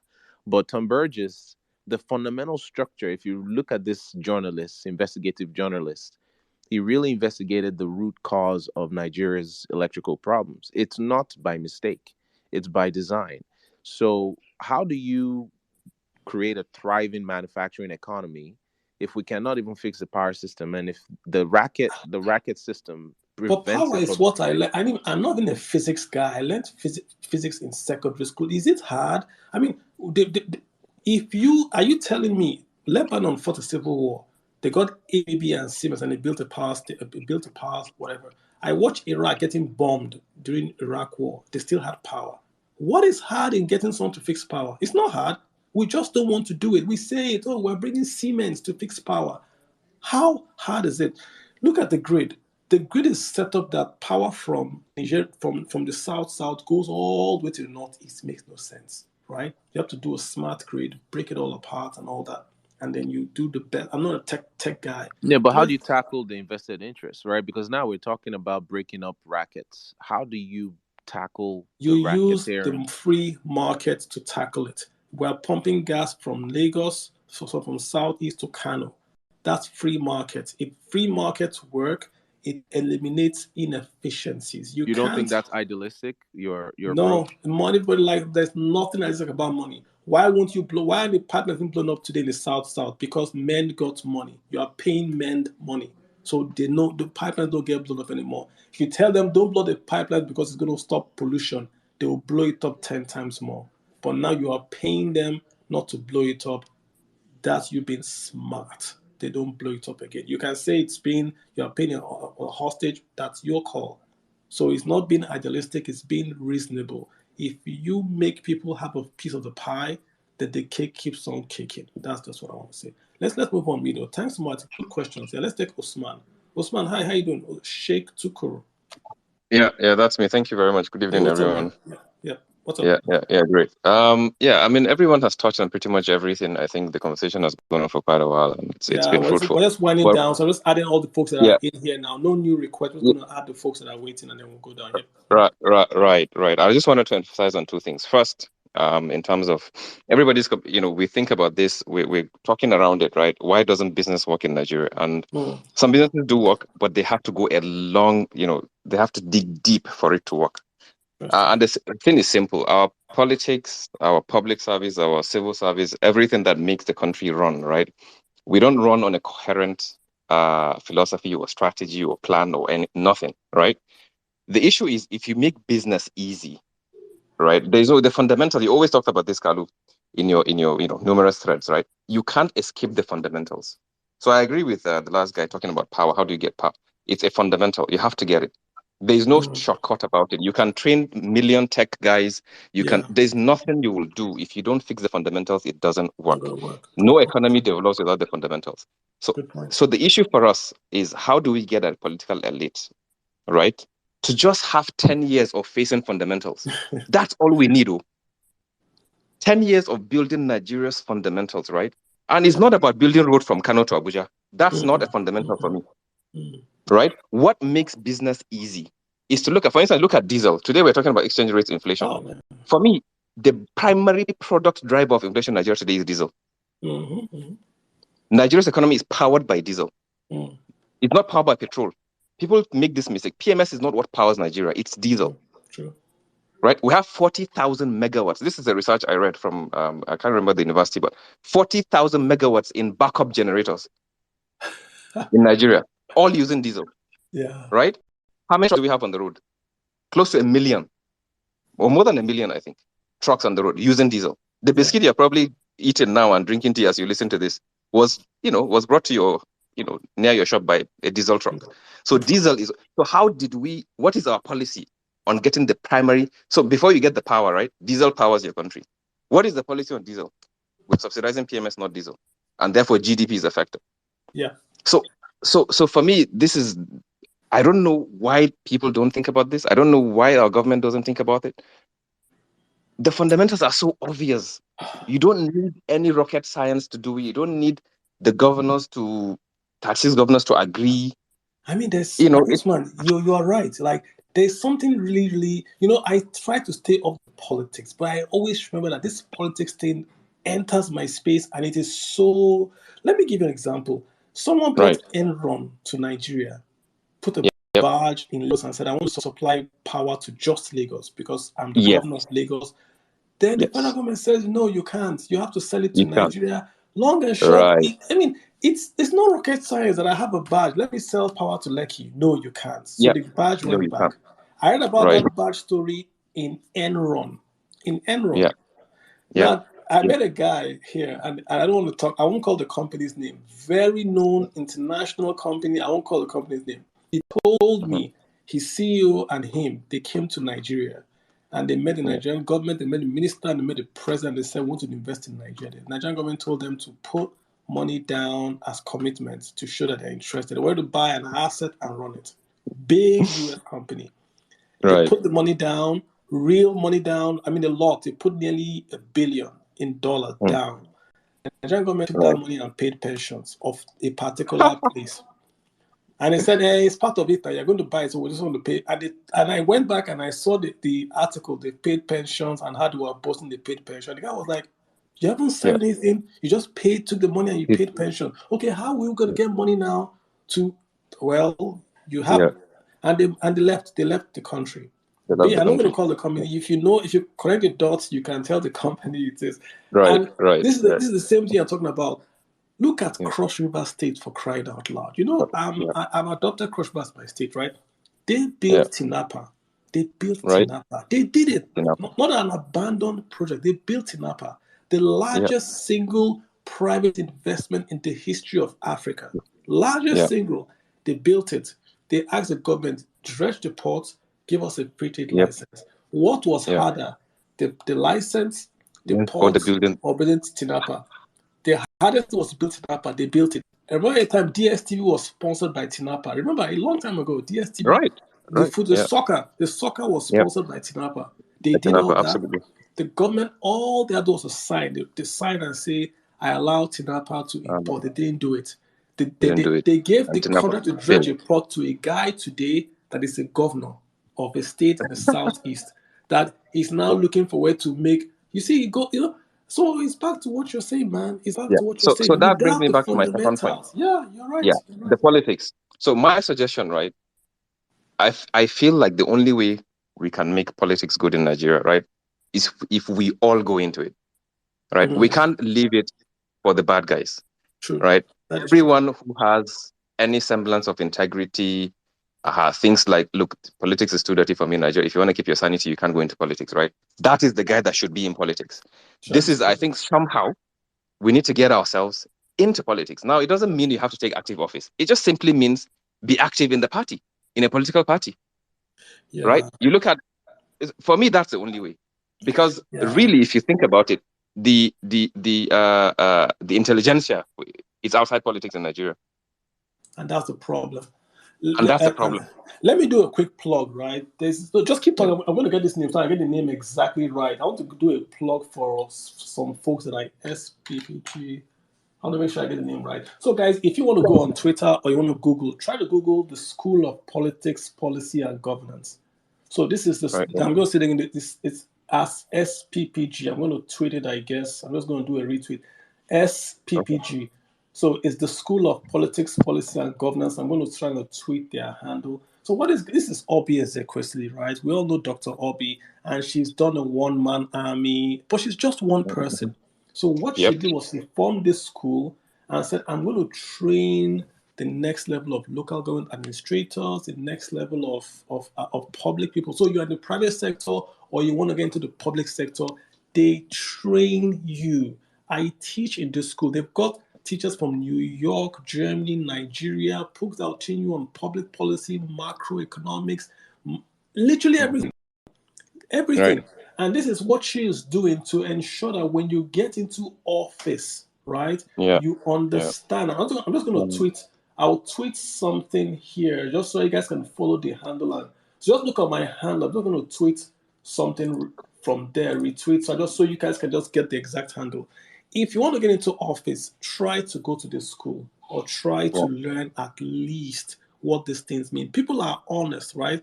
I know Yeah. many folks that I quote unquote mentor that are in government today, and they ask me Yep. questions. I'm like, oh my God, you don't know what this means? They'll send me a Yeah. document, I'm like, Carl, what does this document mean? In my mind, I'll be Yeah. like, are you freaking kidding me? Serious. You don't understand what this document means and you want to Yeah. sign it? And I'm not kidding you. I'm not going to mention anyone to embarrass anyone. People will come and say, give me a policy paper for 1, 2, and 3. And I say, do Yeah. this. And the guy's like, why should I do that? If I do that, I say, but you asked this is what you asked. The guy's like, Yeah. I asked for this. Yes, this is what you asked for. Yeah. This is the policy to do. Yeah. Learn, guys. So we got to, this is what she's doing. And it goes to your point. We don't all have to be commissioner or No. president. We Yeah. can just be support staff. This Twitter space I do is part of my support. I am thinking Yeah. seriously one day of just talking only policy. Okay, I'm going to vote for this person. Let's go and vote for this person. I'll do it at the Yeah. very end, very, very end. Yeah. But guys, I Yeah. tweeted the School of Politics, Policy, and Governance. Try to at least, if you can't get in, because you need to be sponsored to get in, try to at least see what they are doing. I just tweeted it, guys. Thanks Yeah. for, I think Obi put it there. So, I mean, this is just one person's contribution. Many people are doing stuff like this, right? Try Yeah. to get Yeah. in. Don't, like Usman is saying, don't say it's not my politics. It's your kids in Nigeria now. It's your people getting Exactly. kidnapped. It's your people paying for generator. Usman, Absolutely. thanks, man. Thanks, man. You're welcome. Tochi, let's have Bob Jerry. Hey, Bob Jerry, what's up? Ogundima. Yeah. Bob Jerry, hi, what's Uh, up? yeah, good evening. Good How you evening, doing? Kalu. What's up? I'm cool. I'm Yeah. cool. Mine is, this your space is like a PhD class. So definitely you see wide range of topics. People just dissect every, come with your questions. They make sure that everything is answered before it's even got to your turn. Nice job.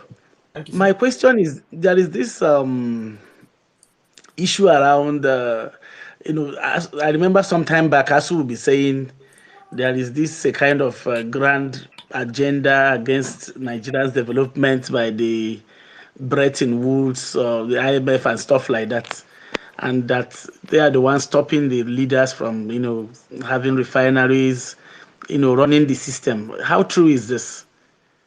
It's all fiction. There's nothing IMF, World Bank conspiracy against Nigeria. Nothing at all. People think you go to IMF, you go to World Bank, they don't come to you. So, and you go to them because you can no longer pay export. And they tell you, well, you want us to lend money to you, do this, this, and this. The same way a bank will give you conditions before they lend you money. He that is a beggar is a slave to the lender. It's in the Bible. But go ahead, sir. Yeah. All right. So basically, it's some of the things people use to justify. For example, up here in the north, you see people use that as justification for ineptitude and lack of performance by the current administration. So they say, look, it's not his fault. His hands are tied and stuff like that. And another thing I also want to talk about is the issue of the CBN governor. When this administration came into being, the man was just lame duck there for 6 months, no ministers, nothing. So the CBN governor, I think that was when he gathered his powers. He became, a CBN doing the monetary policy, doing the fiscal policies at the same time. He was the one running the whole show and the rest of it.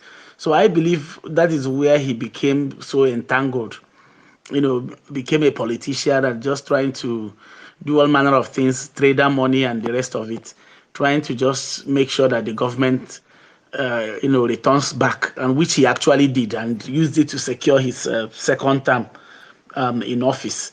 So I believe that the 6 months that the administration stayed without, functioning minister of finance, no coordinating minister of economy, no economic plan, no policy, nothing.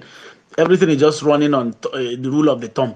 So CBN will wake up and begin to tell you, we are banning this, we are banning that, closing this. I think, is that how CBN are run? For example, maybe losing the likes of Alan Greenspan of US and the rest, And Quick from your question, experience, quick answer, no. That's that the CBN governors, if they talk, you don't understand what they're saying. It's on purpose.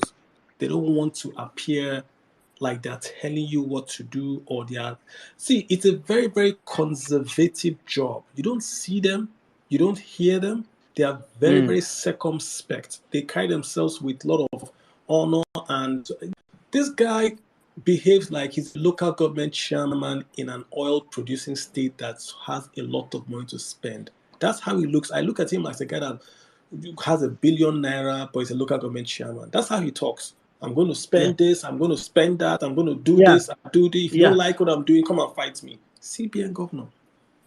I'm Unbelievable. telling you, for me, even me, I know that with my little, knowledge of macroeconomics and the rest, I know that is not how it's supposed to be. Even the CBN Act, I don't think does in any way empowers him to, begin to dish out, policies not around monetary, not around inflation, not around, dish out, fiscal policies, The job political of this, policies. the job, let me just remind folks listening, the job of the central bank, of all central banks in the world, is just one, is to fight inflation. All of them have that job. In the US, for instance, the central bank governors has the job of inflation and full employment, which means that their job is to get people employed, to pass policies that will allow the country keep on employing. That's in the US. In Nigeria, it is mainly price stability, which is inflation. But we added our own exchange rate managed policy. But Exchange, all that yeah. is secondary. His main job is price stability. So the job of the Central Bank of Nigeria is to ensure stability. They did not say it shouldn't go up or down, but stability. Has prices been stable? Even the cost of him buying his form. How much did he buy APC form now? How much was it 4 years ago? Let him answer. Okay, thank you very much. Let me give other people opportunity. Maybe some other time we'll continue. Thank you, Bob. I Thank you very appreciate much. that. Yeah. Thank And let me you. have, Thank you. you're welcome. Tochi, hi, how you doing? Go for it, sir. Hi, Kalu. Hi, Tochi, thanks everybody. for waiting. Yeah. Mhm. Yeah, thanks for the opportunity. So I want to look at it from another angle. We are talking Nigeria economy, right? And I see everybody has been speaking government politics, government politics. But I discovered that nobody is really talking about the other option. It's not a totality option, but it's an option, which is technology, right? Technology is a power on its own. So I came up with a suggestion, which is actually driving what I am building. One, our business economy operates on no system. No single system. Anybody wakes up today, he decides what happens, he has a vision, he decides what happens. There's no system on how, businesses are run, how it is built. Data is not really real time, so people just assume before you finish your budgeting and all that, a whole lot of digits has changed. So I saw there's a need for us to use technology to build a system. And this is the idea of the system. If we can build something similar to what the Social Security represents in the US, in which we can identify people from where they live, which basically will also solve the problem for any business on reaching its customer. One, we can easily be able to use the population of the country, right, to drive economic growth with or not totally without the government, but at least it will give us an edge over the government. That's one aspect. Secondly, it will also begin to help every single business know exactly what he needs to invest in. We've been talking about power. I heard somebody talk about unity. I've heard people talk about power. But in Lagos State, the Amen Estate has been running for many years on their own power. They are currently building another huge estate around Ibeju, Alaro Estate, which is also going to be powered on its own. Indomie, the group company that runs Indomie, runs on his own power. I heard Dangote also runs on his own power. So it's also possible, in my thinking, I see a whole lot of estates coming up.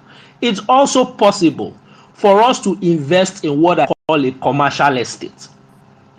A commercial estate built for one purpose. I was speaking to one of my family friend in Shell, and I was asking her, why is Shell not thinking of providing gas so that different clusters can be able to power themselves? At least that is not against the Nigerian law. And she said they are already working on something like that. So meaning it is possible for us to have a large acre of land, power that acre of land, and then create a commercial system within that particular area to be able to drive off production. Now, this can be possible by a driven people system where there is a system that also identifies everybody in the system. And that is what we are trying to build at the moment. I feel we are focusing so much on our government politics without even seeing the fact that if we can also build a system as a people, a driven people system as a people, we can also use that power we generate to also change what is happening at politics level. Right? It's difficult for us because every individual is trying to do his own thing, talk to Tochi, government, shout and I hear shout. you. I hear you. Let me ask you a question. It's Okay. suboptimal. Yeah, I'm not an engineer, but it's suboptimal for one estate to power, for Dangote to power. It's suboptimal. I think the way it works is the more power you generate, then the cost per power falls. I mean, not everyone can live in Amen, right? I mean, Abuja, Nikonoga then was powered by generators in big containers, but it's suboptimal Mm-hmm. now. Why can't PATN work?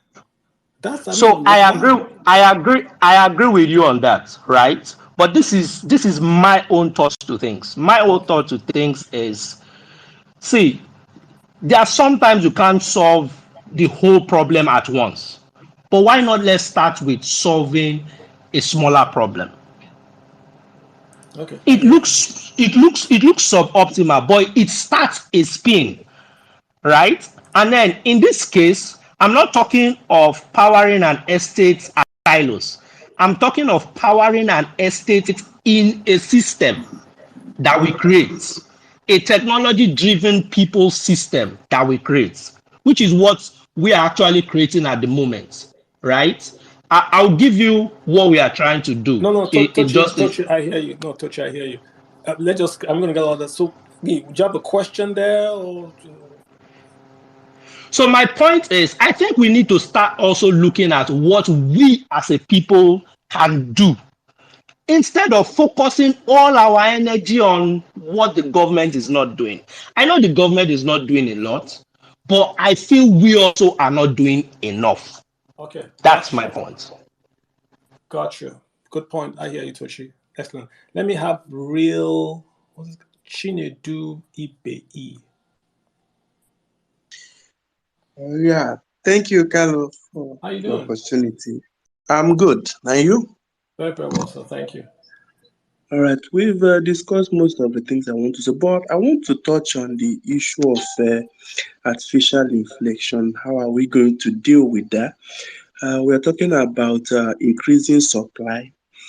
For instance, this season is the season of sweet potatoes, but I went to the market today. The price has doubled by almost 100%. And I tried to ask the woman, what is the problem? She said, didn't you hear that the dollar is rising? I said, how? How does dollar affect sweet potato that will get down here and all those things? So I don't know. I think people are also contributing. How do we deal with this kind of artificial inflation? Then the next question is on the issue of taxation. Since we started talking about, let me say, since this week, everywhere people are talking about taxation. The government is not taxing enough. We need to tax people more to raise money. I don't know why. I think that too much taxation will scare off investors, and it still boils down to the same thing, because when the investors invest, they employ more people. Is it do we still believe that increasing taxes or more taxation will solve the inflation problem? Thank you. Yeah, so quick question. Let's talk about your issue with the sweet potato guys. It's just a supply issue. Let me use America as an example. When there's Christmas or Thanksgiving in America, everybody buys turkeys in America during Thanksgiving. Everybody buys turkey. The price of turkey in America doesn't go up. It's not because they are better Christians that they don't want to make profit during Christmas. So you can't increase your price. If you increase your price in Walmart, the guys in Target will reduce their price and you lose customers. So everyone's price is designed to at least make them to sell. In Nigeria, it's the opposite. During Christmas, during Salah, the price of rams, the price of chickens go up. Why? Because there's not enough supply of rams and chickens. If there were lots of rams everywhere and everyone could buy, the price of ram will start to fall. Because then, if you don't sell your ram cheap, nope, then somebody will go next door and buy ram. That's the point. It's pure economics. The lady telling you that she can't reduce her price of sweet potato because of dollar knows there is no supply, that you have no choice but to buy from her. So Mm. she jacks up her price, then tells you it is because of dollar, and you can't argue. Well, the dollar is up.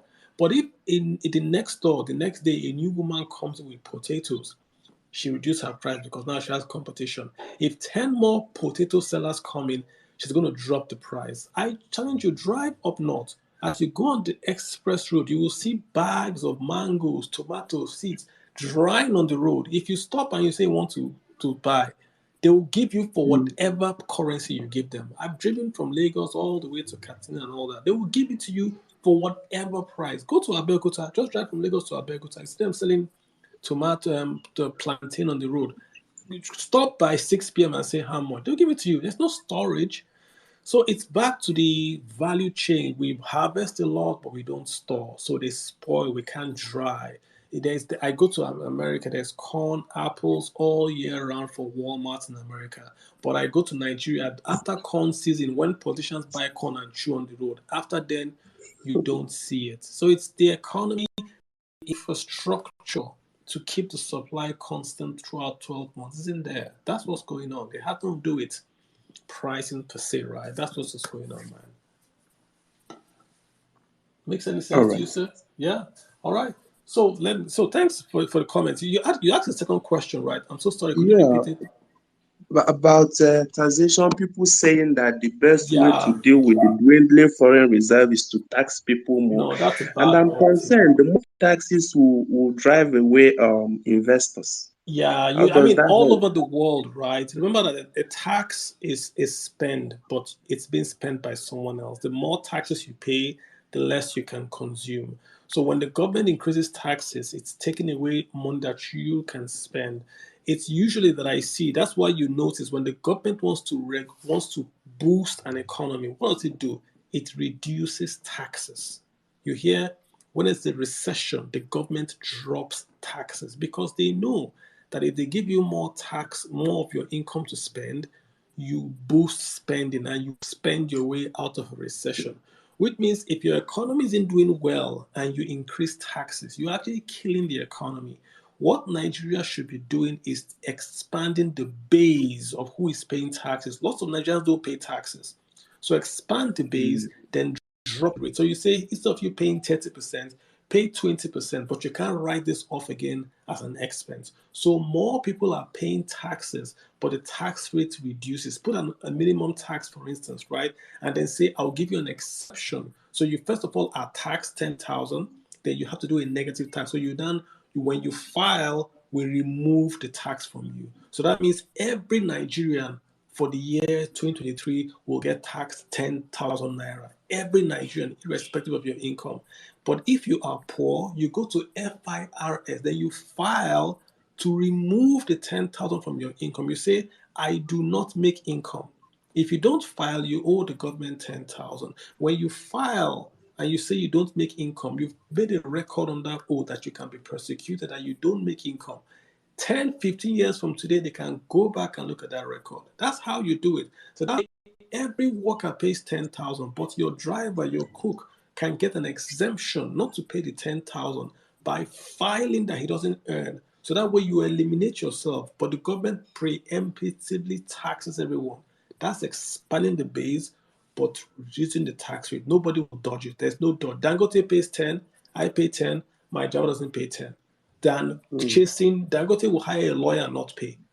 And I wouldn't hire a lawyer and I'll pay. My driver cannot pay because they have money. So smart ways of changing the tax laws might be the way to go, but not to increase taxes. You can't punish Nigerians for your inefficiency. You shut the borders down, food prices went up, they want to come and tax Nigerians again for your inefficiency. Not gonna happen, bro. Yeah, thanks for hopping in here. I hope I got. All right, I've got. thanks. You're very welcome. We've got two guys, and we're going to close down the space, guys. Thanks so much for here. We're just going to take these two folks, and we're going to close down the space. Thank you all for listening. Richard Wana is next, and I'm going to take Okpo, and then that's it for the entire space. So, Law Chameleon, please hang on. One day, your hand is up. Go ahead. One day, Richard, go ahead, sir. Your hand is up. Just unmute and speak. Yep, you got it. One, I can hear you. Go ahead. Maybe you're on mute. One. Sorry about that. Sorry, it's Twitter. I apologize. One. Go for it.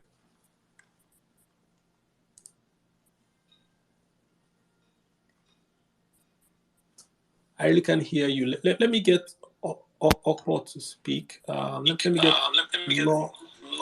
Lawrence. Yeah, Lawrence, hi, go for it.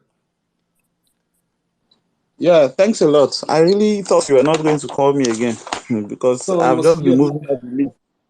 I appreciate your patience. Thank you so much. You've got the floor for the next 2 minutes. After you, we're just going to round up and thank everyone. Go for it, sir. Okay, so I'll just be quick. I want to center my contribution around power generation within the country. A lot of people have mentioned power, and I want to just look at it from 3 different areas. One of it is this thing about federal government being the only unit that can produce power or generate power. And then recently, there's been talks of states generating their own power. And I think it's not necessarily because the federal government wants that to happen, but because they really don't have any choice, considering the fact that the grid has collapsed several times in their under their watch. And so I want to believe that in the next few years, there's going to be this healthy competition among states about who can generate the most, just like as we have now. We have some states having more internal revenues than others. I want to believe that in the next few years, we'll start seeing states generating more power than the others. Then also, part of the things that have been limiting us in the past has been the policies that have been set up by NEC. Because, one of the previous contributors mentioned, MN states generating their own power. There was a time when the captive power generation was limited to just 1 megawatt. Captive power is when you generate power that is not connected to the grid. And so what it meant was you couldn't generate more than 1 megawatt if you are not connected to the grid. So, and then it was increased to 10 megawatts. And I think now it's a little bit above 10 megawatts. And that's why you can see a lot of people generating their own power. And generating your own power is very expensive, by the way. One of the ways that the government can also help is to give tax cuts to people that decide to generate solar by themselves. In the US and in a lot of developed countries, what happens is, because installing solar is expensive, if you install solar in your house and it's worth, I don't know, 5 million naira to do it, the government gives you a tax rebate, a particular percentage of what your total installation costs.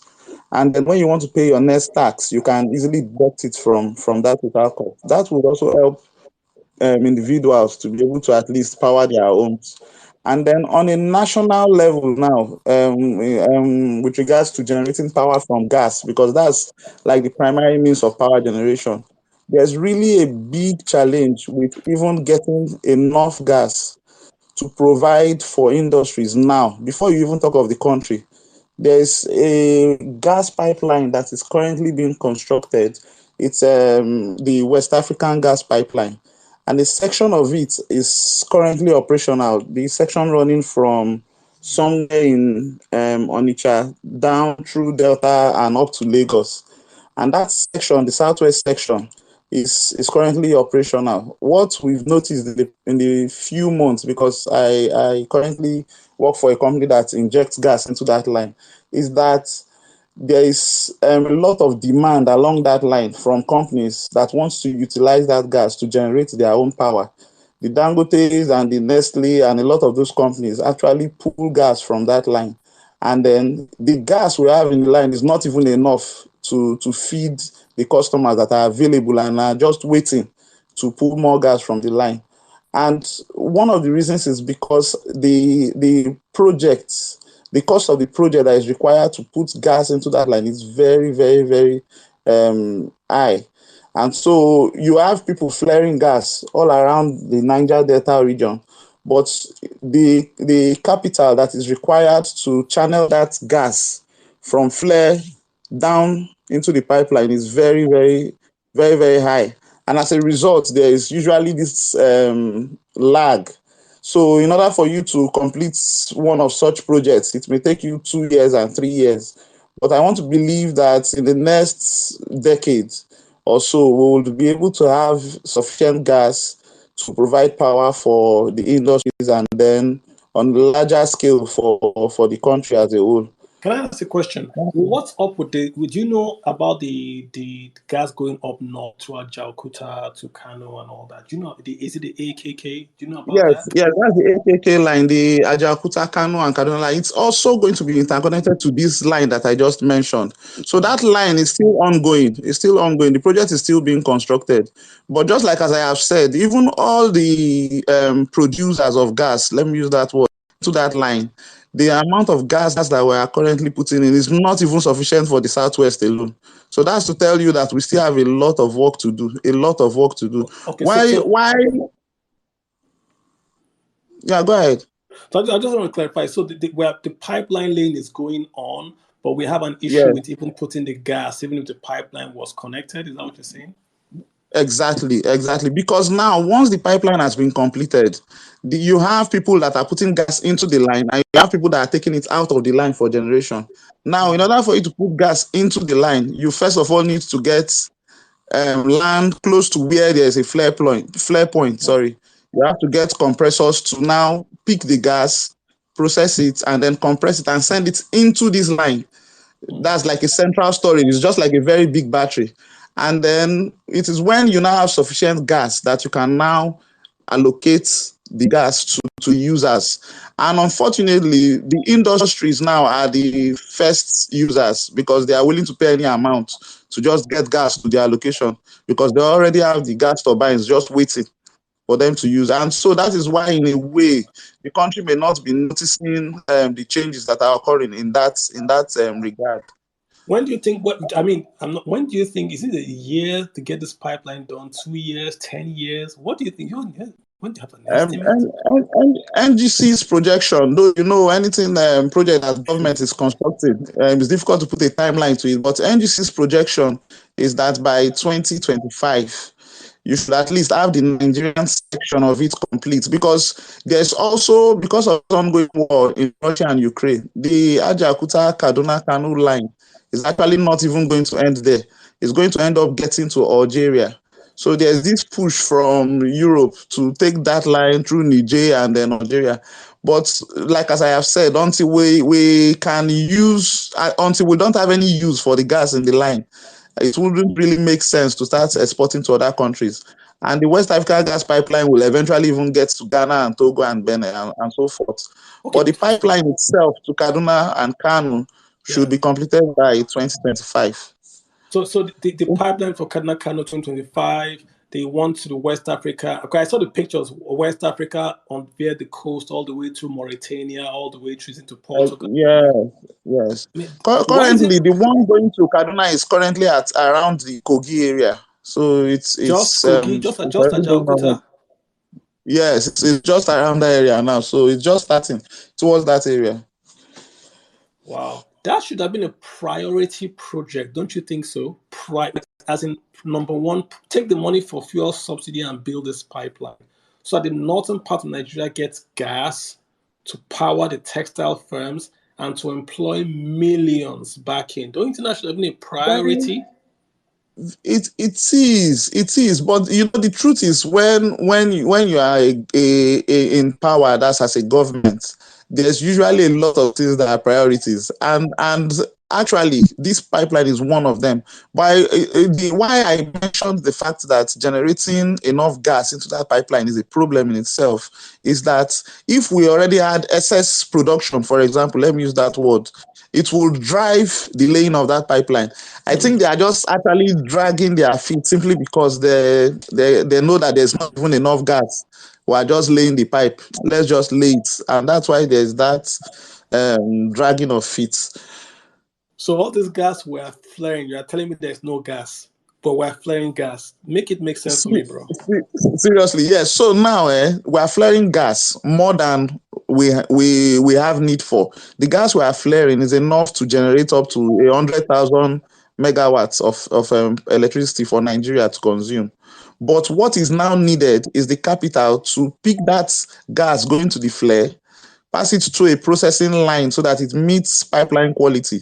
That's just by removing the heavier ends of the gas and then now injecting into the line. Funny enough, you can even make money doing all this. Like where I work, what we actually process, our primary product is LPG, cooking gas. The LPG is actually the impurity in that gas that is being flared.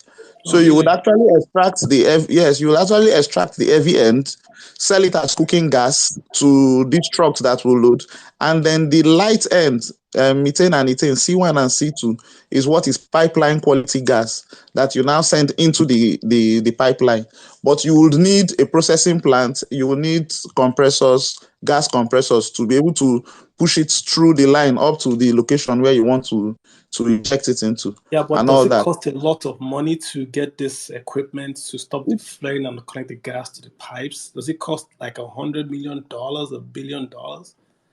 It costs much, but it's not much at all when you consider the benefits you will have. Because the truth be told, irrespective of the amount you would spend, you would actually recoup your money in 2 years, because the gas. Yeah, I'm trying to understand why we are spending 4 trillion naira on PMS imports when we have this project right here. I mean, it's going to the north. The question you would actually ask yourself is why our refinery is not working. Why is Ajaokuta not working? You're triggering me again. I'm trying to end positive here. So it's actually very difficult for you to see that as priority. Yeah, but how doesn't this make sense? If you go to DSC, that's a Delta Steel company, just like a smaller form of Ajaokuta. The day I was there and I went round, I was odd, and someone even told me that this is just like 1/10 of what we have in Ajaokuta. And I was surprised. Let me see something. You have to come back and let's talk about this gas thing. And I'm going to bring somebody. I want to understand what you're saying. What you're telling me is that we are flaring gas, but we have a pipeline that goes to the north that could provide power for the north, and they don't have gas to provide power in the north to create jobs that will kill banditry and all this nonsense. But we're flaring gas, and we have the money to do it, but we're not doing it. Makes no exactly. sense. You got to come back. So, send me a DM if you don't mind, please. Let's do a specific on this, and just I would really like to understand, because I mean there are 2 projects that the Buhari administration missed that I think they should have done, and I'm not from the north. I'm just saying this, right? Number 1 was taking water from the Congo to Lake Chad. That was the first project Buhari talked about. The very first project he talked about when he was elected, but not just the president, when he was still getting briefs. He said, I watched him the first day. He talked about getting that project done. The plans are already there. You're going to pipe, we're going to pipe water from Congo, all the way from Congo to Lake Chad, refill Lake Chad so that people can start to fish, farm again, and then the insurgency that is being fueled by this lack of jobs is quenched. So you are killing many birds with one stone. and it was going to be powered by solar pumps from Congo all the way to, and we didn't do it. But we spent 4 trillion. I mean, I would have supported that guy, but we didn't do it. The second is this project you're talking about. I know this West African gas line existed before now, but this Ajaokuta AKK was kind of brand new. We said to build it a bit recent. I know I saw Amechi saying we didn't get money again from the Chinese. Was it Amechi or the minister, the deputy minister for petroleum, saying we didn't get money from the Chinese anymore? And it's always puzzled me that why is this the most important project in Nigeria in terms of infrastructure is that AKK, getting gas from the south where it's been flared and wasted to the north where it's needed to create jobs, improve the GDP. The textile factories alone, having cheap gas there would have just changed the north. But we threw it all away for subsidy. When President Buhari leaves office, if he looks back at his 8 years, I'm just saying this to him, these are 2 missed opportunities that he had 8 years to do. He didn't. Enough said. All right, guys, let's end on this note. I want to thank everyone that has tuned in. We started to talk about the economy, inflation, the Naira. Lots of folks are coming here to talk. I appreciate folks for staying in here and for talking with us and for listening. Big shout out to you guys. I mean, we love Nigeria, right? If we don't love Nigeria, we won't be doing this. If we are critics, we will not spend 3 hours dimensioning problems. We don't need the spaces to abuse the government. We can do the government abuse anywhere. We're doing this because we want people to hear advice and to change. The country has 200 million people. We can't go anywhere. We're not going to run anywhere. We can't go to Togo. We're not refugee. We're not going to refugee anywhere, right? So we got to fix this country. Otherwise, it's a big problem. So that's what we're doing. We're doing personal finance, investing in the economy every week. And I thank you all for listening. We try to do this every Saturday. I'm going to do something next Saturday.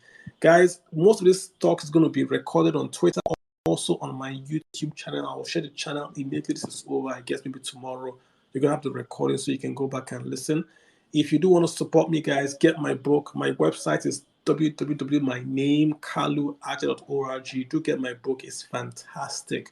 You learn about investing, personal finance, taxes, the economy, crypto, ETFs, and all that. Get the book. Let's talk about your money. Available on Amazon and Robin Heights. All right, guys, we're going to shut this thing down. Thank you so much, Obi. Obi, thanks for staying up so late. I appreciate you so much. Yeah? Thank you, Carlo. Thank you, everyone, for tuning in. And hope to see you again next week, Saturday. All right, guys. Love you all. Take care. Shutting down in Bye. 5,